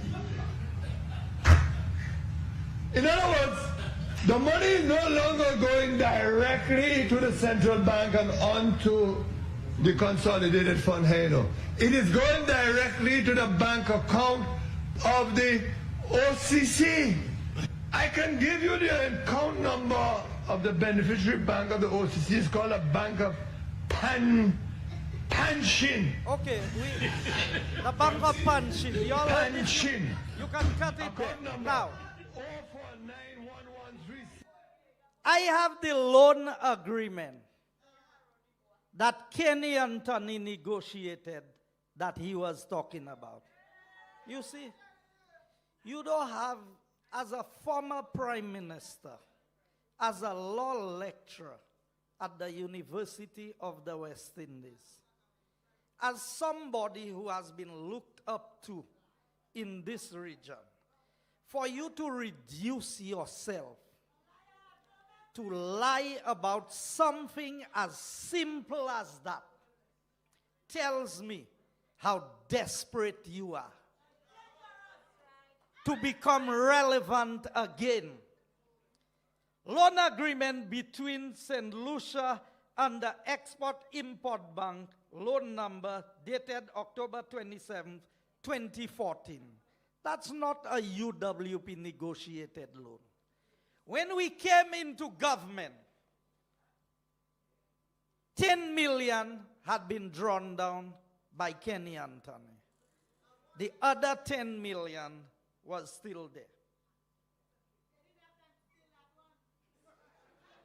On page 5 of the loan agreement gives you the disbursement method.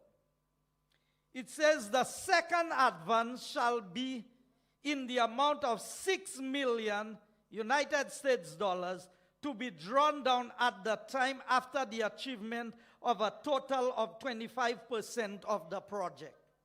Now the same hospital, they are telling you that is 80% complete. They lost elections in 2016 and they could not draw down the $6 million because according to their report, the hospital had not been 25% complete. Look it in the loan agreement. C'est pas by Flabo devle quitter l'argent là. Because in the Shanta King handover report, it was clear that one of the problems was finances for the project. Listen to this further.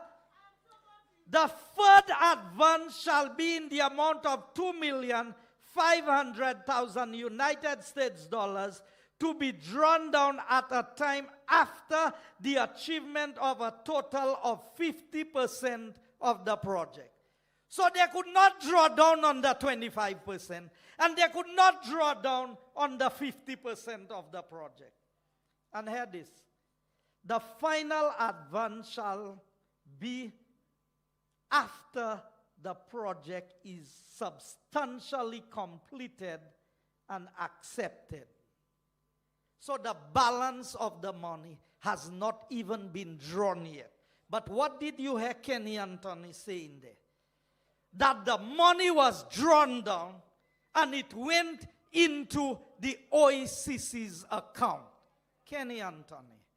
That is the greatest untruth that has been perpetuated, and that is going in the documented archives of the Parliament of St. Lucia. But where Claudius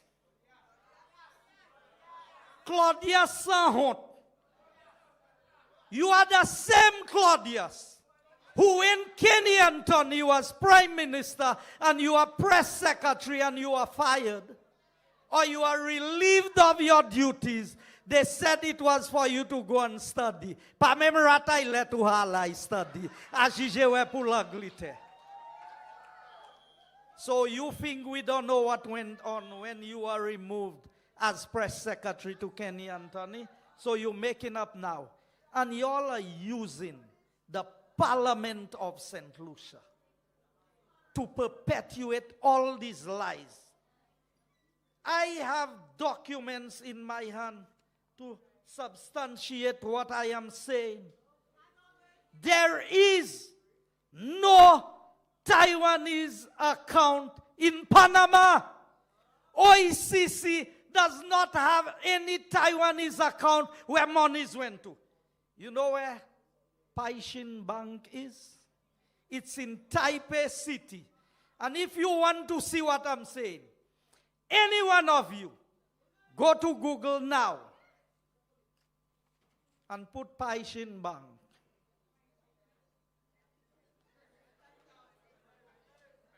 Panshin. P-N-H-S-I-N.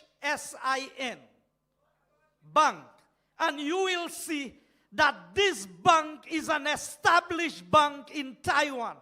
And the money came from the Exim Bank and went to OECC because that is the arrangement of the loan. Not Kenny's loan, you know. The loan that was taken by the United Workers' Party government of $20 million for the St. Jude project. Why would a former prime minister? Why would a parliament? Why would a speaker of the house allow a former prime minister, a former minister of finance, to come and say all of these things in the Parliament of St. Lucia and not ask for one shred of evidence to back up what he was saying? So, I am establishing as a fact tonight, I think the pronunciation is Exmouth Boulevard, 68, floor 27, Taipei City, Taiwan. That is where the account is, and that is where the money went to. Now the Exim Bank, is a bank of the government. So when you say, the Exim Bank, when I made inquiries from professionals in the service, they said, I can guarantee you, the Exim Bank would never go outside of the signed agreement and send any money to the OICC, because that was not the terms of the agreement. Why would Kenny Anthony do that? And you know, says Levelia, Philip JP had jumped on this, and that's why he said 2,560,190 million was paid. How you can pay 190 million from 54 million?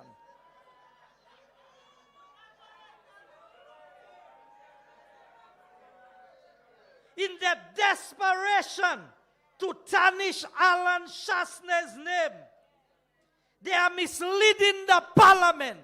They are perpetuating lies. And they are giving you false information. And that is why I made the presentation on truth and the lies we believe. A speaker with questionable abilities degrading the office of Speaker of the House. That is the worst the parliament has ever been. Look, Sarah is sitting across there. That was one of the most professional speakers we've had in a UWP government. From since the days of the late St. Clair Daniel. Us haven't dite haven't no denye parliament. And you know, when you listen to this thing that Philip JPS said, some parliamentarian shouted in the background, what? Now I am still confused as to whether he's saying what for the figures he heard, or whether he's saying what for all the money they think that went into.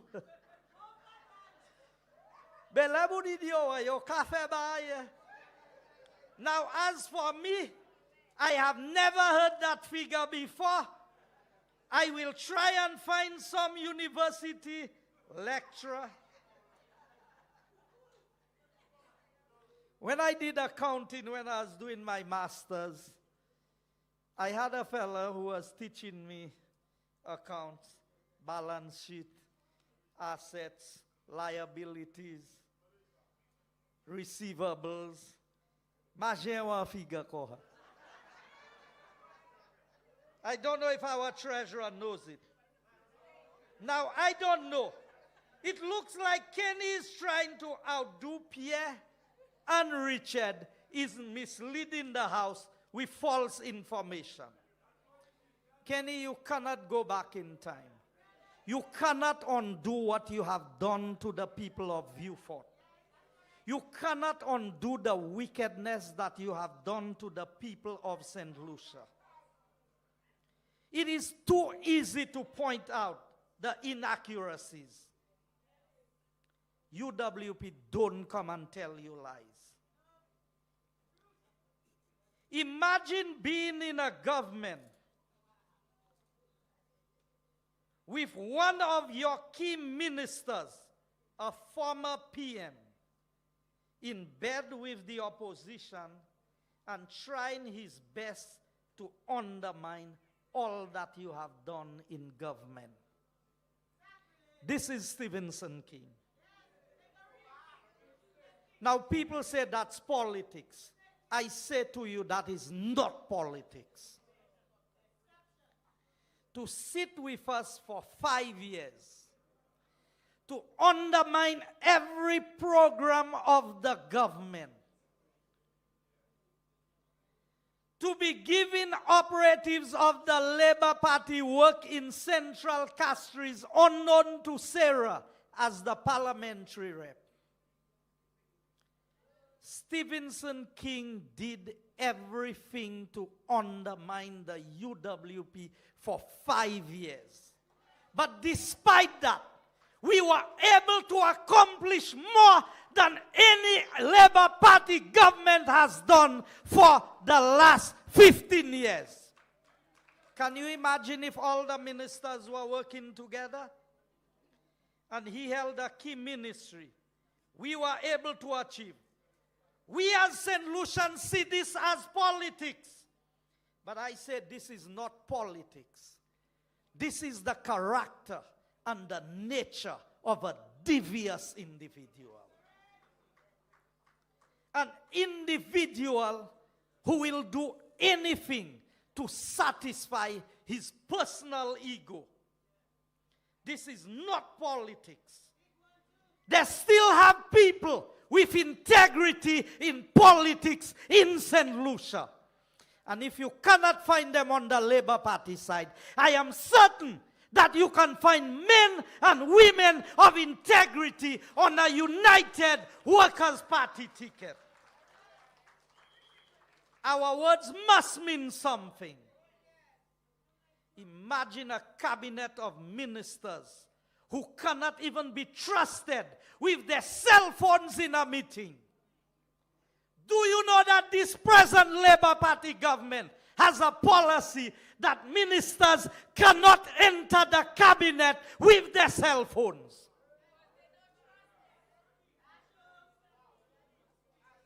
Now, that is not the problem. If a man cannot be, or a woman cannot be trusted with their cell phone, but we have trusted them with our lives, the affairs and the budget and the treasury of this country, that is what all right-thinking St. Lucians must contemplate. Why can't the Prime Minister trust his ministers to have their cell phone? So Maha trust work on cell phone in my presence, but I can trust you to hold my checkbooks with signed checks. I have some questions about the launching, but I'm coming to this in closing.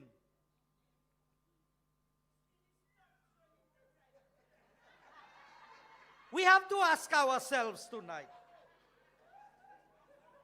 is Philip J. Pierre more afraid of Richard than he is of answering to the people of St. Lucia who voted him into office?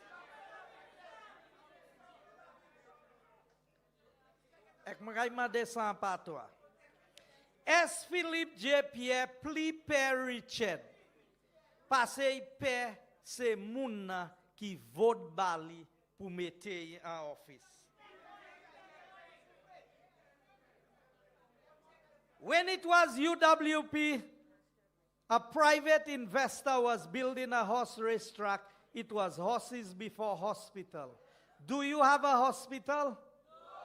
But you're having a racetrack just now. So what is before the hospital?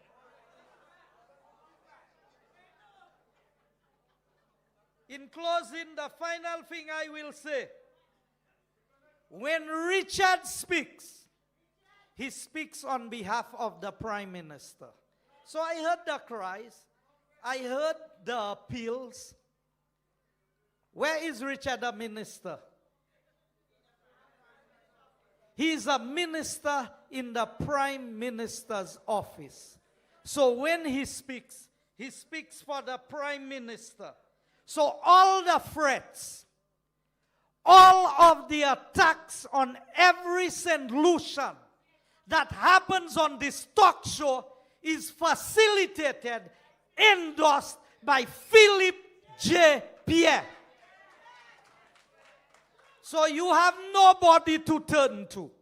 Your only hope is to turn to the United Workers' Party and to vote for Alan Chasney and the United Workers' Party. I thank you, good night, and God bless you.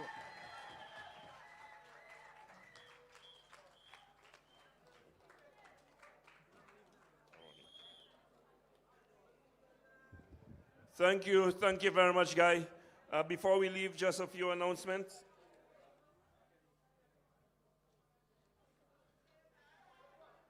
The Castries South Constituency branch would like you to know that there is a raffle that they would like you to support. I think they're raffling a cake. Sky FM also has a raffle. Please give them the support. The ticket is $5. And Central Castries is also raffling a cake. So please, people, provide the support because, you know, we have to keep our party moving. We have to keep our party alive. Now, because of time, we will just wrap up this evening. But before we do, it will be remiss of me if I do not express our sincere gratitude and thanks to all of you who have been coming out to support the United Workers' Party in those series of town hall meetings that we have had. You have provided us the energy, you have provided us the spirit, and you have provided us the support that we need to keep going. I want to also express my special thanks to those who have been following us live on the internet, those who have been following us on live stream, whether via YouTube, Facebook, or the feed. We'd like to thank all of you who are in the diaspora, who have continued to show your interest, who have continued to spread the message. We have been well received from what I've been told, and we are grateful that on each occasion we have gone well past 1,000 viewers on Facebook. Today we went past 1,000 viewers on GVD, and we were pretty close to 1,000 viewers on YouTube. Thank you very much. Keep following. You can also check us on #RescueSt.Lucia on Instagram. And of course, the important message of today's meeting, we would like to invite each and every one of you, if you are a conscientious St. Lucian, if you care about your country, join in the effort to rescue St. Lucia because your country, St. Lucia, is in trouble. Come out on Saturday, the 14th of October. Come down to Vieux Fort. We are meeting near Spartans, and we will begin our protest march to St. Jude. And after the march, we are going to have a public meeting. We expect every one of you to be here. Invite your friends, and the party will be providing some transportation for those of you who don't have your own transport. So, now is your time to take a stand and show that you care about your country. Ladies and gentlemen, on behalf of the political leader, the executive of the United Workers' Party, we thank you very much. We will not be having a town hall meeting next Sunday, but we'll be having the protest action next Saturday. And after that, we will let you know what we will be doing in the interests of protecting our country who is in trouble, that is in trouble under the St. Lucia Labour Party.